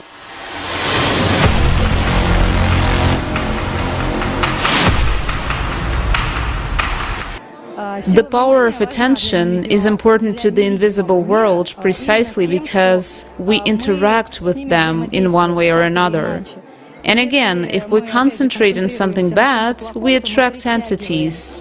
So a person has problems at work, he starts drinking, for example, and entities begin to be attracted, and then again, like a snowball, everything accumulates, piles up, and either a person copes with it by switching his attention, or simply goes into a swamp, so to say. This power of attention, is it important for the invisible world? Very, very important, because I guess they come to us exactly to get it. It's the energy we feed them. They help us and we help them. I think it's a mutually beneficial cooperation. If a person is fixated on something, he will concentrate his attention on it. If it's a problem of some kind, then the person will concentrate on his problem. We direct our attention again and again to something that causes our anxiety, and so the circle. We drain energy there, we feed the entity. Everything is simple. It's getting stronger, and it's even harder for us to get rid of it. Yes, even harder, and we experience that fear. In the nutshell, we immerse ourselves into that fear, and it's harder to disconnect. Where the attention is, there is our energy. Where our energy is, the situation unfolds there, and the whole world is after our attention and our energy.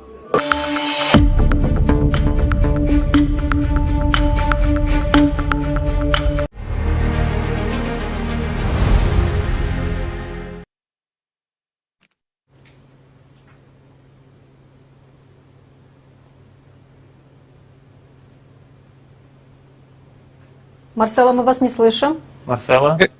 Hello, I'm here. Marcela? Hola, hola, aquí estoy. Да. Do you Can hear you hear me? me? Да, мы вас слышим сейчас. Да. Yes, we can hear you well. Okay, please proceed. Let's move on. Esa fue la frase clave. El mundo entero Okay. está That was the key phrase. nuestra atención y nuestra energía. The whole world is hunting for our attention, our energy. So, does magic exist? Y And funciona gracias a what does nuestra it work energía. for? El mundo invisible ayuda a una persona a conseguir su Yes, deseo. it exists. And it works by Pero le our quita mucho energy, más. at the expense of our Le llena energy. la The vida. invisible world helps a person make a wish come true, but it takes away much more. It takes away our life.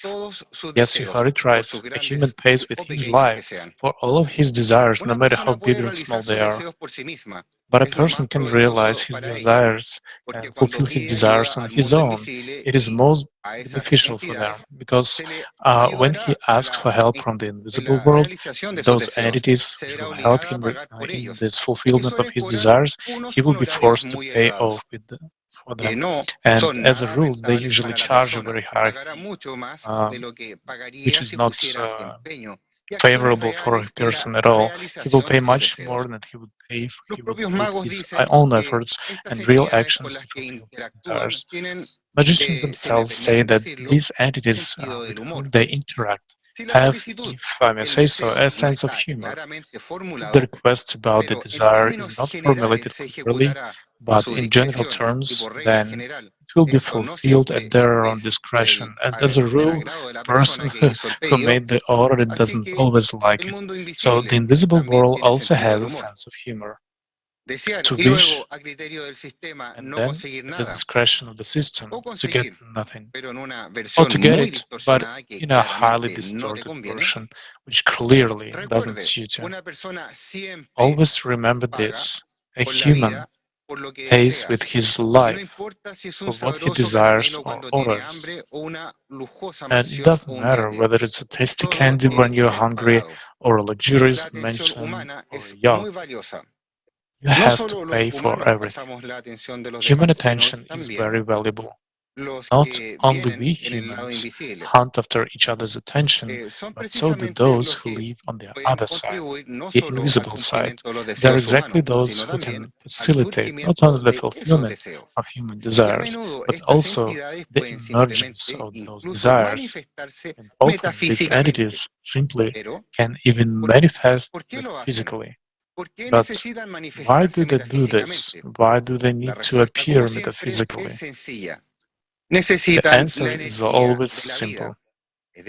They need the energy of life, that is our attention. We all know firsthand about paranormal manifestations, like objects start to move around in space, or we clearly feel someone's presence, we hear strange noises that no one could make at a given moment of time. So, all in all, in other words, all kind of devilry takes place, and people can't call what's happening in any other way. Now, I would like to pass the floor to Daniel Barrios, so that Daniel, as a researcher in the field of paranormal manifestations, share with us his observations and insights on this subject. Daniel, you have the floor.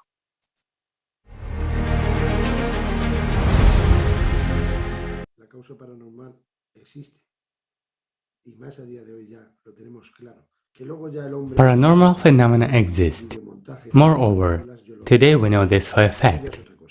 The fact that a person then shoots a video makes a montage, in other words, a movie. I call it that way. That's another matter. We try to work in enclaves seriously. We try to control that there is no noise pollution. We work at night because of the quiet, not because it's scarier or there is more tension in the enclaves. We go when it's quiet, so there is no noise pollution, like I said, for better control. All of this is part of the methodology by which we work, and it concerns the apparatuses we use. But those voices, those entities that we have seen, felt, perceived, are located in enclaves that we find ranging from castles, cities, abandoned villages, palaces, and so on, to your own home. First, there might be, for example, 5 of us in the enclave, and whether it's a companion, a passing entity, a soul trapped in this place, only 1 or 2 of those 5 people will be in the spotlight. They will hold the focus of this light manifestation here. Those with whom this paranormal phenomena wants to interact, these entities, spirits. We can call them by different names, just generally speaking for our understanding. But there are indeed times when we, after experiencing many manifestations, without considering the adrenaline rush or the tension in the enclave, we return in exhaustion to our machines. There are times when nothing much happens, because it's not at all that you come to enclaves and you always manage to register 50 paraphonic, psychophonic manifestations, or you see 4 entities and you have 4 sheets recorded on a video camera. No, it takes time, and patience. And that said, only 1 manifestation can happen all night. Or you'll think you've only heard one voice, but you don't even know what was answered. Then you go home to the lab, you do your forensics, and you get 10 recordings. Out of the 10, 6 for you are grade A, triple A as I call them. That is the kind of crisp voices, the way you and I talk. But when you were in the enclave, nothing seemed to happen. And you don't know why. But when you get home, before you get in the car, you talk to your colleagues and everybody realizes you are all completely devastated. I believe that energies can absorb energy, both from physical people and from the devices we bring to enclaves to try to get some kind of evidence. Let me give you an example. A castle in a villa, with a research permit that I requested and we got it. And here we were in a conference room in the castle. A very large room, a very large table. And our colleague asked to please tell him what was the landing to go up to the upper floor. We had a light sensor. It lights up if some kind of energy passes, because we are energy, both, those who are here and those who are not in our plane. And that flashlight was asked to go off, that motion sensor, and as soon as the question was finished, the light sensor was turned on. It was not turned on again all night long, only in those moments. There are moments when there are 3 candles. You ask for the middle one to go out, and the middle one goes out instantly. I think that kind of details. 10,000 words for me are intelligent, because I can't say it's coincidence. Coincidence 1, 2, 3. But when there are different enclaves that you go to, different people, there are often inexplicable phenomena. Well, maybe instead of coincidence, we are talking about causality. And this causality is more and more demonstrated every day. We were in the morgue room, in the crematorium. With the lights off, we stood in a circle and asked a question into space. And as we asked the question, I felt a hand on my right arm. And it went down like this to my back, where my shoulder blade is. Putting my hand like this, pressing slightly, squeezing a little bit, and then going down to the back of my scapula. I was silent, because when these things happen directly to me, I am silent. I don't know why, but I stay quiet and see what happens next.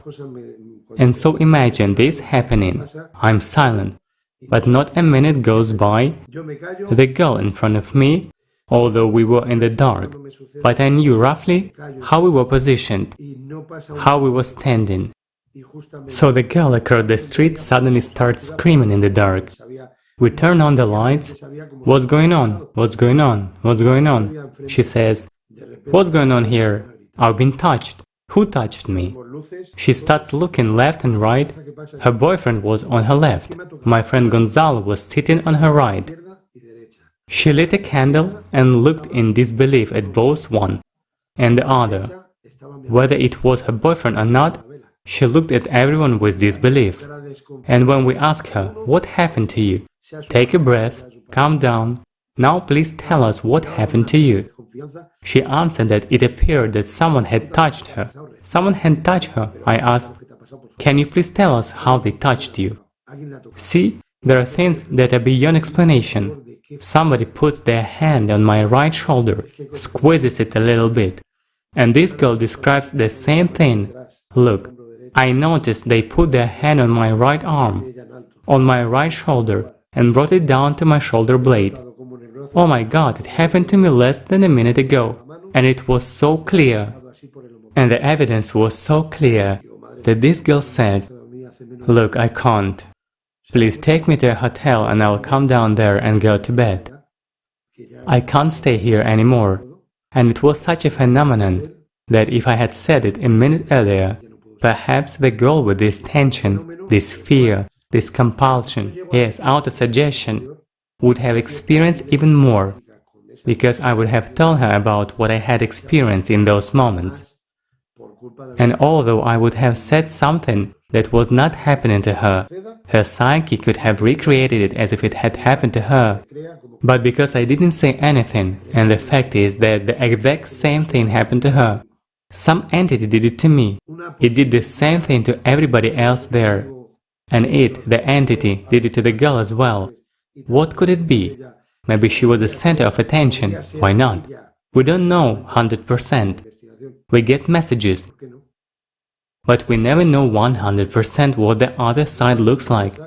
The most important thing, at least for me, or the most interesting thing, is that every day through experience, it becomes clearer to me that not everything can end in this world.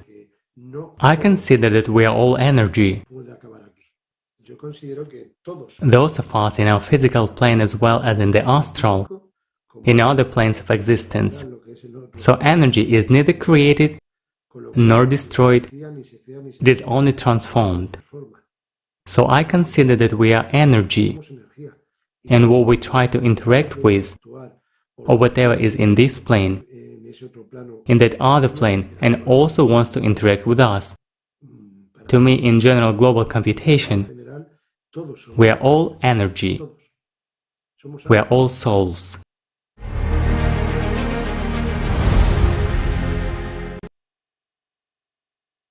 Thank you, Daniel.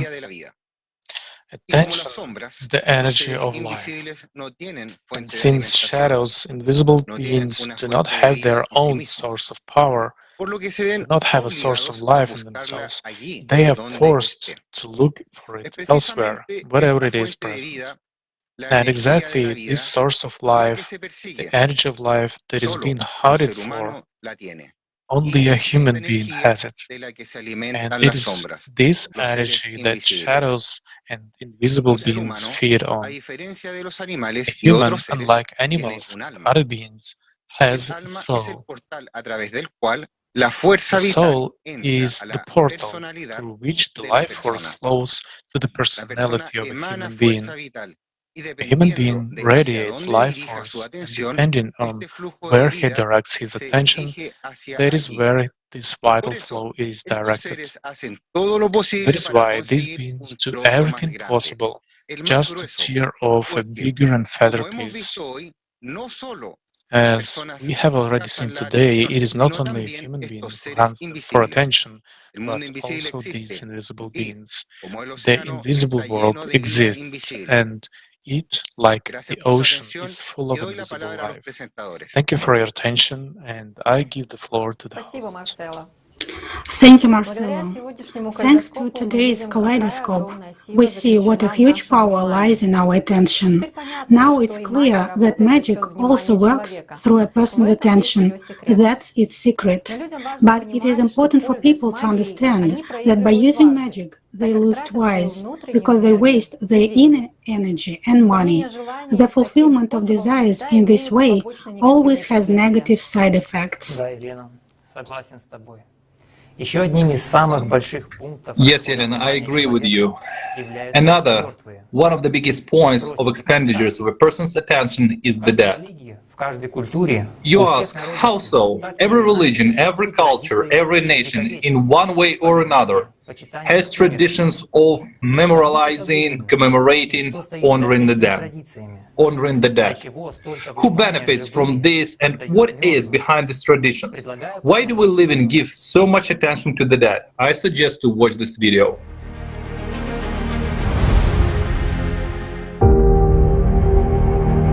What do you think occupies the living most and is of great importance to them? The dead. Do you think it is not so? While thinking about them, we are communicating with them. While thinking about them, we are spending time with them, continuing to live by their interests. We take this baton from our parents and hand it to our children, and it has been this way for centuries. We are not even aware that the dead surround us everywhere and have an impact on the living, in the names of the streets and cities, in sculptural compositions in squares, in the world's museums and galleries. We don't even notice that the dead are present in our homes. What is behind this? Who needs it?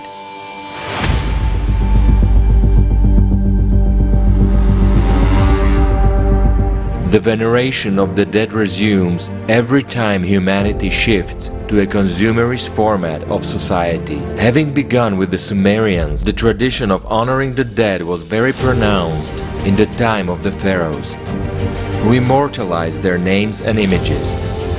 Then the representatives of royal dynasties began to imitate them, and it became a tradition. And today we put photos of the dead on monuments. The dead surround us everywhere, even on money. So what secret did the pharaohs know? And what don't we know? And what do all those in power subconsciously imitate? The pharaohs knew that when a person died and became a subpersonality, a hungry spirit, they need the attention of the living to feed themselves, and to let the energy of attention flow to them and nourish them. A person must know their name and image, and put his attention into them. And the attention of a human is vital energy, and is meant for a human to acquire immortality during his lifetime. But the point is also that all the dead serve the system. And it is profitable for the system that the living remember the dead. What did the scriptures say about this? In the New Testament, in the Epistle to the Hebrews, it is said, just as people are destined to die once, and after that to face judgment, no change in a human spiritual state is possible after his death, either by himself or through the efforts of others. The Bible teaches that a human has only one life, and that his afterlife fate is defined while he is still alive on earth. Matthew's Gospel. Another disciple said to him, Lord, first let me go and bury my father. But Jesus told him, follow me, and let the dead bury their own dead. What is said about remembering the dead in Islam? It is narrated from the words of Abu Martad al-Ghanavi. Reported the messenger, peace and blessing of Allah be upon him, said, "Do not pray facing graves." And the Quran says, "Do not ever pray over any of them who dies, nor stand over his grave. They disbelieved in Allah and His Messenger, and died in iniquity." Islamic Mutazilism firmly maintains that it is actually useless to pray for the dead, because everyone has made his choice while alive and is responsible for it. By giving our vital energy to the dead, we deprive ourselves of the chance of eternal life. As it turns out, the world is ruled by the dead, and it's all about attention. As the monk Simeon of Athos said, "Attention is the spearhead of your struggle for salvation. Attention is the key of the mystery of existence. Attention is an indestructible shield against thoughts.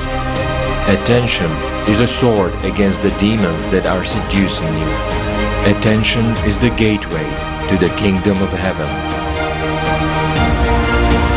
What a person invests his or her attention in, that is what he or she acquires.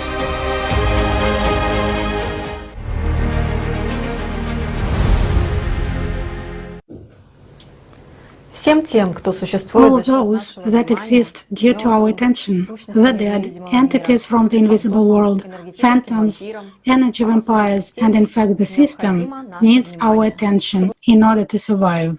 And it is ready to use any manipulation to get energy for its existence.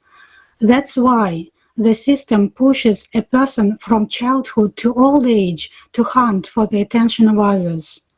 But does the person himself need it? If each of us, all of us, humans, have our own source of life, the soul. Let's watch the video.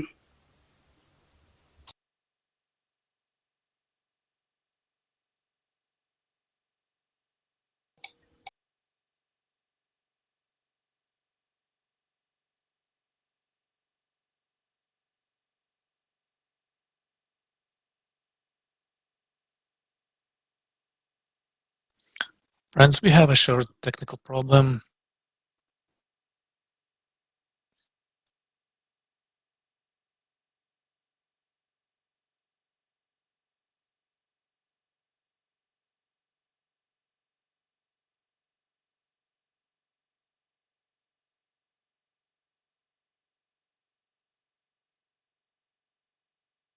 Other people's attention.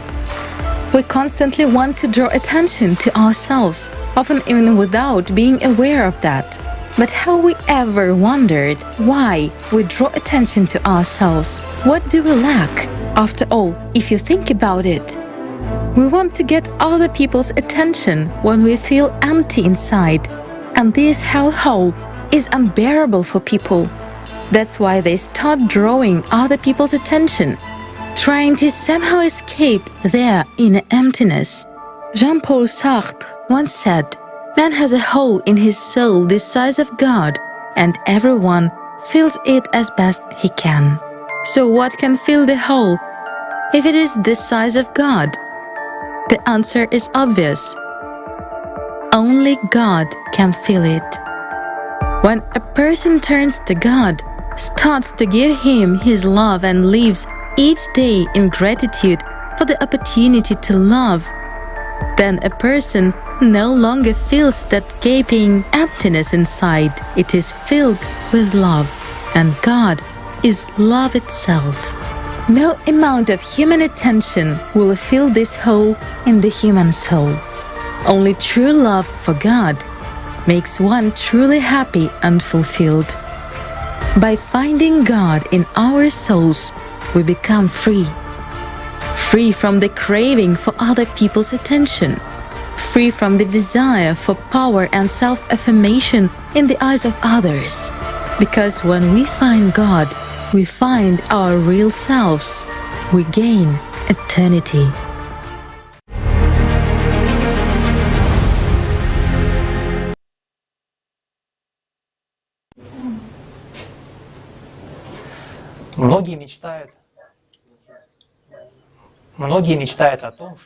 Many people dream of not depending on the opinions of others, being free inside in spirit, being self-sufficient and not dependent on the attention of others. Who are those who do not need the attention of others? Let's watch a fragment of the program with Igor Mikhailovich Danilov.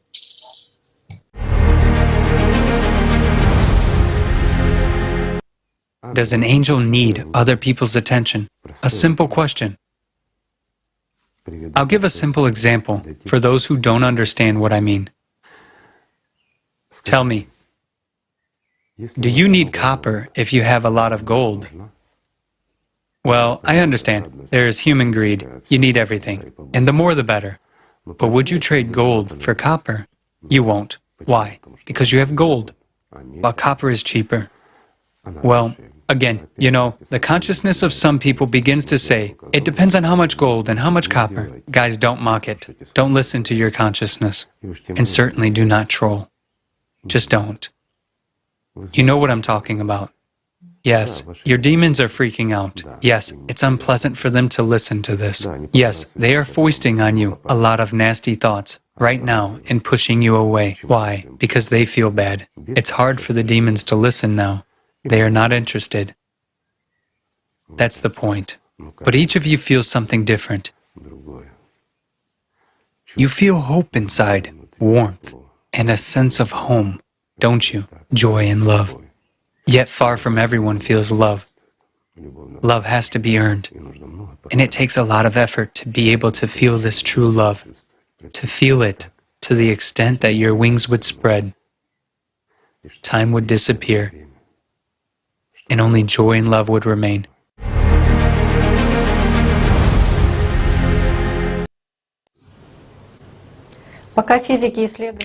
While physicists have been exploring ways to use the power of attention, religions have long been working to put this priceless power to practical use. The power of attention is necessary for a human to gain eternal life, or as religions say, to gain the kingdom of God. After all, it is the ability to focus on the love of God in any situation, is a skill that allows a person to overcome death. The world religions speak of focusing the believer on his inner world, on his personal feeling of love and unity with God. This is typical to any person on a spiritual path. Let's see what they say about attention in different religions.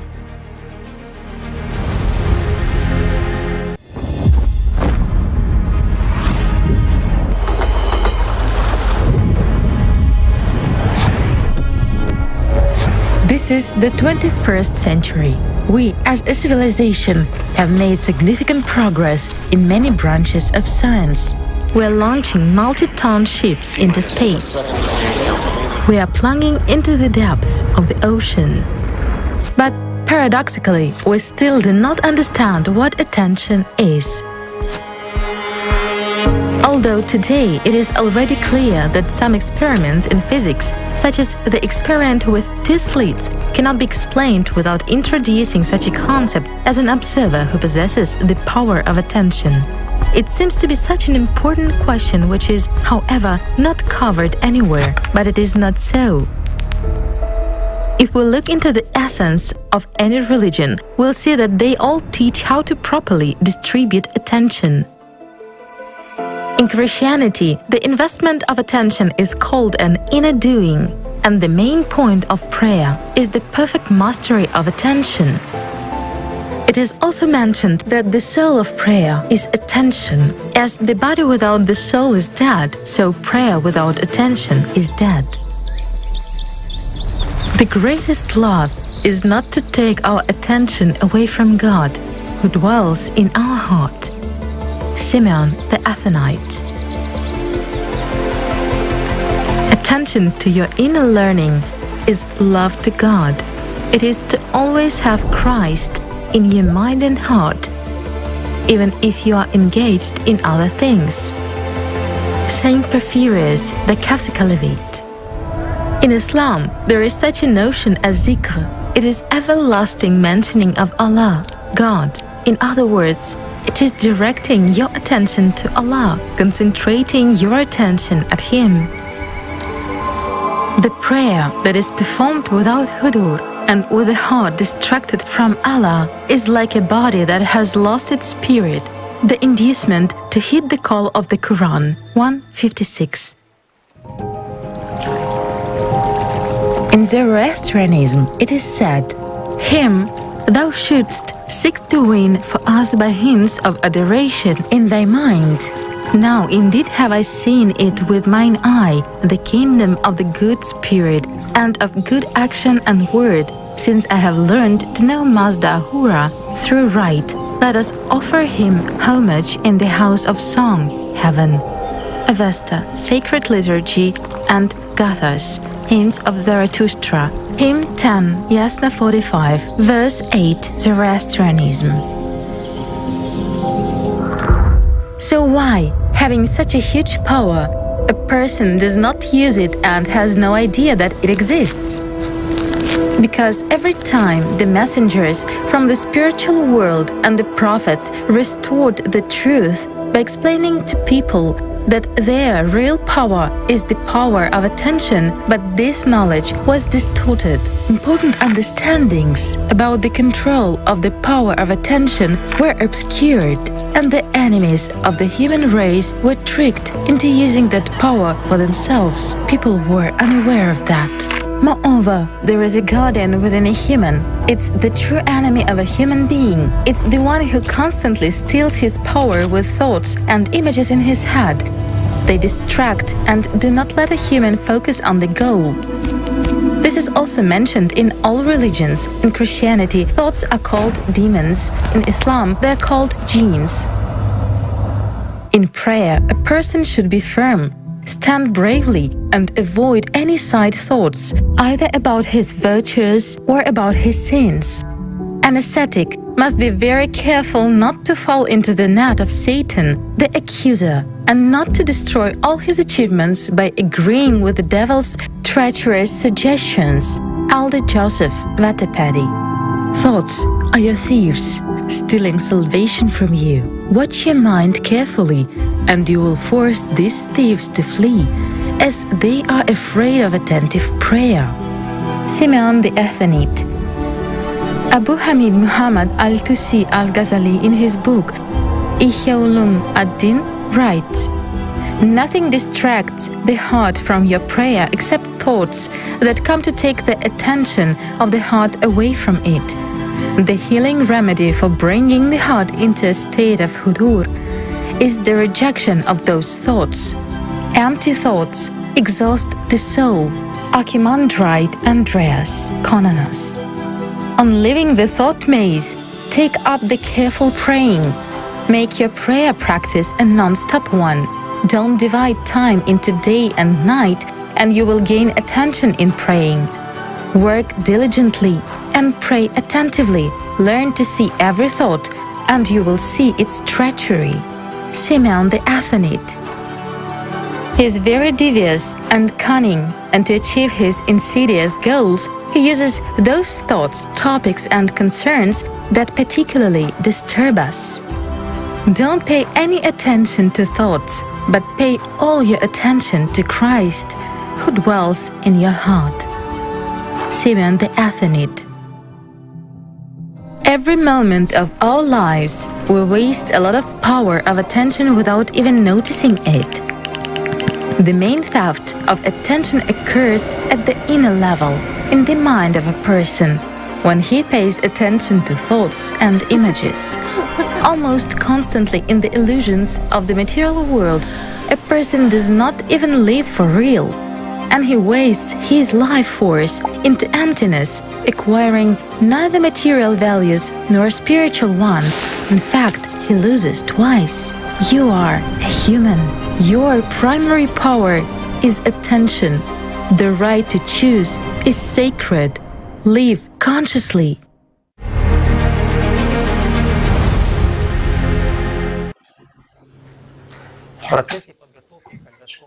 In the process of preparing the Kaleidoscope of Facts, our participants came across an interesting article on the internet about attention and its significance for one who prays. It was an article by Chris David from Georgia. We had a chat with him. Let's see a fragment of the interview. Yes, it is very important to be attentive during the prayer. Personally, when I listen to confessions, I notice that people often complain that they are distracted during their prayers. I would say they do not pray with attention. Attention during the prayer is very important. But many among these people often get distracted during the prayer time. This can be due to various factors. One factor, for example, is, as the saying goes, the devil's greatest victory was to make people think that he does not exist.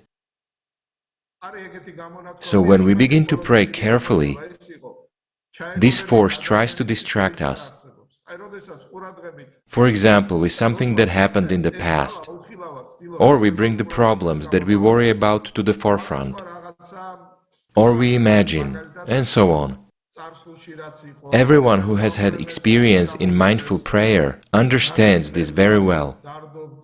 But you are avoiding the words of the prayer, and you are not concentrating. So one of the factors is the evil spirit. Imagine, the evil one will see that a person is praying attentively. Thus he tries to divert his attention to another direction, and does so in an invisible way. Not if he would appear to you and you would see him, but in an invisible way. It's very convenient. Or has there ever been an occasion when you were praying and someone calls to you? Maybe a family member would wake up, "Come, help me," or else a neighbor would come. It could be a malign influence of the devil. He can influence others as well. But there are also other factors that affect our attention. The mood factor is important. Do you know what the mood factor means?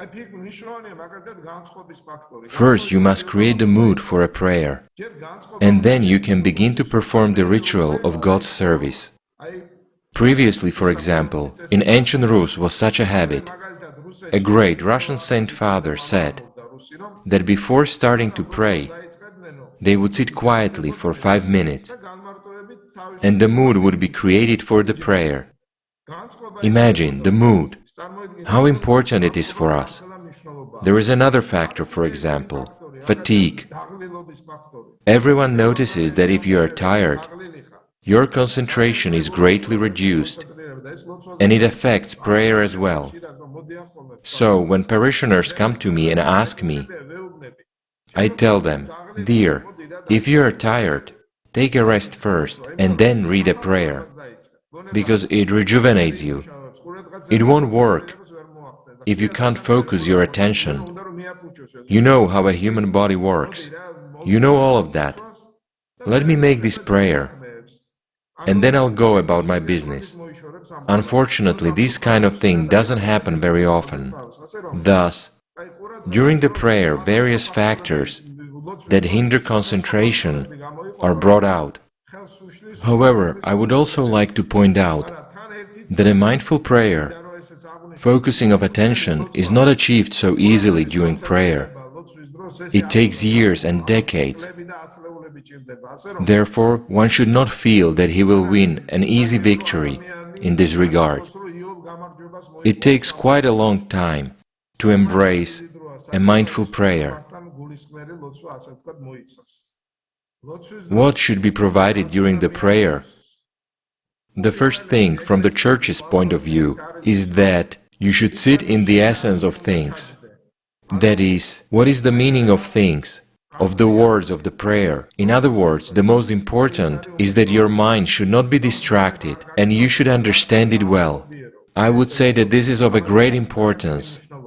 This is the first condition for a proper prayer. Other mental processes may be involved here too. For example, it is considered very dangerous to activate one's imagination, such as the Savior, angels, heaven, and so on.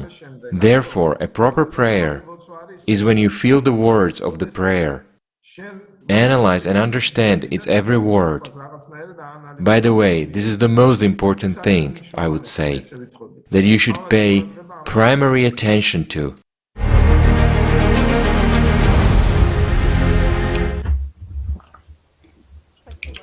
Thank you, Father David. Interestingly, the knowledge that a person needs to consciously invest the power of attention has survived to this day. In the living conversation, consciousness and personality, from the inevitably dead to the eternally alive, those who have had practical experience share their insights. You also feel those who, like you, are in constant practice, those who live by the spiritual world, who are filled with this near and dear God's love. You see His spiritual essence because you feel it from the inside, and you understand that there is something more behind it, something that unites you. And this experience, it is not like the one that was in the usual life when you are feeding your attention to consciousness. Because in three-dimensionality, you fed images, you fed your consciousness. And when you began to live in the spiritual world, then all your attention, it is directed through deep inner feelings towards God. Your attention is directed to home, to the source. You simply live by the Spirit. Everyone chooses how to live. Everyone chooses himself. Let's watch the excerpt from the video Friend's Hand, which tells that every second of life is valuable, and in every moment you can love. The most important thing is not to get distracted and to direct your attention to the feeling of joy and love. You know, Igor Mikhailovich, Sufis also said that there are those people who desire this world, and there are those who desire the future world. But where are those who desire God? This is truly a very deep thought, what you are saying today. Because if a person desires God, he can be in dialogue with Him incessantly in the here and now. Right. Consciousness always frightens and postpones to some uncertain future. There is a fear of some uncertain future, or whether you will be with God or not. But there is an understanding that every second you can be in touch with the spiritual world, and that every second is an opportunity for such a dialogue. Because when consciousness sets some remote goals, it leads people astray a lot, and very many people say that they have some difficulties and unwillingness to perform some spiritual practices, and they postpone all of that. However, you understand that every second is an opportunity to be in dialogue, an opportunity to be in contact, an opportunity to respond to the inner call which is inside of you. You know, I'll say that when a person has love for the spiritual world, then every moment that he is forced to be distracted by something earthly is where the pain and suffering appear. Why? Because you can give your love to the spiritual world, and at this time, receive love from God Himself, become stronger, become more alive. But you are forced to pay attention to earthly things. You see? This is what makes you suffer. But on the other hand, when you realize that you can multiply the boundless world and help a mortal being like you to gain life, that gives you wings. It really gives you wings. Then your distractions make sense. Then your disconnection from the spiritual world during these moments is justified.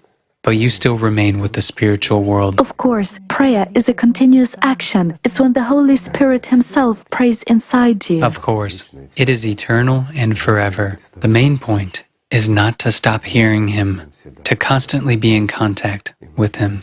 You know, many people also make a mistake. I've just recalled a little bit and will explain. When a person has performed a spiritual practice and got out of it, no matter whether in euphoria or in fear, as we've already discussed today, but after a while he gets distracted and the prayer inside him stops. If a person stops the prayer inside himself, the angels in him also become silent. and he breaks this connection. But it happens only when a person, let's say, has looked through a small window at God and has run to Satan. You know, that's not right. You should always remain with God. Even if you have to work a lot physically, mentally, or some other way, or communicate with a lot of people, yet who prevents you from living and being happy? Who prevents you from living, my friend? Nobody. Can anyone forbid you to love God? No one can, except yourself. You know, Igor Mikhailovich, this reminds me of one story told by the prophet. People who were near him felt this state of grace and said to the prophet, "You know, prophet, while being near you, our hearts kind of become softer and we feel as if we are already in another world. But as soon as we step away from you and become carried away by some problems, our wives, children, and so on, we do not recognize ourselves." Of course. So he told them back then, "Keep that state when you leave me. Don't lose it. And then the angels will abide in your home too." And many people wondered why was it so. They said, when the prophet was near, it was alive, it was there. Once he walked away, it was gone. They say, it's like being near a stove, right? When you are standing near a stove, you feel warm and good. But when you move away, there is a cold wind and the world changes. Whereas in reality, friends, nothing changes. We just lose it. We ourselves lose it by means of our own attention. We invest attention in wrong things. Meanwhile, the most important thing is our attention. We already talked about it, and we will talk more. I believe we will talk about it more than once for you to actually understand the point, even though you know it. Attention is the most important tool. Therefore, my friends, let's invest it in love, in joy.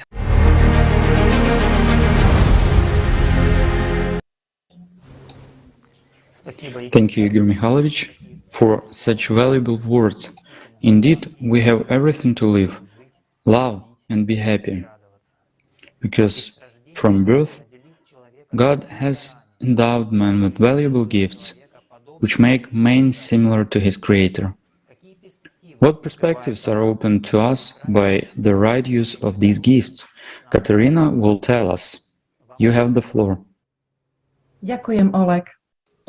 Thank you, Oleg. There are many cosmogonic myths on Earth about the origin of this universe and what it was created for. The essence is that the great God intended to create another world, different from his own, one, and manifested his desire. If the statement doesn't sound scientific to you, then let's turn to the famous experiment in physics on the passage of the electron through two slits. Its essence is that when the experiment is not observed by a human, the electron does not hesitate and behaves like a wave. We can say it is self-willed and present potentially in every point of space. But when the action of the electron are observed, it begin to behave more modestly, turning into a particle. An important point, the electron collapsed into a particle only when it's observed by a human. If, let's say, cats want to conduct this experiment, the electron will not be shy of them and will exhibit the property of the wave without becoming a particle, no matter how many cats are watching the experiment. Why does this happen? It was a revolutionary experiment in physics because such a concept as an observer was introduced. Later it became clear that only human could be such an observer. This is only one of the cases where religion and science achieved unity. Because all religions, scriptures, say that human is a creation of God, has his qualities, that is, the ability to create. And if we broaden this understanding, a question arises. If human can be matter with his attention concentrating it at a certain point, then who holds our entire universe with his attention while we conduct an experiment in a laboratory? The answer is obvious. There is a super observer, whom we used to call God. And many religion teachings have said that this world is a product of the thought of God who holds it with his attention. Similarly, fractally, it works within a human. We create an illusion in our head and hold it with our attention. And it lives as long as we feed it. As long as we dedicate it, we stop holding it with our attention and it disappears. And what happens to our universe if the super observer is distracted by something else? All religion teachings said that human is like God, but in what does this resemblance manifest itself? In the infinite power hidden in the mortal shell of the body. The source of this power is the soul. The soul is the true antimatter, a particle from the outside, from the spiritual world, the world of God. The soul is only a component of the human being. It is its main potential, its portal, the direct connection of every human being with the spiritual world. It does not exist in plants or animals or any other matter, including intelligent matter. So God created a human in his own likeness, but not in his image, because God himself has no image. The aim of human's spiritual development is just the activation of this infinite source of power of creation of the soul, that is the merge of personality with the soul. A human can do this only when he overcomes in himself an egoist, when he overcomes his animal nature. After all, the management of this power is a great responsibility. It is the power which fulfills humans' desires, because human is a dual by nature. The desires in him are raised mainly from the animal nature, and as a rule, they have an exclusively material vector. And the soul has one desire: to return to its true home, the spiritual world. The basis of one spiritual transformation is growing love for God and control over the thoughts of the consciousness. Everyone knows that a thought is material and has an impact both on the outer world and on the inner world of human. A thought itself without the power of attention is empty.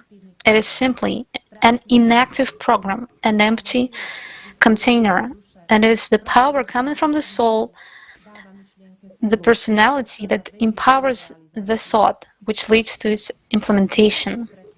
Now let's imagine that all of our uncontrolled thoughts and desires begin to be implemented. What would happen to the world? This is why a human who cannot control his thoughts and desires is not given access to power. Love for God, control of thoughts, help to people. This is the basis from which the path of spiritual transformation of human begins. Our universe is multidimensional and includes 72 dimensions. At the beginning of his path, human is aware of himself and is an observer from the third dimension. Being an observer from the third dimension and having limited possibilities, he can change a lot in this world simply by observing, investing his attention, what he interested. But there are higher dimensions, and if you make changes in them, these changes will automatically appear in the low dimensions. It all depends on which dimension a human is observing what is happening. The beginning of human spiritual development, the simplest stage, is the merging of human's personality with the soul. In this case, a human becomes an angel and becomes aware of himself in the seventh dimension. He becomes an observer from the seventh dimension. As such, his investment of attention will lead to colossal changes in lower dimensions. The gross material world, with its animal mind system, is in the 6 dimensions. Going beyond these dimensions, making it possible to influence the entire material world merely by the process of one's observation. This is the essence of the fact that human is like God. After all, God creates and destroys worlds by the power of thought alone. I suggest watching a fragment of the video Love is Life with the Igor Mikhailovich Danilov participation. When you become part of the ocean, you become the ocean itself. That's the point. And that is the power and might which many people feel when they approach the state of the utmost boundary. I'm not saying they reach the utmost boundary, but even when they approach it, they feel this power and boundlessness. They understand that even a thought in your head that is generated is capable of creating universes. This is true. You know, in my opinion, the most valuable thing that a person can gain is love that creates and generates everything. It is the simplest thing a human can create.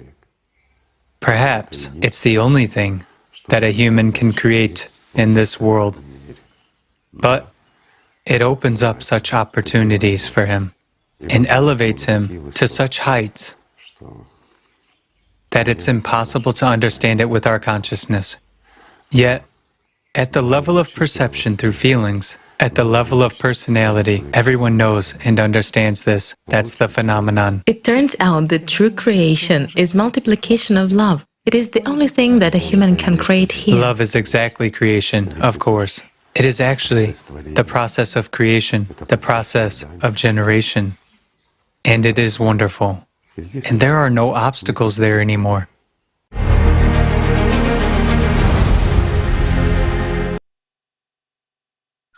The right of choice and the power of attention is what can transform human from a mortal observer of the 3rd dimension into an immortal observer of the higher dimensions, capable, like God, of creating only with his thought. God is love. And if a human wants to be like God, he must become love. Then nothing will be impossible for him in this world of matter and beyond. Thank you for your attention. I give the floor to Andrea. Ďakujem, Katka. Dobrý večer všetkým. Ľudia prosia Boha o všetko možné, čo si želajú, a pritom si neuvedomujú. Thank you, Katharina. Greetings. People ask God for everything without even knowing that He has given people even more than they ask for. God has given us the highest gift that no other living being in the universe has. This gift consists of 2 components, that which is immutable in this world, before which both God and devil are powerless. It is the power of our attention and freedom of choice. This is what separates humans from the animal and makes him a creature like God. Just as God creates with his thought alone, so humans are able to create by choosing what to put his attention into. But unfortunately, humanity has lost this vital knowledge. As Erich Fromm said, man is the only animal for whom his own existence is a problem which he has to solve. Originally, people knew the purpose of their existence in this temporal world, knew about the possibility of their spiritual development and going beyond illusions. Every time the messengers from the spiritual world and the prophets told how this could be done with the gift given by God to each person, it was up to people to choose what to invest their attention in. According to their choice, they either became angels, eternally living spiritual beings, equal among equals in the world of the spiritual, or they became body-locked dead men, subpersonalities who experienced terrible agony and were condemned to a second final death, but it was all by the people's own choice. In this world, any resources can be recovered except time and attention. They are gone forever. Depending on what a person spends these resources on, this is the fate he will receive after death. More precisely, everything is decided during a person's lifetime. For it is said, if you did not see the kingdom of heaven when you're alive, you won't be able to see it afterwards. Attention is the main tool of personality. It decides by choice where to direct it, to the temporary material desires of consciousness or to the growing of love of God, becoming one with Him. I suggest watching an excerpt from the video about a cup of coffee with the participation of Igor Mikhailovich Danilov.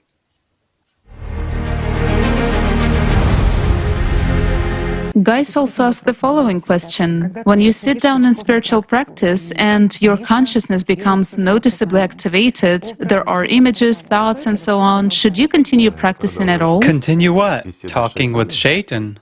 This very struggle with thoughts. Struggle. Fuss in one's head, right? What to continue? Spiritual practice? Yes, one should do it. And there's no shame if you don't succeed in it, and consciousness is very active. Let's say, you should start with simple things.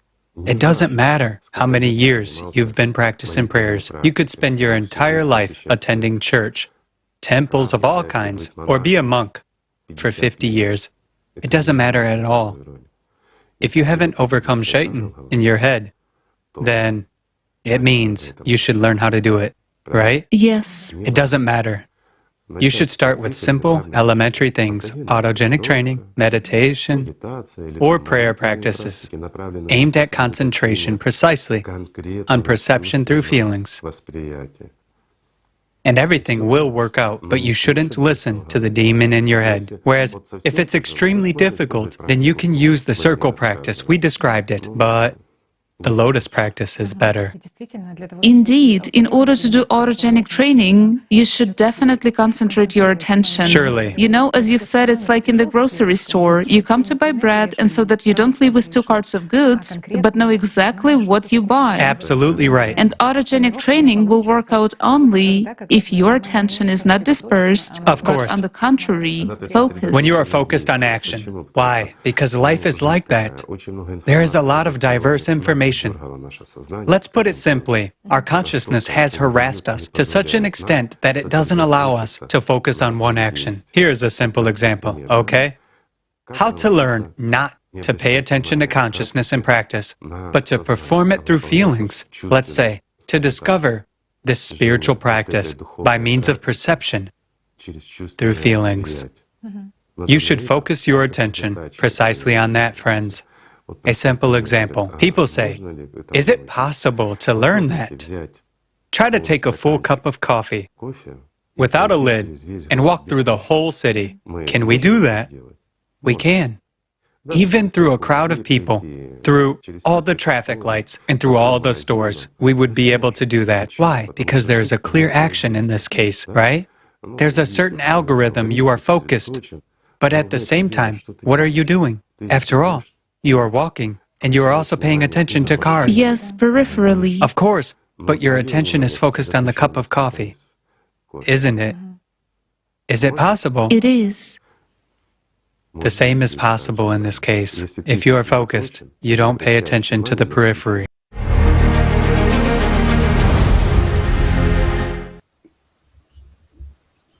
The energy of attention is the energy of life, and a person revives with it what he wants, according to his choice.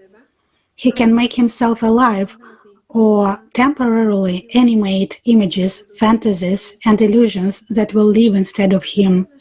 Everything that exists in our lives we attract and pay for with our attention. Spiritual development is also stimulated and suppressed by our attention. Let's watch an excerpt from the video with the participation of Igor Mikhailovich Danilov.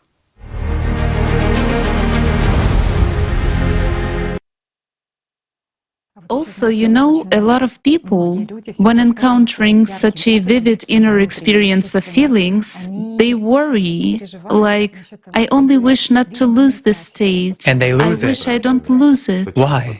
Because they pay for not losing it, you see?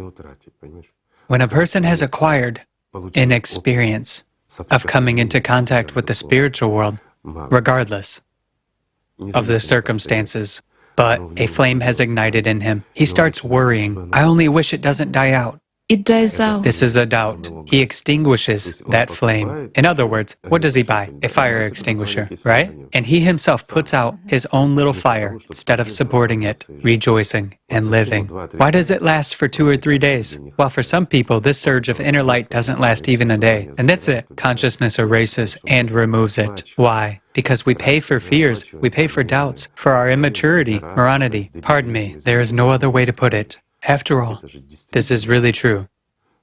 Our weak-mindedness, you cannot call it otherwise, it is precisely the strength of our consciousness, you see, which forces us to be so retarded and weak-minded. That's true. We pay for that with our lives, with our attention. Why bargain with the system and pay it for our own problems? What for? Life should be joyful, nice, and wonderful. It is understandable that we live in society, and a lot of things might happen, you know? I put it as follows, what is true life? It means not to lose the feeling of joy and love, despite everything that's going on around you. Why? Because you can do that only when you realize that your body is mortal, that everything around you is finite, while there is life eternal, and you long for this life eternal. When your entire attention and your entire human essence is focused on attaining life, that's when you will succeed in everything, and then nothing will hinder you. Even those conductors will stop waving their batons before your face, or maybe they won't stop doing that, but it will already be their problem, not yours. They will stop it. You see, our consciousness distracts us, or trolls us, to put it simply, only when and because we get distracted, succumb to it, and pay for all this. If we don't react to all its means and methods of distracting us, it calms down. If we don't pay this conductor who waves a baton in our head and sets our thinking rhythms, he will drop his baton, sit down, and nervously smoke. Why? Because he is left without an income, while his income is our life.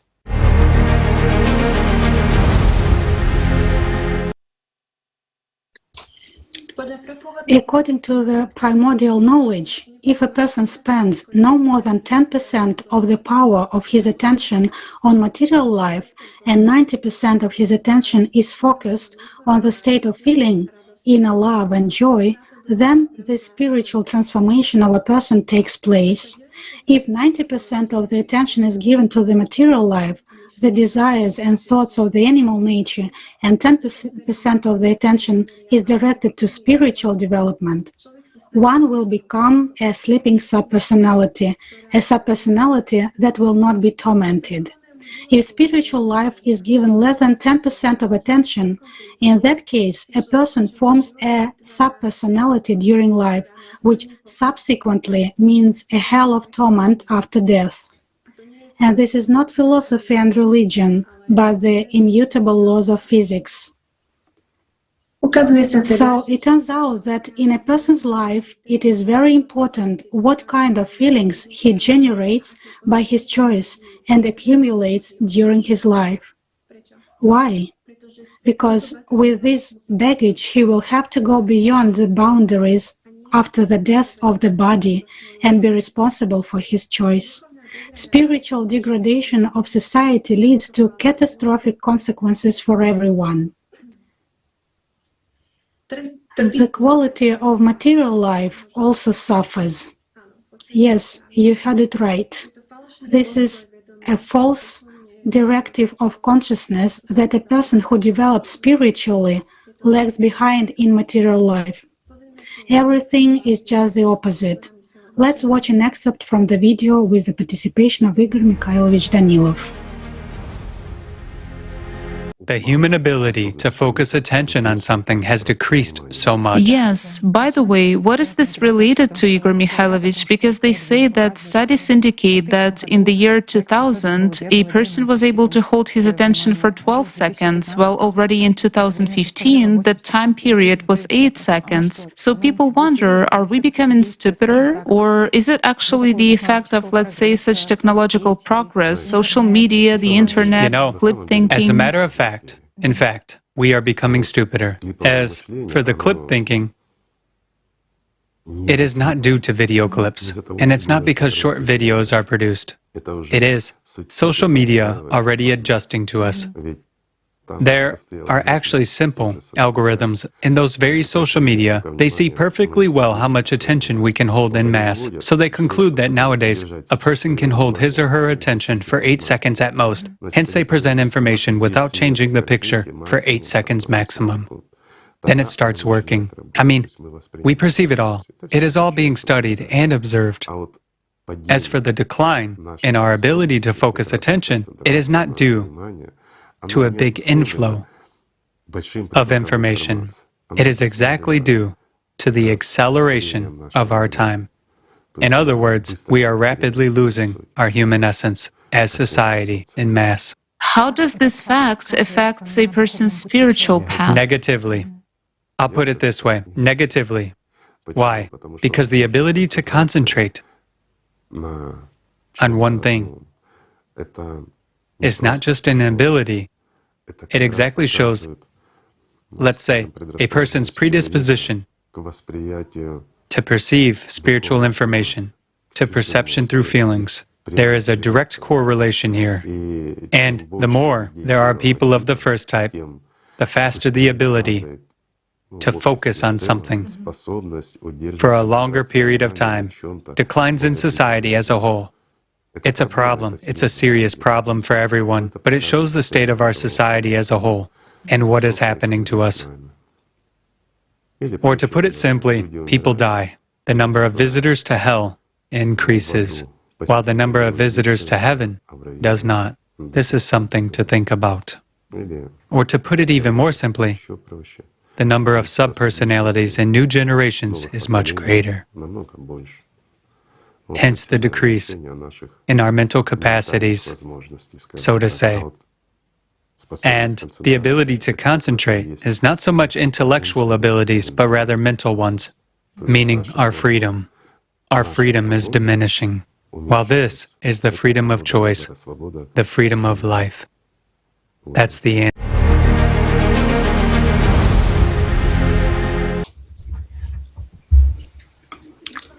The spiritual power given to a person is enormous. If the majority of people in today's society can realize that simple truth, realize the frailty and temporality of the matter surrounding them, and begin to awaken spiritually, it will invariably affect the entire human society as a whole. Then the golden millennium that people have been dreaming of for centuries will come. Knowing the truth, a person can make his choice consciously. Thank you for your attention, and I give the floor to the hosts. Thanks to the speakers for revealing such an important topic for each of us. I'm sure that before this live broadcast, many viewers didn't even realize how powerful their power was. Yes, Yelena. A person, by directing his attention to the soul, to the spiritual world, acquires eternal life and stays in the infinite love. And he has the opportunity to help other people. Yes, Elena. The tremendous power of people lies in unification. Above all, in the unification of investing attention in building a beautiful future for each person. Knowing the power of attention and its possibilities, it is absolutely not difficult to build a creative format of society. Thanks to knowledge, today we can build a new civilization, and embody the testament of our prophets. Dushan, tell us how this is possible.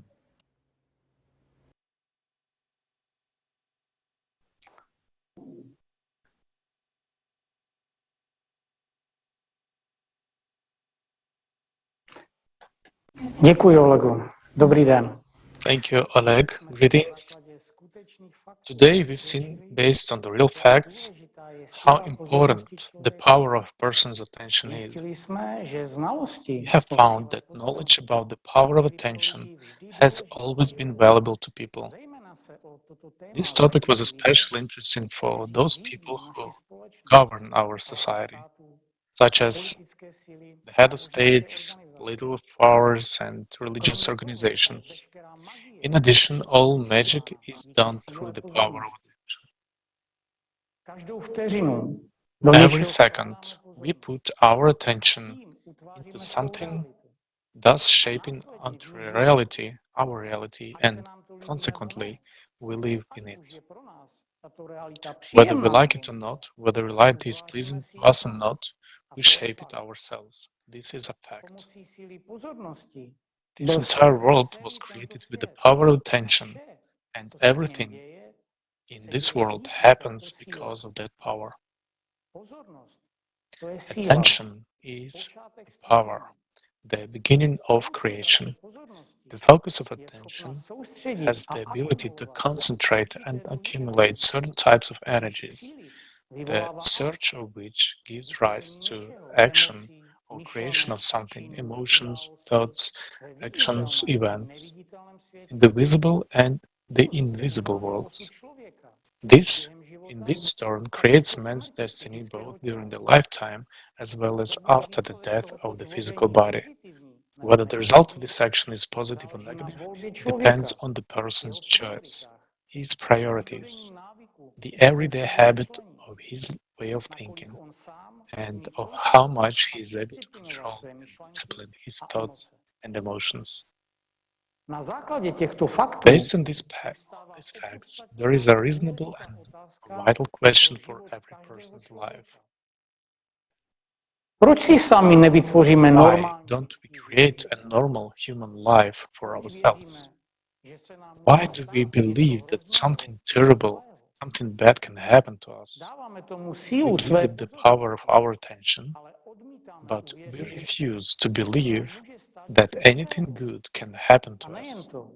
Moreover, by collectively investing our attention into our common happy future, we can create it ourselves. So, why is it that when someone tells us that it's possible to make the world a better place, where everyone will feel comfortable and that we have all the tools to do so, we immediately get a thought without even any critical evaluation that this is utopia, this is impossible. Why does this happen? We immediately believe in the bad and put our attention there, but we meet with criticism adopt the good. So maybe someone doesn't want that. Maybe someone wants us to think that way. This is a rhetorical question that everyone can answer for themselves. But what is certain is that the power of human attention is the most precious resource, and everything in this world happens thanks to it. And as Jesus said, according to your faith, be it done to you. But what is it that we believe in? What do we put the power of attention into? After all, we get what we believe in and put the power of attention into. Think of how many times in your life you've had situations where your sincere faith and action helped you to overcome the most difficult crisis of your life. The life of a true human being, there's always room for heroic deed. Today, we invite you to put your attention to building a beautiful life for our children and the upcoming generations, into a secure, peaceful, high-tech life for absolutely every person in every corner of our planet. Let's listen to Roger Nelson, doctor of psychology.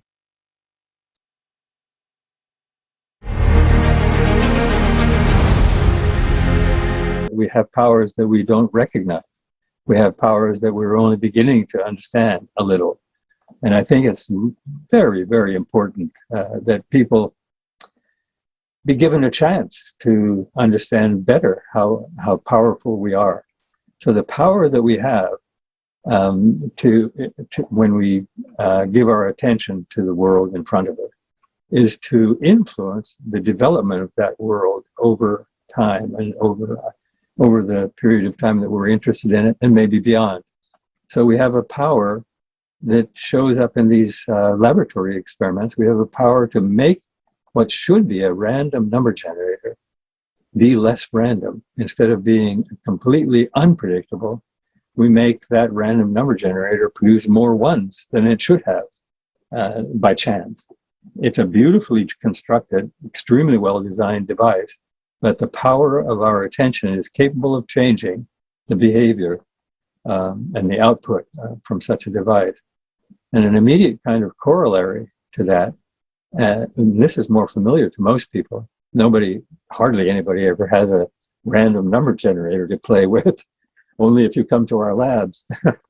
But we think about prayer and we think about healing, and we actually, almost all of us, almost everybody I've ever talked to says, well, of course, when my friend is ill or has been injured, I send my best thoughts, my healing energies, my wishes for an improvement.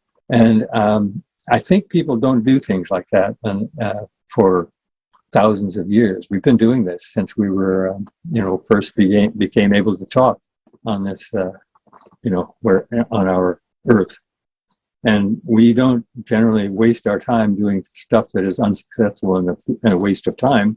So I think there's pretty good evidence that since we're still doing it, that there is a good effect when we wish for health and well-being for other people and for ourselves, for that matter. A positive attitude. We take that for granted almost. A positive attitude makes everybody feel better, and actually it makes everybody healthier a little bit, maybe even a lot. Even if only most of us, or even if only half of us come together and we are all in accord, we will have a huge effect on what happens on the planet. So I think that, that we see negative manifestations of it. We see wars happen because a lot of people have been brought together with ill feeling toward others, or something like, anger or jealousy or who knows what. So and that causes great trouble. If we do the other side of the coin, if we come together in a loving way, hoping for this bright future, then that will greatly improve the chances of actually having a bright future. And I have to say, even though I'm an optimist, I'm sometimes wondering if we have any future at all, because we're not paying attention to certain kinds of things like climate warming and so on. And we're allowing wars to happen in a time and an age when we have such good communication that we should be talking to each other. It should be possible to fix whatever the problem is before it blows up and becomes a war. It's not happening yet, but that's the goal. We should hope to become one with each other sufficiently to forever eliminate the kind of destructiveness of war. Nobody wins. Yeah. And we want everybody to win. You make me think of one of my intellectual idols, who's Buckminster Fuller. Many people know about him and his work, and some people don't. But he was one of the most amazing futurists I am aware of. He created things like the geodesic dome and a whole lot of wild and wonderful kinds of inventions. And he was a person who, when he was young, decided he would not talk. He spent 2 years not talking, and after the 2 years was over, he started talking again and it never stopped. But he always had wise and wonderful things to say. And one of the, to me, most impressive things was very simple. He said, if we all work together in an organized way, the planet will support all of us in a decent way, even more than at the time he said that. I think there may have only been 6 billion of us. But he said, even if we had twice as many people, if we organized what we do, then we could support everybody in a reasonable, pleasant lifestyle. I have no doubt that's true. If we were able to somehow persuade all of the people who lead us, into what happens, to stop doing destructive things and start doing constructive things, and to shift the balance of the haves and have-nots so that there's a kind of more even distribution, even a decent distribution of resources across all the people. And we would then be in a position to work together to create, just a wonderful life for everybody. If we work together, we had a sign in our laboratory, just a little sign like that. It says, if we all work together, we can totally subvert the system. And it's a sort of funny way of putting it. But if we all work together, we can accomplish everything, anything we want. And let us be peaceful and do that. I also believe in the same way that spirit and matter and spirit and science go together. I also think that we have to have, as human beings, something that we think of as art. We have to have a kind of aesthetic component. Otherwise, I think we will lose part of what it is to be a human being. And certainly we lose part of the potential that we have as creative creatures, as people who actually can make something new, make something that never happened, never existed until now. So we have that kind of capacity to be, that's what consciousness is for, in a way, is to implement the creativity that we have that arises out of our spiritual being, I'm sure. And so there's this whole panoply of possibilities that we have. And if we exclude any of them and say, this is more important than that, we will lose the possible range of the future, the bright and beautiful future that I think we have in potential.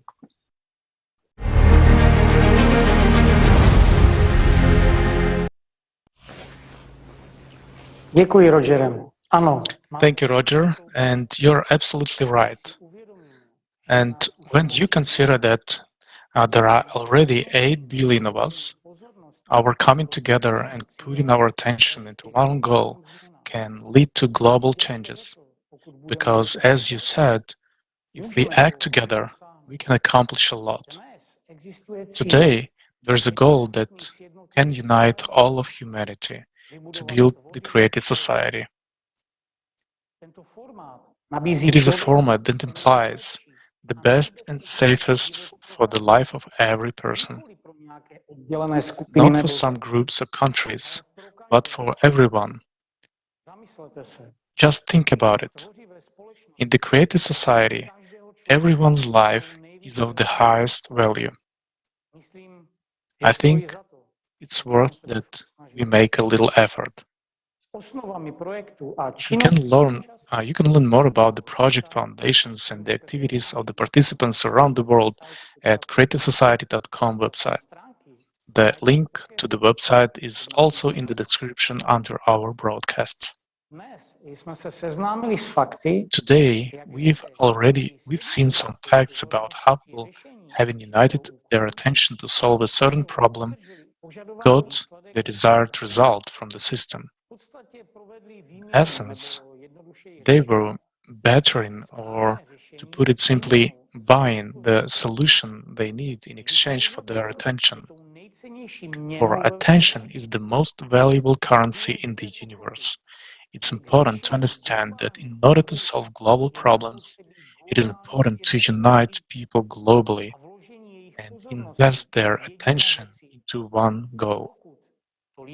People want it. Hidden in their unification is an enormous creative power that can transform the world for the better in the shortest time possible. We can do anything. Each of us has the freedom to choose. We can continue to put our attention into the development of the consumerist format of society and the programs of self-destruction for all of humanity, or we can put our attention into one goal, to build the greatest society, a happy and comfortable life for all without exception. Countless rivers converge into an ocean. Out of countless blocks and stones, a city is built. Countless trees make a forest. All this is the power of unity, and there is nothing impossible if you are united. The opportunities and virtues of a human being are limitless. The greatest miracle is a human being with his ability to shape his future life as he wishes and chooses. And it must be remembered that everything begins with a person and his or her choice. Thank you, and I give the floor to the hosts. Yes, Dushan. A human is really capable of many things. People with a joint investment of attention can form a beautiful world for themselves, their children, and future generations. The world that our prophets dreamed of and told us about. There is a tremendous power of creation in a human, thanks to which we can transform not only the outer world, but most importantly, our inner world. We are moving to the end of our kaleidoscope, and I would like to express my deep gratitude to all the viewers for your time and attention and that you have given to us. In light of the current kaleidoscope of facts, this is no longer just an ordinary phrase. Yes, Elena, that's true. Another huge thanks to our esteemed speakers and everyone who participated in the creation of this episode of the Kaleidoscope of Facts. To everyone who worked on creating the scripts for the videos, the editors, translators, simultaneous interpreters, the design team and the technical support team, and everyone who is behind the scenes. Only thanks to the solid and friendly interaction such projects become possible.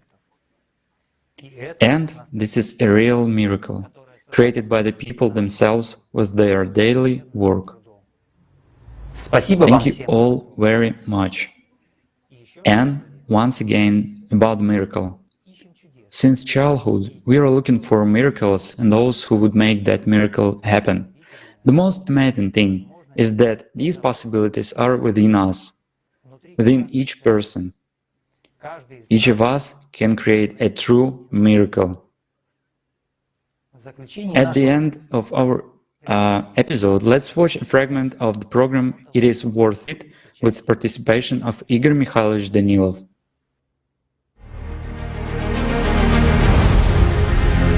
The true miracle, the most powerful and the most real miracle, is what you and I see every day in a mirror.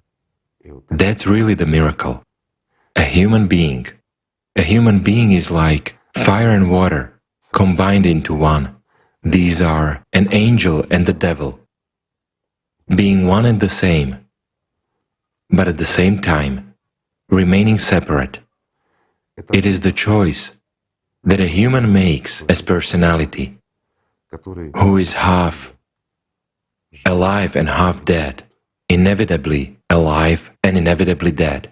And the choice of a human, his freedom of choice, which is given by the Lord God, is precisely the greatest miracle. I would say it is the greatest sign that God exists. Why? Because it is exactly a human who chooses whether to live or to suffer, whether to return as part of the spiritual world or to become part of the material world, to remain here. Can you imagine how truly merciful this is?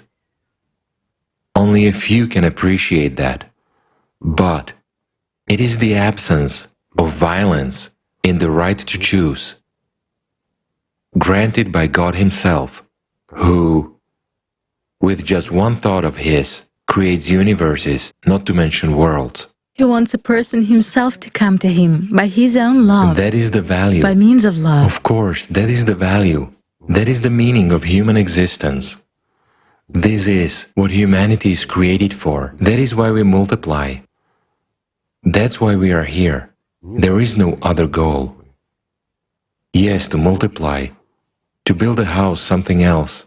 But that's merely our way of life. That is, we are like birds. We nest and multiply. That's our inevitably dead part. But there's another part. An angel can be reborn from an ordinary bird, merely by our choice. Isn't that a miracle?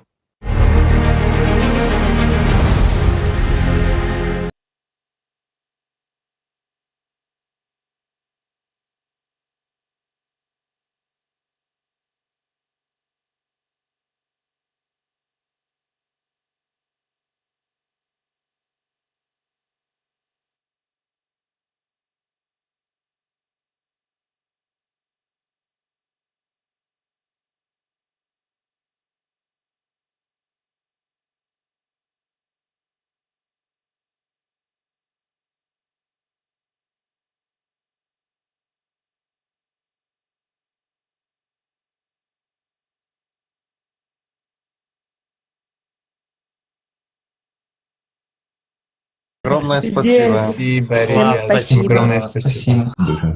Спасибо, друзья. Такой крутой калейдоскоп. Очень-очень классный. Вы молодцы, ребятки. Ура! Всем! Я размытый фон. Команда, идите сюда, чтобы вас все увидели. Ребята, берите стулья.